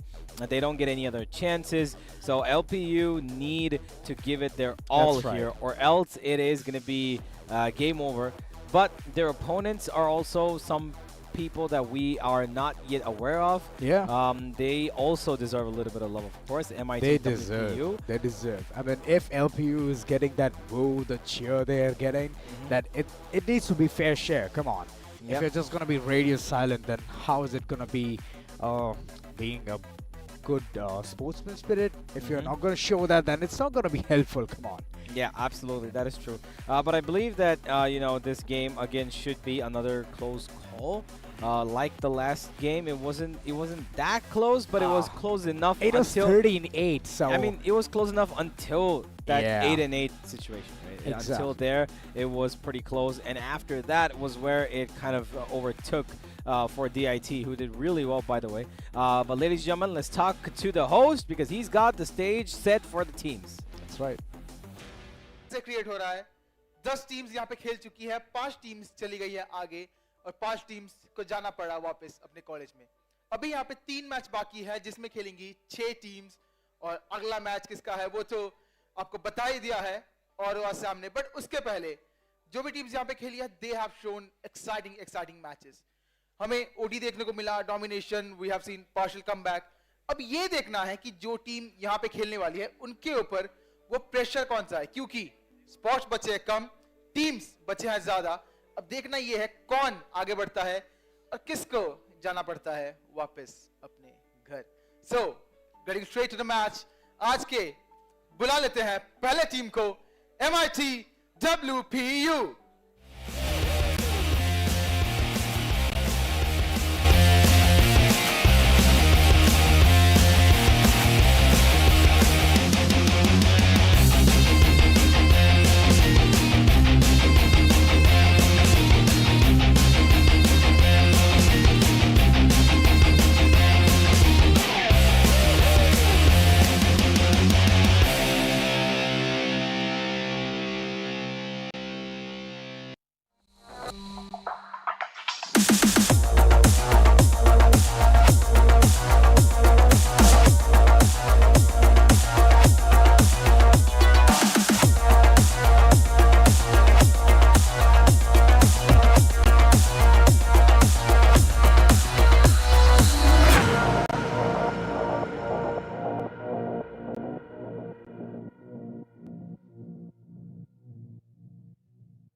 Okay so MIT WPU आ चुकी है stage पे but इनको face करने आ रही है इनको टक्कर देने आ रही है LPU Tigers so let's call them on stage ladies and gentlemen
So दोनों teams आ चुकी है on stage. We have on stage MIT WPU as well as their opposing team LPU Tigers.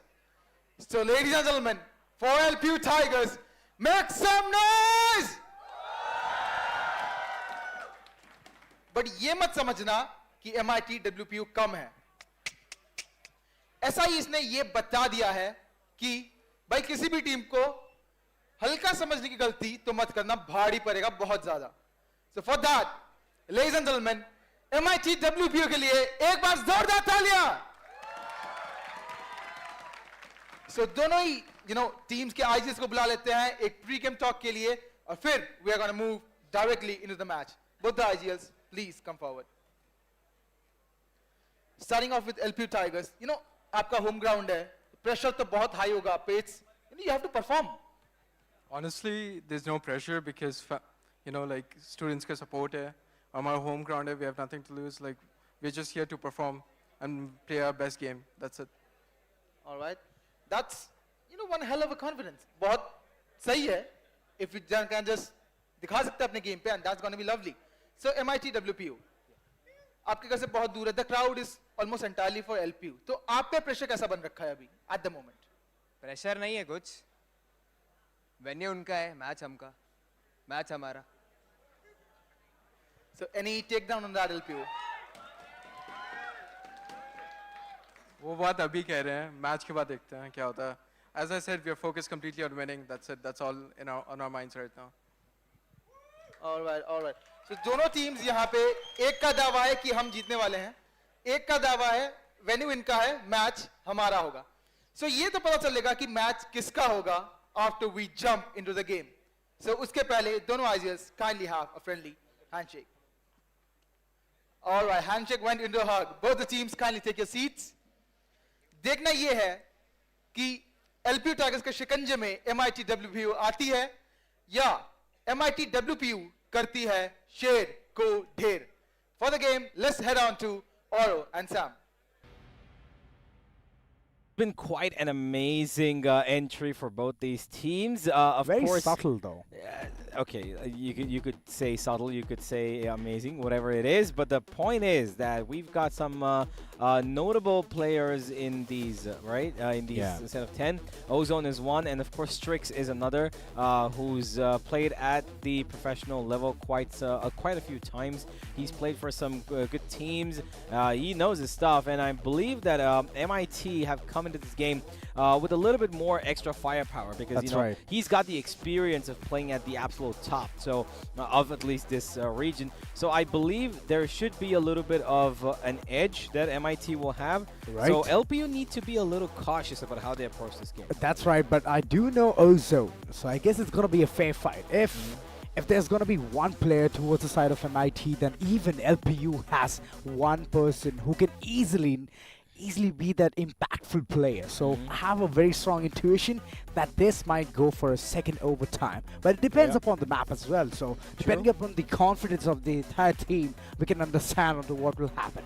Yeah, absolutely. We'll have a look at the video pretty soon, but right now a lovely crowd there. Yeah, we've got some people from Mogo right there. Right. And yeah, we are hoping that the matchup between these two teams is going to be a really interesting game.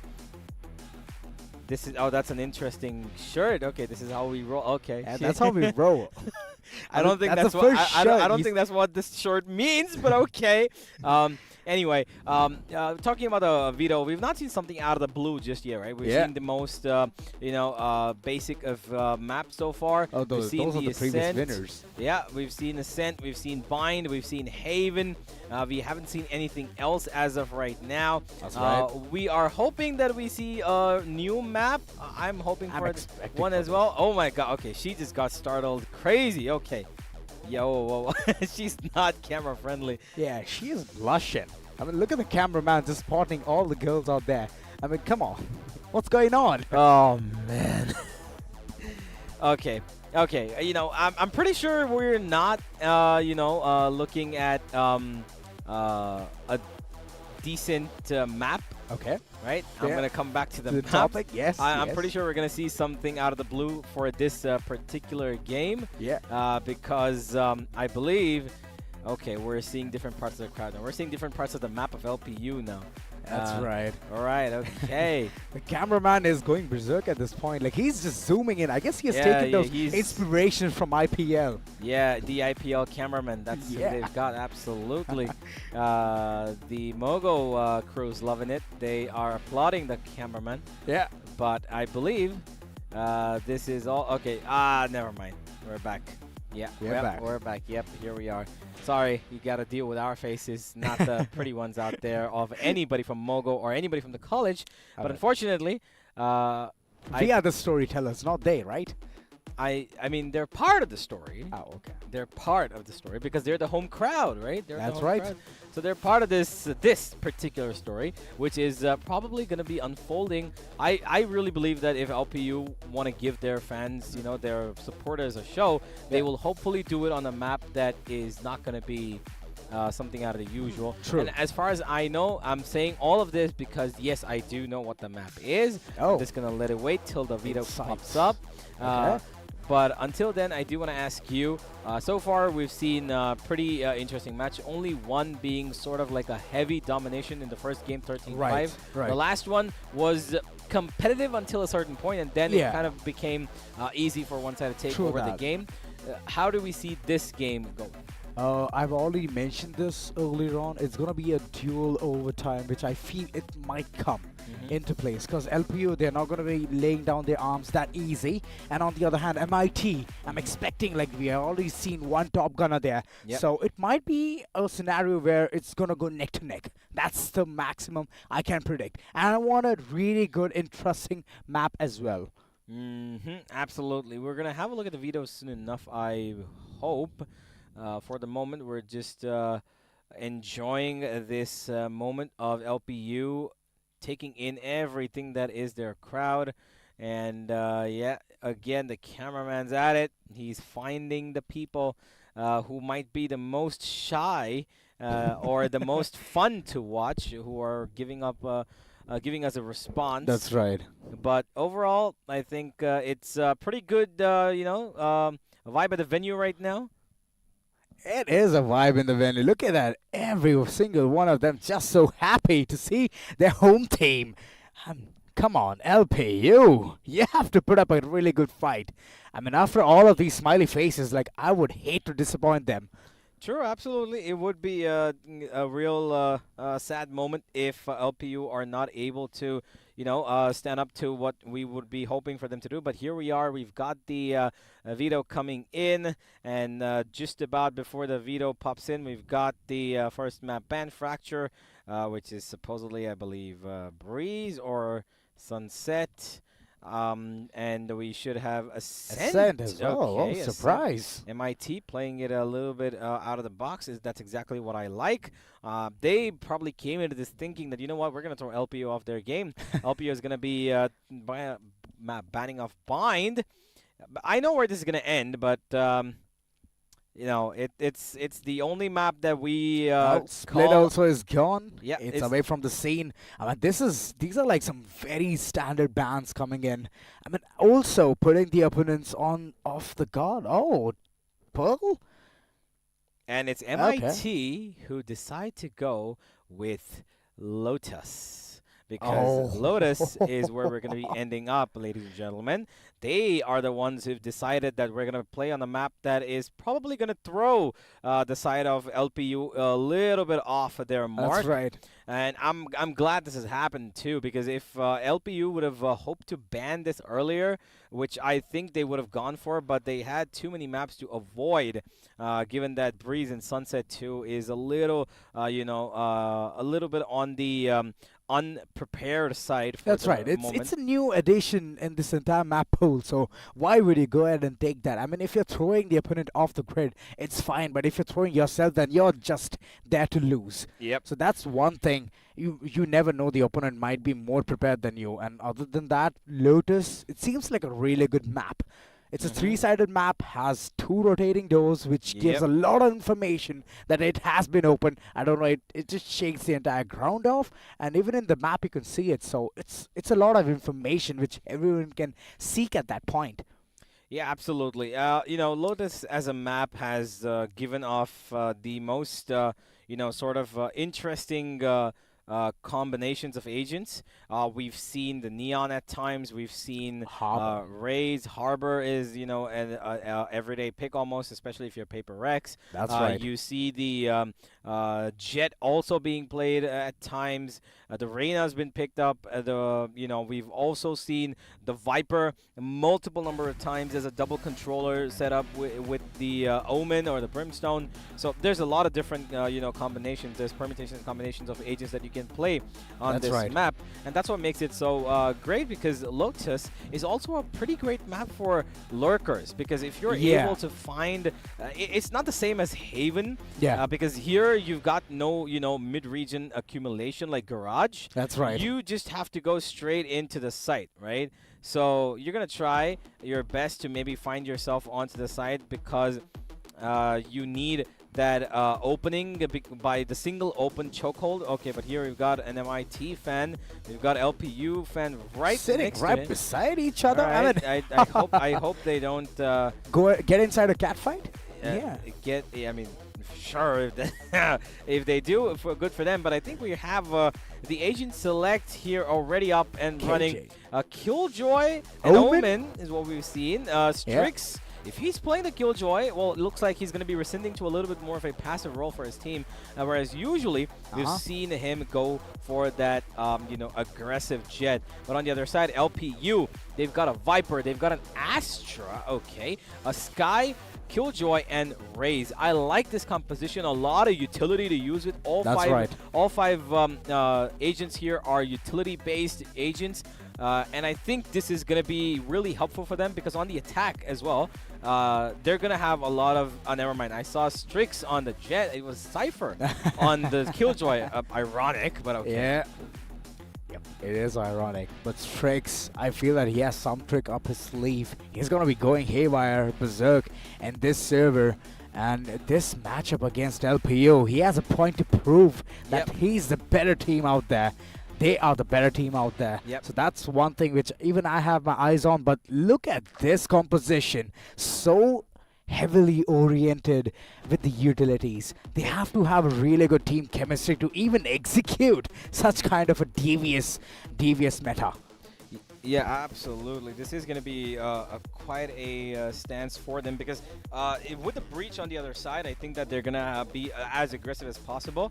They're going to try to push their opponents, especially because they're playing on the defense. That A-side control, that chokehold, is going to be constantly coming in. They're going to throw in the grenade. They're going to throw in the fault line. They're going to hold them off for as long as they possibly can. The one-way smoke as well from Midnight. It is going to be MIT constantly pressuring the side of LPU, and I think that they're gonna let Strix do his own thing towards C, and they're gonna let him roam free by himself, because I think he has the potential to single-handedly turn around this game, and not just the game, but he can also do it by being the you know, pivot in terms of the lurker, right? But we'll find out how it all ends up moving, as we should be heading into the game in just about a couple of seconds, ladies and gentlemen. We do have a couple of more things before we just start off this game, and there we go. The timer has been unpaused, and we are heading into what is the most anticipated game of today. LPU Tigers up against MIT WPU. Here we go. That's right. The wait has yet to be succumbed to any more seconds. These teams are going to be going neck to neck, tooth and nail. LPU, every single one of them is so hyped at this point that they want to see the match up against MIT. What does MIT have to prove here? We'll see that real soon. Rifler planning on to going towards side C. But there you go. There's a lot of setup coming in towards the C side from the KJ. Cypher being the man. Yep, like we expected, that initial A aggression has pushed them back. They had 4 players here, now they're left at 2. And Strix is already on a big rotation to make himself available towards that C site, but they don't need it at the moment. They're getting all of those orbs at this point. Oh yeah. So they can get a benefit of this entire situation earlier on itself, getting those utilities online. And looking at the way the Viper has already been off, I feel it's going to be tough times coming in.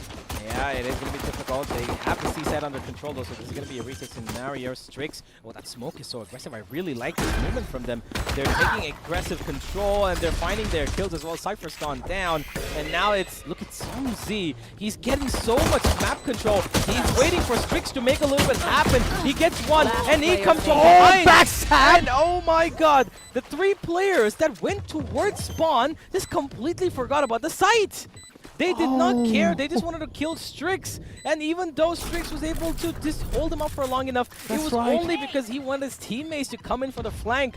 And it wasn't even a flank because they came in from Waterfall, and it was so easy to just take up the space that was left out by LPU, because they practically forgot about the rest of the avenue. They went towards spawn, and nobody cared about Waterfall. Look at this. There's one player on site, but 20 people running on him. That's right. A very smart move coming in. And MIT, I mean, the brains are just one thing which we talk about, but in game, this is implementing it at this point. They have the bonus to work around things with every single one of them with full shields. And look at the others. The other team being LPU. No weapons whatsoever. Only Elmo has invested onto a ghost. I don't think so. It's going to be a big return coming in. But okay, we're going to watch it real soon. But Strix is facing some issues at this point, as he's just disconnected. Yeah, he has disconnected. But after making those plays, how does he even get the right to disconnect? I don't think he did it on purpose. But yeah, it is going to be a little bit of a pause here. I think we should be heading into the game the minute Strix is back on. But as we can see, the buy here is fully fledged for the side of the defense. They have their Spectres, and Strix is going to hold on to that Marshall. And yeah, we do see a little bit of a pause right now, as LPU, they need to be aware of their surroundings. They need to be real careful about what they do. And here we are, the technical support coming in for Strix to get back into this game as soon as he possibly can. Tough times. Calling in support there just to fix the Discord. I mean, the internal information relaying should be there, and Discord is playing a very vital role there. I mean, if one person just goes haywire and just goes ahead and be like, you know what, a person is right at this corner, I mean, that'll be a false information, and the entire team will be jeopardized onto what they're doing. So that's one thing. Hence, all of those assistants, and finally we can see the time just passing by, and the second round to be commenced.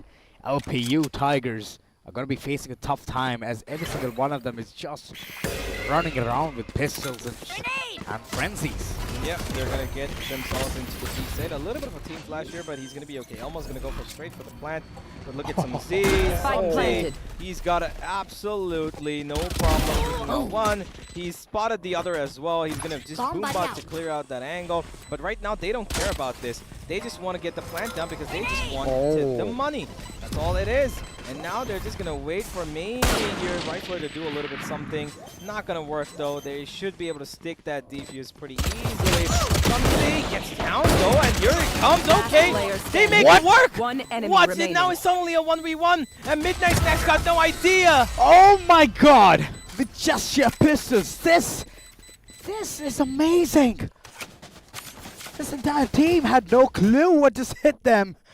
Oh, the defense. I mean, I was expecting Raze to do more damage there, but whiffing with, SMG nonetheless. Why? It was a little bit of a whiffaroo situation, but it does turn out to be that LPU had the better positioning, and they all peeked out together as a team, and that's exactly what they were planning to do. I thought that they were actually giving up on that, site after getting the plant down, but instead they came in together and they made it work massively. A little bit of seaside presence being shown as they instantly rotate back towards A. Wind, Somzi, Strix, great shot as well. Straight taps the head off, and now it's going to be the A-side execute that comes in. The one player left on towards Tree. Somzi is going to be trying to hold on to his ground for as long as he possibly can. He's got a grenade coming towards himself, but he's got a grenade himself, which does not come into use. Could have denied the plant with that, but doesn't need any more space. And now it's a 5v3. Unlikely that the MIT boys pull this off. Oh, Midnight Snack. So close, yet so far, looking into the stinger, good. Nice angles being held, but here's the thing. Post-plan scenario, I don't think so. They have a fighting chance. As Frost and Wolf, they just go hand in hand. And with that said, a second round rolling in for the corners of LPU Tigers. They're doing well. I mean, previous round itself, they took away a must-awaited round. It was a bonus from the corners of MIT, and they couldn't capitalize it whatsoever. They had all of the weapons they needed to win it, but couldn't stand against pistols nonetheless. And this time, they have the money to buy. It's only Midnight Snack who's going with half shield, but he's having the Vandal. It's a better fighting chance at this point. Yeah, absolutely. This is going to be the round that MIT need to pull off really well. Not too many players either. They've already got the ultimate established.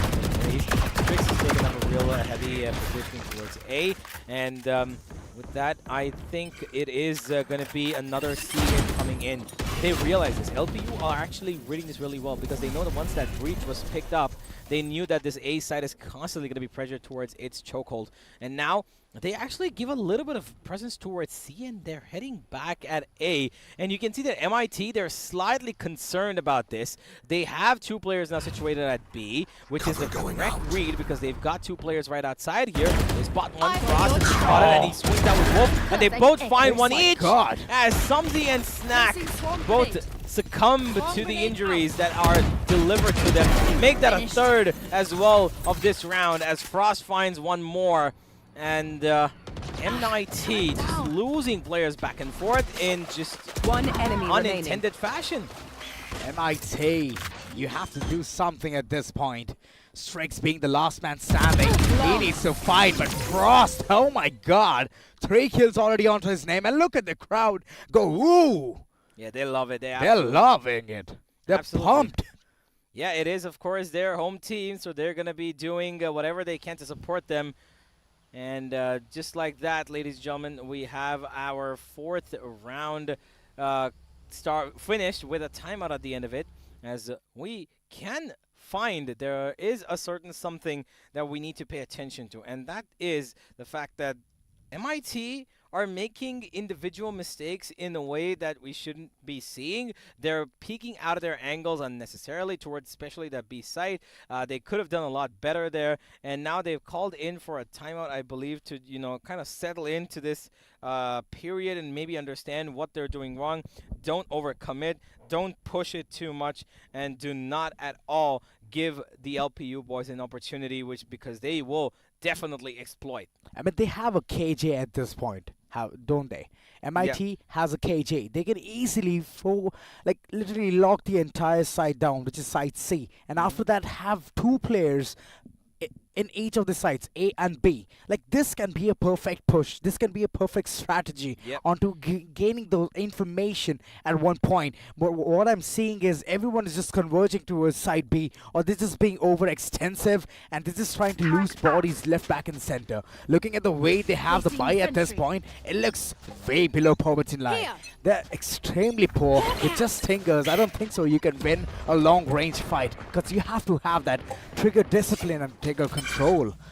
Yep, a little bit of orb farming here for Rifler. He's just going to get that and get away. As hope that Wind is going to be able to secure that other orb. Well, inside B, no, never mind actually. Okay, oh, Midnight. He just gets a kill out of nowhere. Wind is taken care of towards the A site, and now they're actually focusing on B. With this, we should be looking at a B side execute. Oh, actually, confused. They've lost the player, so they're kind of confused. They're going towards A, where Midnight is waiting for them. And now he's got 4 players to worry about. A smoke could main huge here, but he gets away. He spots them, and he gets away right about on time. My God, he actually survives there because him Oh. surviving was the most important aspect of winning this Unbelievable. round. They've got one Vandal to work with as well, so they should be able to go for this retake with a little bit of utility because they've got that Raze ultimate still online. That's And right. that Killjoy ultimate can be broken down with that Raze ultimate. Plant going down, 5v4 retake. Possibility, yes, for MIT, but can they actually stand strong? Oh, that's a tough question. They had the showstopper, but look at Wolf. Just trying to hunt down people left and right, but oh, so Zoe. It just goes wild. Getting two players right at the back. It's a post-match scenario. They have to go in for a defusal, but oh, LPU Tigers. They're prowling at this point. Oh. Breach, he's got one more left to go. It's a 1v1. He spotted him. He's going to get a little bit of damage from the turret, but he's going to have to try and make this work, but no! Swings out of there, but he will be taken out. Frost is going to lose, win that fight pretty comfortably. That's Thanks to right. his sixth man standing right there, the turret. And with that, LPU comfortably surmounting a lead here. That's right, 3 ultimates at their disposal. Cosmic Divide. There's even Showstopper. I mean, this cannot get any better. And upon that, there's even a lockdown. Come on. Being in the attack side, having a lockdown can literally give you the space of the entire site. You can have it under control. And I believe that is going to be Site C where they're going to be investing the lockdown. Because it's a small site and you can easily gain the space, you can easily gain the control, and post plant will be very easy to hold down. Absolutely, and I think that they, even though they do go to the C set, I think that the Raze might be able to break it down easily. I think the better option for them would be to first get control of the C set with their, initiator, and make sure that the Raze is not around, because the grenade or the showstopper both can absolutely destroy that lockdown. For the moment, though, I think the Raze is not going to be lurking around the C site. They are going to have him stationed at B. We've got a small little tech pause here. I believe there's a little bit of problem with the internet, and we should be going back. But yeah, if we look at the scoreboard, it is Frost who's doing really well. Strix having a bit of a slow start to this game. He does have the operator now, and he's known for that. He's well known for that, and we will find out if or not this is going to work out for him. As LPU, they need to win another round, and there it is. We've got the ultimate putting down as it is going to be the B side, and it's a good choice as well, but the ultimate from the Raze could stop this from happening. Samzi, a great grenade. That's actually going to damage them so much, and it's actually going to finish them off. Yeah, no, it will get one. There is a counter ultimate coming in, and he will mean not finding anybody. I thought he was actually going to get the Raze, but it's just going to be half his health damage. Rifler gets away. Midnight gets another, and now they're trying to make this work on their own. Samzi, he misses it. Oh my God. That was a miss. A swing and a miss, but MIT, what a way to capitalize things. Finally, they've gotten another round, a silence breaker there, and LPU Tigers, they have the money to buy all those weapons, but oh, Strix, he needs to work around his things with. He's just sitting at the bottom, being the duelist. This is sad, unfortunately.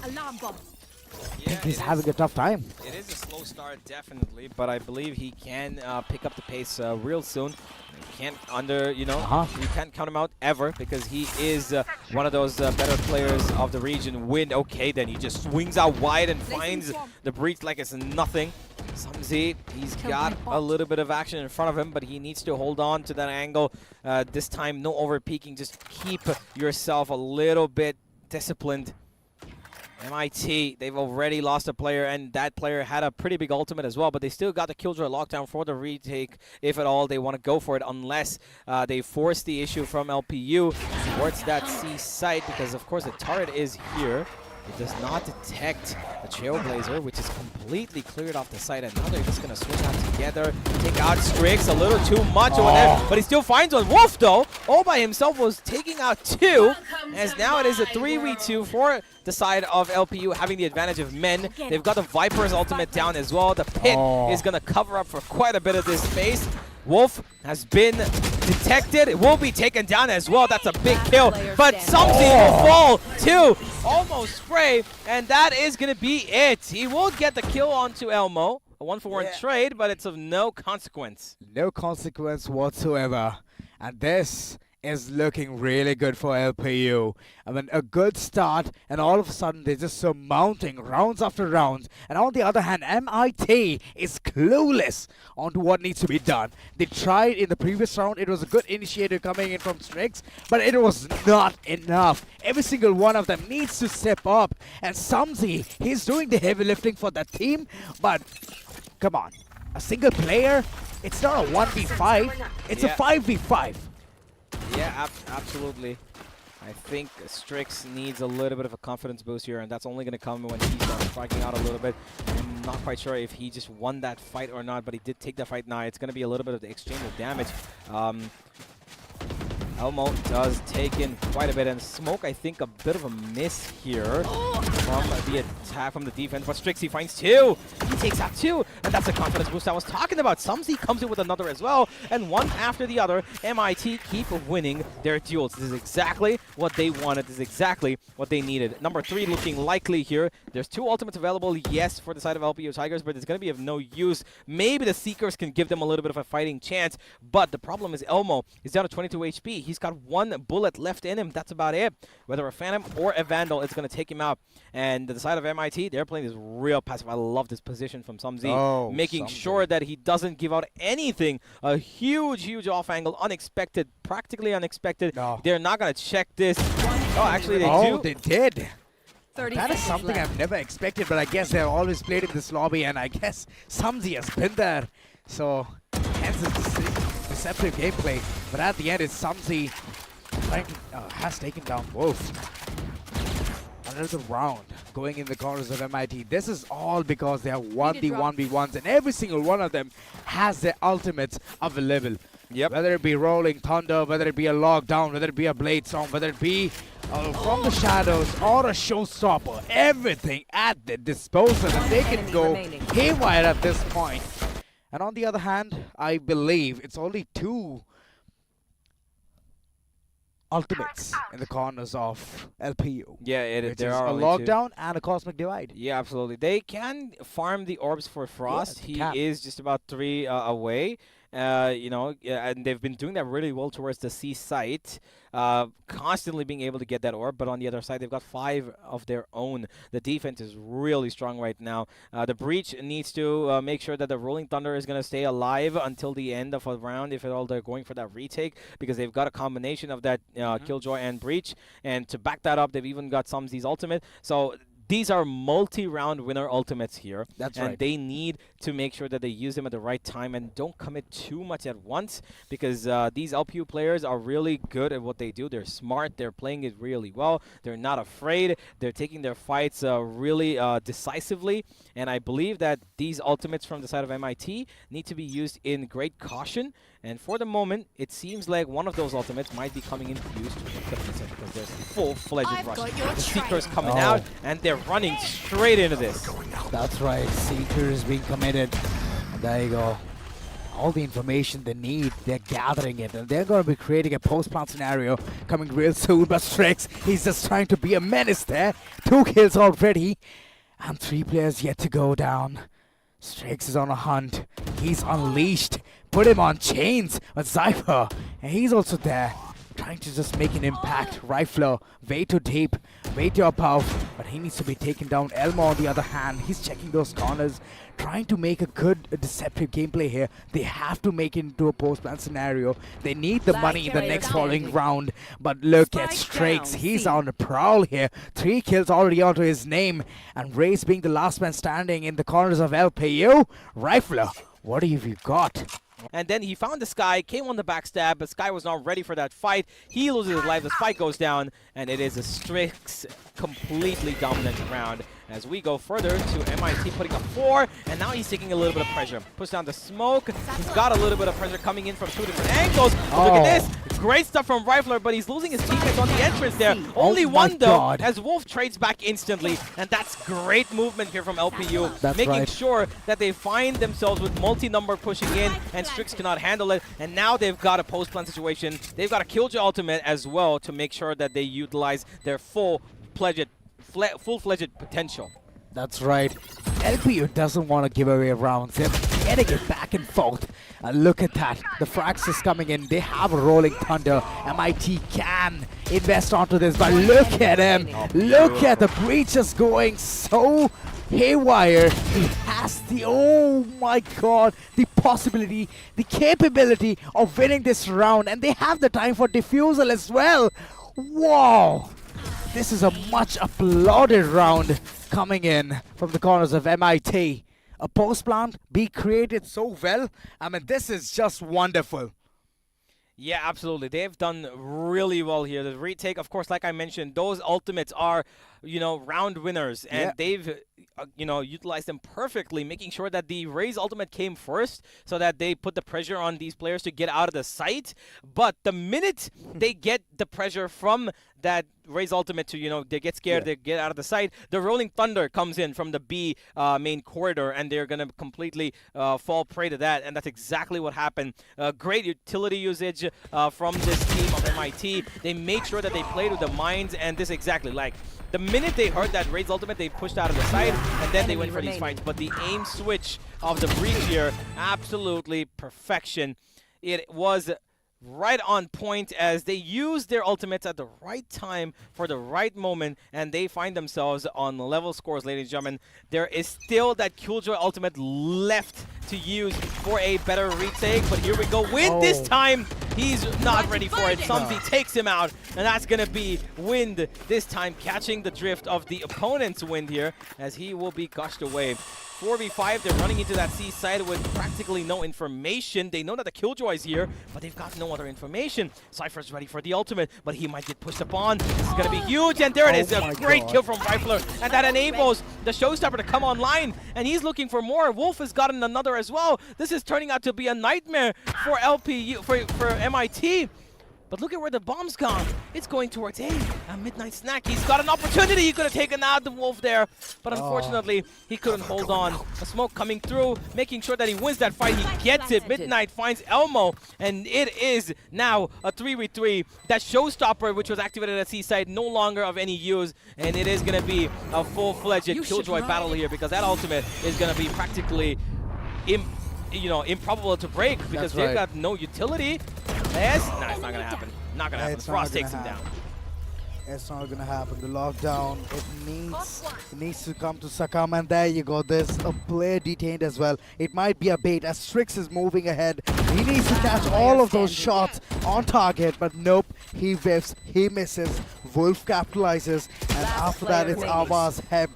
Bro left in the corner. Frost, he's going to be capitalizing on that. And with that said, LPU Tigers, in the half. they are doing well, significantly well. Every single ultimate being utilized in that previous round. It was an expensive round, but a good round for the corners of LPU. But on the other hand, it's MIT. They're having 3 ultimates still available at their disposal. They can utilize it in this falling round. It is going to be a desperate attempt for them to at least get this one and end the first half on a note of 6-6. Yeah, hopefully they're looking for that. Of course, this is a slightly attack-favored map. Yeah. So, getting 6 rounds, even 5 at this point, is really good. But look at this Elmo.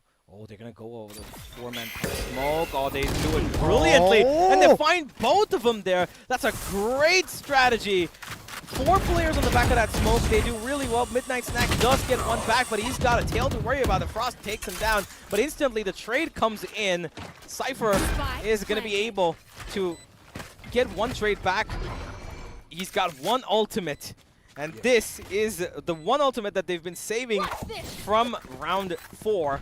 And they finally get to use it now. He needs to drop it. There it goes.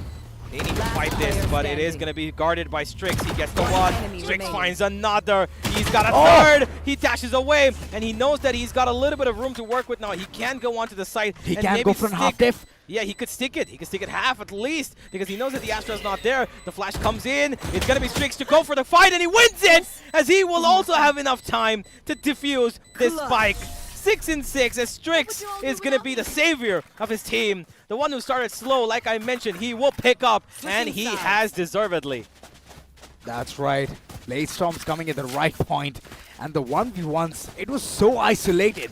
If LPU had all of the players converged onto Strix, they had a better fighting chance, better fighting stance. But at the end, it was just those 1v1s which was just given away to Strix. And this was the moment which everything changed upon. Elmo, being the last man standing, he did utilize that guiding light, but unfortunately, it didn't hit the target. Even though it hit, he just flicked around, and the damage was done. Dealt with. A good first half coming in from both the corners. And now that they're on the attack, they're going to use that Breach, Raze, and Jet combo to absolute exhaustion. As they're going to just keep running it down towards whichever sightline they can find and just make things horribly worse for this LPU side. They're just going to keep annoying them with their utility, but they've not got too much of it, so they need to make sure that they use it conservatively. The minute there is a chance, they push and they make it work. And this read from LPU is really good. They're holding on to this D7 with 3 members. A little bit of a spam here from Elmo, but he eats up a little bit himself. Wolf, though, still gets a kill, and now they're taking over this B side. Wolf down to 34. He's a little bit softened up here, a little squishy. Strix gets one. Strix looking for the other, and he will be covered from the other side.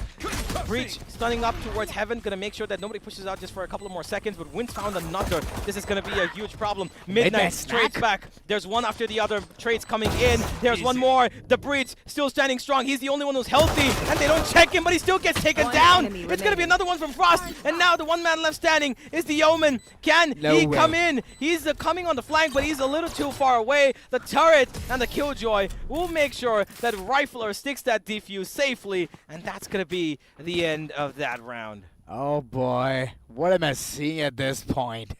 MIT. I mean, they wanted to execute the entire round so well. It was a good post-plant scenario, and Midnight Snack was playing so well, being Omen. He was trying to be very deceptive there, but you know what? He was caught off guard. And the turret, what a way to place it. Absolutely. He kept it inside the smoke. I mean, even if he kept it outside, I think it wouldn't have been much of a problem. But yeah, it would have been. Midnight Snack was way too low. Yeah, he was. But that's the thing. He could have dodged it away, I think, at least after one burst. But either way, it is what it is. We've got LPU Tigers now in the lead. But it seems like there's going to be a force coming from MIT. They've already taken the C side. They've all forced in. They're confident about this because they got the plant from the last round as well. Yeah. And it is going to be a post-plan. One trade does come in. Cypher's lost his life. But it is going to be a 4v4 retake. Can they go in for this, or is it going to be the Raze and Breach combo with the utility because they've not used that much yet? That's right. If they lose this, if MIT loses this force, it's going to be problematic. 2 rounds consecutively will be taken away. And look at Samsi trying to make a difference there, but slow and steady. Every single one of them is just faltering. It's a 2v2. Oh, scratch that. Make it a 1v1. Okay, Samsi, I see you, but Rifler, way to go. Half def, and after that, just capitalization. Wonderful. Yeah, absolutely. It is a really good try, but again, the round was a win or die fact because in terms of, you know, dying would be their economy. That's what would die. And it has lost its life because they have now forced on an eco. They've been forced on an eco or a semi-buy of sorts. And they've lost another round that they could have potentially put on the board here. It is 8-6. LPU looking pretty solid in the first 2 rounds of this defense, but they've got still a lot more work to be done. MIT, they're known to have shown us the comebacks as they've happened multiple times now in the first half, and they've done really well. They warm up a little slow, but they do get to the point that they want to be. And LPU gaining A main control. Elmo's going to make sure that this A main is not going to be at all contested as the C set is going to be taken over. They've got 2 members over there waiting. The Astra and the Killjoy are waiting for this. They've left B on a little bit of a retake with that boom alarm bot there. Viper's made his way there, but this rotation again coming in from the attack. They're kind of confused about where they want to go. The spike is still outside C, but will they end up there? Because they're waiting that maybe the Killjoy can do something outside of B. Here's the thing, they're just waiting for a mistake being committed from the corners of LPU. And MIT just wants to capitalize on top of that because they don't have the weaponry there. It's only those sheriffs which can make an impact. And all they're doing is waiting for it. Look at it, the execution coming in. But Frost is just going to be capitalizing 2 kills already onto his name. But Midnight Snack, He just wants to get more, but his health is way too low. And there you go, LPU Tigers on a prowl, just getting rounds left, back, and center. And it's a 3-round advantage. Absolutely, and here we go yet again. The must need a timeout. Timeout being called in. 6 rounds only, and they are 3 down from where the LPU Tigers are currently, and this is going to be a really tough spot because they need to win this round. If they don't win this round, it's going to throw them off their mark, and they will be exiting this tournament pretty early on. MIT, of course, they would want to fight back, and they need a little bit of a push in the direction that they require. But I believe the only way they can find that is if they utilize their 3 members, the Breach, Jet, and Raze, in the right way possible, and take a little bit of A control. They need to push and fight for that A main control because they're going to get pushed off, and this is practically going to become a 2-sided map, right? That's right. So they need to try to fight the only thing that they did on the A side when they were on defense and get a little bit of control. Force LPU to play passive. That's the only way they can make this work because LPU don't have that much of a presence towards A main. They don't have a stun of a Breach. They don't have, forceful flashes like the Breach. They have a Sky who can give information, yes, but you can push that Sky, and you can push that Viper as well, who are usually playing on that A side, but it seems like they are looking at a full-fledged C side execute. Oh, Placing swarm grenade. Swarm grenades being placed at the defense. Blinded.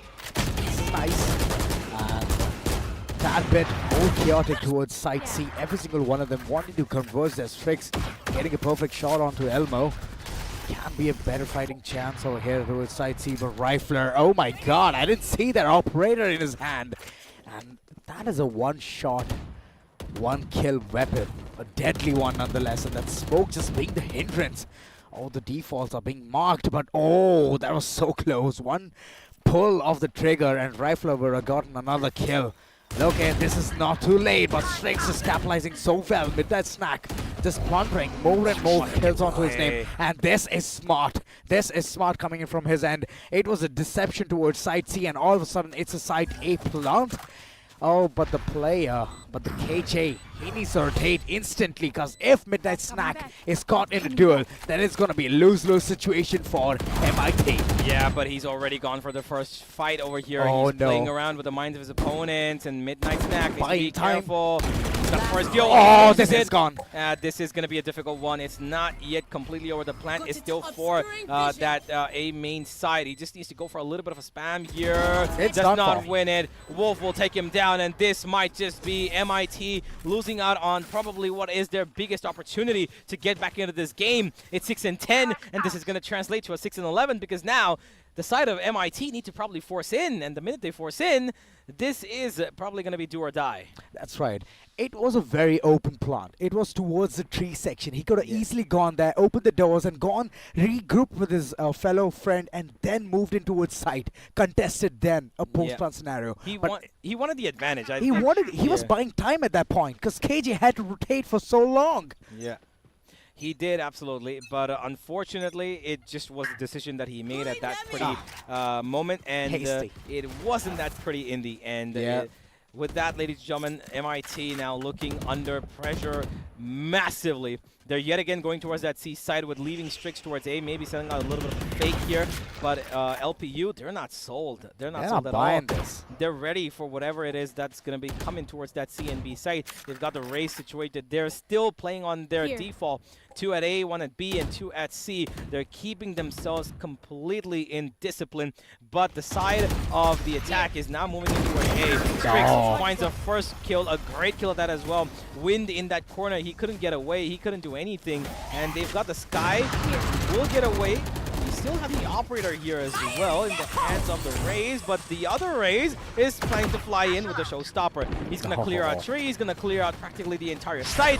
He's going to try and clear out spawn, but it's not going to be the case, as Rifler is going to be happy, hail, and healthy to fight this retake, and he too has got his showstopper, by the way. I mean, why did he even clear the tree section with the showstopper? I mean, his teammates were just moving it from those corners. They could have checked it, but here you go. This is the impact-making ultimate, which is going to be fronting down real soon. Oh boy, there you go. 2 frags, but oh, it's a frag fest at this point. It's a frag fest. MIT finally bouncing back. They have gotten this round. Absolutely. It was Sumzi who did really well, and he had his, a moment of light in the point of time where he was right in the middle of everything happening, but at the same time he was hidden by that Raze ultimate. The Raze could not see him, as I think we'll just have a look at it right about now. This was the first kill, of course, and then the side was open, and there was Sumzi, found the right timing on the rifler, who was turned around towards A main. He did not know where to look. He had multiple angles to check, and he just was too late in firing off that showstopper, and then the breach fault line, of course, made it even more so difficult. And with that, MIT find a little bit of a hope, a little bit of a glimmer of light at the end of the tunnel, but they still got a long way to go, because LPU, they've got no problem in sort of economy. They do have a slight eco here, I believe. Wind does not have any weaponry to work with except for that shorty, but it still is going to be LPU in the lead, even if they lose this round. So not too much trouble.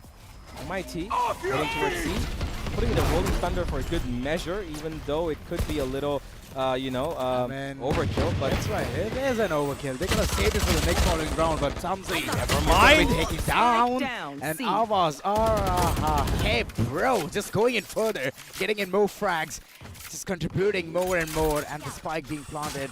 It's only 2 men to defend this. A Viper, 1 enemy and remaining. a Raze. Oh, that's a big grenade as well. He stopped the plant, and he's not going to let them get that plant money unless, yes, Strick is going to be able to do it. They will get the extra plant money, and MIT, they were given a little bit of trouble here. 2 players downed over there, but it is still absolutely A-okay as Strix leads the charge for his team, and they will be fighting round number 8. LPU now slowly getting a little bit of pressure creeping up their back, and they will soon find them level 2 themselves if they're not careful in this round. LPU need this round as a must-win condition. Otherwise, it is going to be MIT just absolutely tearing them through the next 2, and it's going to be 10 and 10 pretty soon.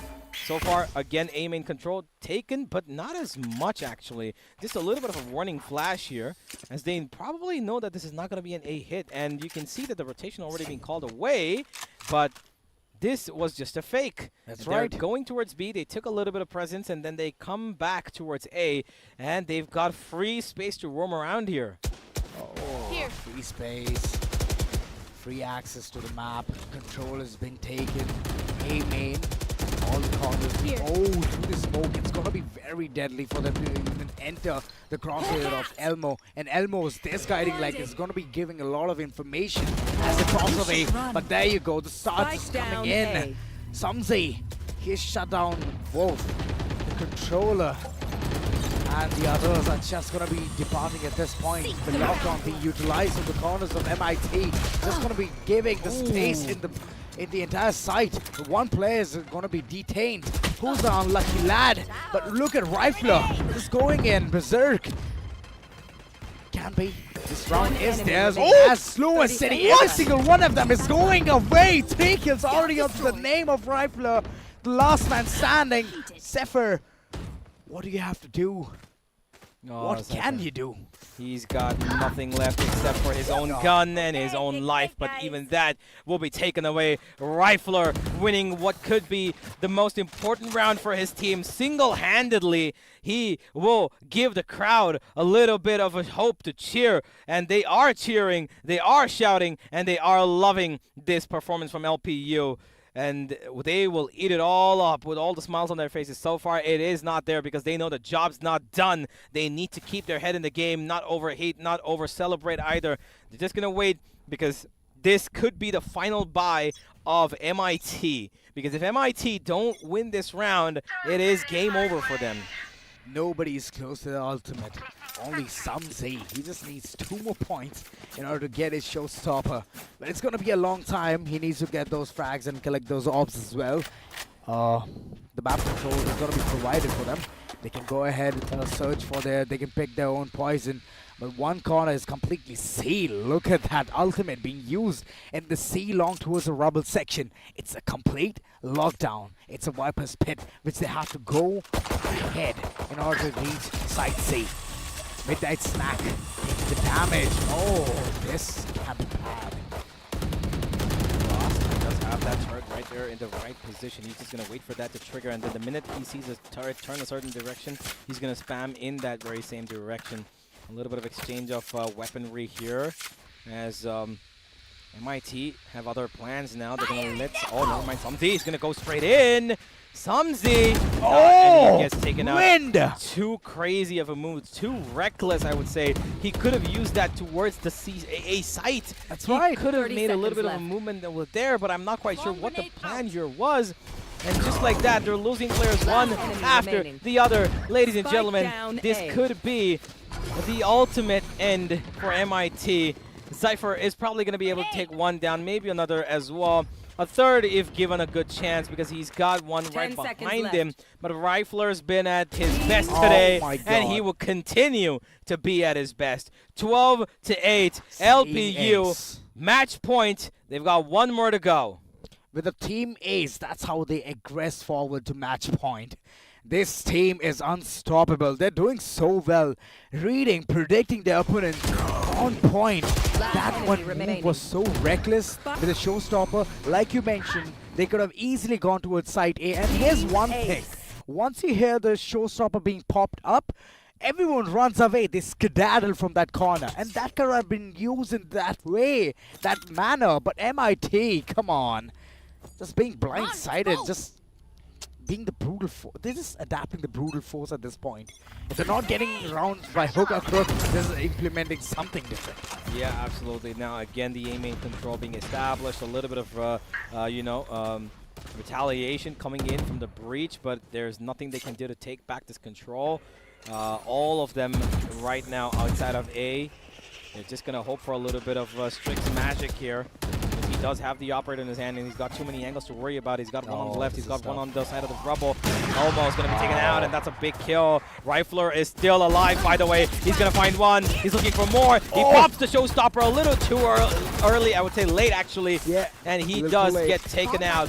It's still a 3v4, though. LPU Tigers do have two ultimates on their bench that they could use for retake purposes really well. The Astra and Killjoy combo of ultimates have proven to be some of the most amazing ultimate combos for retakes, because you just cannot defeat it in terms of shooting down if you at all try, because Astra Cosmic Divide prevents you. But can they use it? I believe that Midnight might want to push through a little bit towards Waterfall, because that's where the Killjoy ultimate usually pops in. But nobody's going for it. Somebody's just going to hold on to that angle. This is going to be trouble, because I believe that MIT are going to be facing this problem. Now, they're going to try and push that a Killjoy ultimate. No, they're not. They're actually not going to go for it's fun. And they get the Astra, and that's all they needed. Now, Samzi needs to be the hero for his team, and he will be. He gets another, and it's a 1v3. And Samzi all by himself. Another 4K for this man, as they put up 9 on the board and just not letting go, MIT.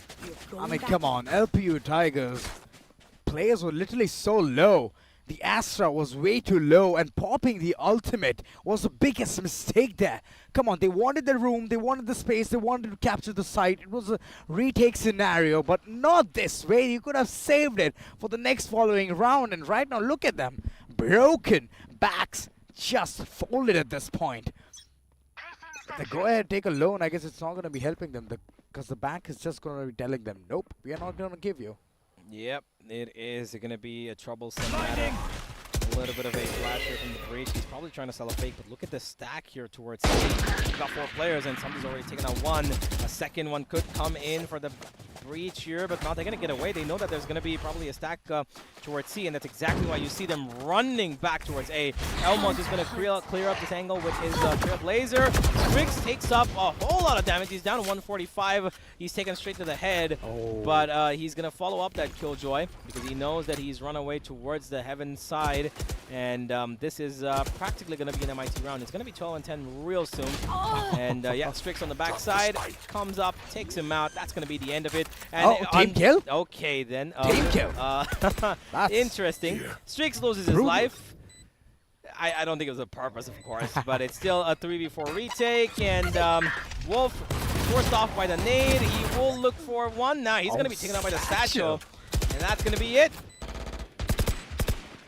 Blast packs coming in, everything is rolling, holding for LPU. The last man standing. Has nothing to show for here, and he's going to be taken down as well. MIT slowly but steadily getting those rounds, which they so well deserve. This is all thanks to one mistake committed by LPU. And after that, it's just sheer punishment they're just facing at this point. That is true. 12 and 10. There's still a full buy available for both teams. Of course, this is LPU's last buy. If they lose this, then they're going to be facing overtime pretty conveniently as well. Strix and Sumzi have been doing most of the heavy lifting for their team. Sumzi, of course, in the last 2 rounds, he's picked up almost 7 kills, I believe. He's doing absolute God's work here. MIT, they've got one ultimate that could clear up the entire site, and that's exactly what they're going to be using to come into the C site. Strix using up his phase creation with the dash, and Sumzi is just going to try and hold on. Fires it off, but to no avail. And now LPU, how are you going to approach this retake? It's going to be a slaughterfest for them. Sight under control, and the shots will be on target. Oh, Strix, that was a good trade-off coming in. And currently, looking at the way the entire squad of LPU is approaching, I feel that they're in for a treat. Oh, Wolf starting. Oh, it's a good one. There you go. Everything is ready to 1v1. All of a sudden, and the ultimate being popped. Oh, this is done for. This is done for. MIT. Oh, dire need of getting that round, and they got it. Absolutely. MIT doing really well here from the get-go, finding that Ray's ultimate to try and open up that space and pushing that Viper right back where he came from. And of course, once they got the plant down, they just waited for that Breach ultimate to be activated. He got the third kill, the second kill of that round, and he was ready to unleash it upon the last man standing. Of course, in that 1v1, he would not like to take any chances whatsoever because Rifler has been at his absolute best. Now, it is a desperate buy from the side of LPU. They were so close to victory. They were so close to finishing up this game. 12 and 8 up, but they've let it slip. They've let it come way too close to comfort. And now they face overtime at a moment of time where they just cannot afford to go for it. Elmo trying to spam it out, not going to work out. Wince coming on the backstab, and he will be detected pretty soon because that Killjoy turret is right there. But the side has been opened up, and they will be running straight in. A little too late, I believe, because they could have used the Killjoy ultimate in the last 2 seconds to enter in, but Strix still finds the first. There's going to be the second from the breach, and this should be the end of the game here, because Strix is just popping off once again. Rifler, he gets the planter, and that's big, but it's still not enough. Frost comes in for another 2v2. Oh my god, LPU, they're making it work. It's come down from a 4v2 to a 2v2. Make that a 1v1 now. And Rost, but not the least, it's yet again the breach. Up against Frost, the flash comes in, he's going to blind him for a couple of seconds. He gets away, he's got a little bit of window to work with, but this fight will turn it off. LPU are the champions of this game here in the real last moment of the last round of this game. Oh my god, MIT, they threw that harder than a baseball pitcher. If you are MIT, you will feel bad. That was a really good try coming in from their corner, but look at LPU, the roaring Tigers that they are. They've already won this one fair and square. It was a very aggressive, I would say greedy attempt coming in from Breach in that corner. And the punishment so hard. My word, I really thought that's going to be overtime right there. They got the Yeah. first 3 kills. They were up by 4 and 2. They should have finished this game. Shockers. I don't know why the planter was out in the open half. He was half walled and half not walled. Yeah. And even though he's looking in that direction, there's nobody covering him. And they getting beat like this in a 4v2. Frost finding that kill from his, towards A lobby coming in, A tunnel, was so important because Rifler, again, he's at his best. You cannot challenge that guy. I don't know why, but they just kept on giving, and LPU just kept on delivering. They took the advantage of the opportunity, and it was just way too good. Way too good. That's right. I mean, the strategies at the end didn't work for the corners of MIT. They tried their level best. Strix, I mean, come on. That lad was popping off, like you mentioned. It takes time for him to start his diesel engine, but once he started, he was unstoppable. But that fake which came towards the backside, oh, it was wonderful. The satchel, do you remember? Oh, yeah. Like, he just sold it so good. And Yep. after that, it was such good capitalization coming in from the corners of LPU. That's a way to end things, and it was marvelous. Absolutely. They did amazingly well towards the end over there. I really thought this is going to be overtime. Right now, we should have been, commentating the round number 25. We should have been looking at who could have taken the advantage on the attack or defense. That's right. And then switch it up. But no, that's happening in a parallel universe because LPU said here, we are going to end this game a 4v2 victory. And this one little mistake of planning out slightly in the open has cost them too much. The host, well, take it away. Let's see what the players have to say. कैसा गया और उनका इस चीज पे take कैसा है.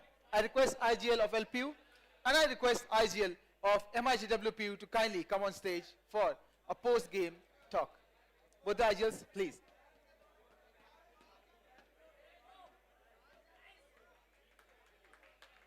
यहाँ पे क्राउड के अंदर जो जोश है वो तो इस टाइम पे नेक्स्ट लेवल हो चुका है. जो हाइप है, क्राउड अभी तक चिल्ला रही है. बिल्कुल बिल्कुल बिल्कुल. इसी जोश के साथ we have to take forward the matches.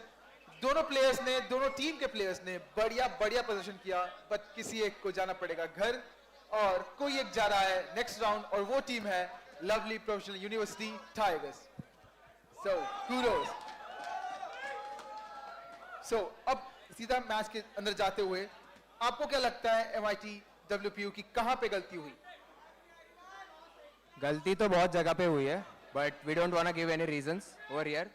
We take the loss and hope we come back next time stronger. Sure. LPU, आपने कहा कि आप पे कोई प्रेशर नहीं है, you are here to deliver और डिलीवर आपने किया, बट कौन से पॉइंट पे आपको लगा कि दिक्कतें आ सकती है, MIT भारी पड़ सकता है? I think एक पॉइंट पे भी नहीं, जैसे ही मैच हुआ था हमें पता था, right? LPU! I think first half के बाद जब first half complete हुआ, pistol round जब हम जीते हैं, then we became more sure कि हम जीतेंगे. I don't think we doubted for a second. And हमने टीम में ये भी बात की थी कि अगर हम first match जीते हैं, then we can win the whole tournament. So we are on to the next. बिल्कुल आपके पास सही है. So you guys are indeed moving on to next round. Thank you LPU Tigers. Thank you MIT WPU. That was the friendly handshake once again. MIT WPU जा रही है वापस अपने घर को और LPU Tigers जा रही है next round में. अब सीधी बातें करने के लिए let's go to Sam and Oro. Over to you guys. Oh boy, well that was quite a heartbreaking loss, honestly, for the side of MIT. They could have turned that around. They could have done, and they, you saw the IGL. He accepted that there were mistakes that committed, but they're not going to make any excuses. That's exactly how it should be. That's the first IGL who has said that. Yep. No excuses. He just said, we're going to take the loss. That is our fault, and as a team, we're going to come back stronger. Hopefully, they do. We would love to see these guys come back once again because they've got what it takes clearly to compete at this level. That's right. But LPU, honestly, I would say it wasn't just, their players, performing at the best level. I would also say a little bit of, luck factor, fate, I would say, that kind of played in their hands because it was, like I mentioned, right, that Killjoy planting was half on one side, half on the other. Exactly. It was just a moment of where he chose to plant. He was a little bit more towards the right. He probably would have been safe. He would have been absolutely okay. If he had a teammate covering him from that angle, he would have again been safe. Nobody was watching that because it was an angle that he was viably going to be shot from. True. Right? So all things, all possibilities are all for the other universes. Not me, not me. I would have been really happy if the KJ literally tucked in the corner towards the boxes and planted the spike. Yeah. He would have been so safe. At least the paint shell wouldn't have done that much damage. He didn't even have it. He didn't even have it. He had it. He tossed it right after killing KJ. That was after he got it. Yeah, sorry, after he killed KJ. But before that, if anyone would have come into his crosshair, he would have gotten us. It's just that hypothetical situation that he had a paint shell in his hand and he could have done some amount of damage, but not that much that he could have taken the entire spike planted down. So, come on. That was just the lucky part of LPU just getting that round. Yep, and here we have our player statistics. Of course, Strix is going to be at the very top. He did do really well, but I believe Samzi was somebody who also did absolutely brilliant. I think he deserves to be the MVP as well. Of course, I think there's just one little difference of the first bloods that might be separating between these two players, but having 10 assists and 25 himself as a raise, he did absolutely brilliant. But honestly, on the other end, I think that the way that overall team performance of LPU was really good. They had everybody performing at the best. Rifler was doing absolutely nutty stuff on the server. Phenomenal stuff. I mean, yeah. They were ruling with the golden fist there. And LPU, like, I was not expecting this kind of a performance. And in the second half, it was just astounding. Absolutely. Now they've got another, match to go on towards, and I'm not quite sure who they face. This is the fourth game, so I believe they will be facing the winners of the previous game, which is going to be an interesting matchup again, of course. But overall, I think that LPU, they've got their competition sorted, like they are looking to maybe take out a little bit of, the pressure off of themselves with the home crowd, cheering for them. They've got the support that they need, and they will have it until the grand finals, of course. But against DIT, next up, they will be playing in a couple of days. Are they going to be good enough for that? Oh, DIT, I've seen them play. They're deadly. Yeah. They'll be a really good competition for LPU Tigers. Absolutely. MIT, unfortunately, this is going to be the end of their journey in this tournament. Really close again, 13-11, a scoreline that we've seen multiple times in this tournament. But yeah, overall, the statistics don't relate as much as what we've seen, right? True. It was even a better performance from the team of MIT, but unfortunately, a couple of people were not able to, step up to the mark as much, especially their Killjoy. I just had a little bit of a trouble in terms of fragging potential. Strix and Samzi did a lot of the heavy lifting. Even the Breach had his moments. He did have 2 clutches, yes, but there were moments where he could have done a little bit better. There were moments where he was caught off guard. So it's going to be a little bit of a heartbreaking loss here. They need to come back stronger. Of course they will, but for now, this is the end of their journey in the Mogo 2.0 Championship. That's right, the Roaring Thunders. I mean, it was some stuff to see, but at the end, it wasn't enough. And that's it. They have succumbed to this point where we can see LPU Tigers just prowl the way through. And DIT, it's going to be a much interesting match. Like we mentioned earlier as well, Universe. Like, against DIT, here's one thing. They're very versatile. Yep. They can understand the opponents. I mean, this is one thing which I like about teams. Like, if they understand what the opponents are doing and adapt themselves accordingly, it's going to be fun to watch. It's going to be competing. It's going to be challenging for us to even cast. Absolutely, that is true. And DIT versus LPU is going to be a really, cool matchup. We will watch that, I'm pretty sure either tomorrow or day after. It's going to be one of those 2 days. Day after, yeah, it's going to be day after. But we will have other games as well, more competition rising as one after the other team keep moving on towards the next stage.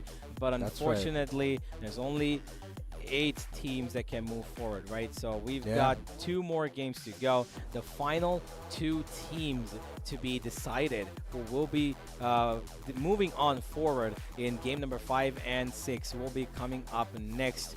But so far, it's been a pretty eventful day, a pretty competitive day. I would No say. hiccups, and a very competitive day as well. I mean, multiple teams just going neck to neck. So this is fun. Yeah. This has been really good.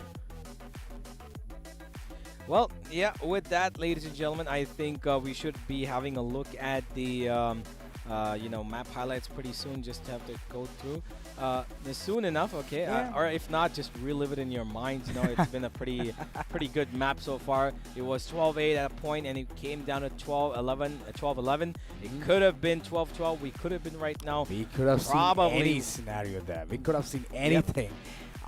But we saw a KJ plant in the open, so. Yeah, that was the only mistake. And then there was another fight that was lost, another 1v1 lost between the Killjoy. I have a question for you, Universe. Just imagine your teammate does this.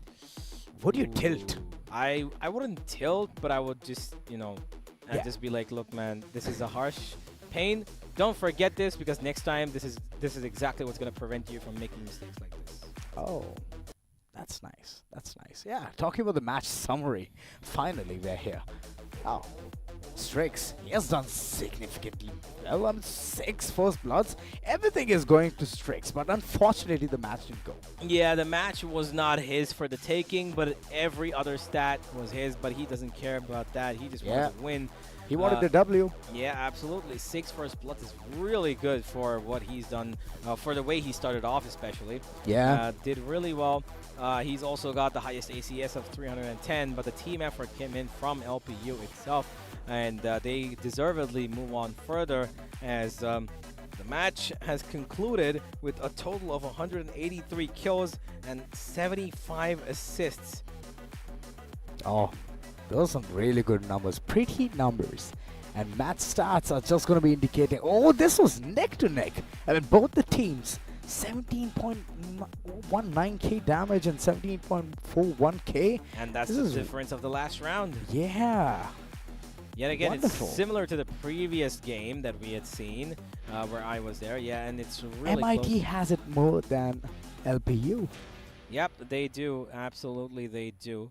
And it is probably the difference in terms of impact, I would say, right? Yeah. The way that they made it work was different. They did try their level best, but I believe that the difference in the, forgive me, I actually kind of misread the logos, but the difference in damage might be more just because MIT probably had rounds where they killed multiple people. I mean, all the entire squad, but there are rounds where LPU didn't kill off the entire squad of MIT, right? The Defuso round, which came in through. But yeah, this is where we are currently standing. True. We will have 2 more games come out on the back of this, ladies and gentlemen, and those 2 games are going to be deciding our last 2 quarterfinalists who are going to be facing off each other. But we do want to know if you guys are enjoying this. If you are, do drop a nice little heart for all the teams down there in the chat. Do hit the like and subscribe button. And I do want to know from you as well, what are we going to be having for our snacks? Because you guys should also probably go and get some. We're going to go and get some. We'll be right back with the break.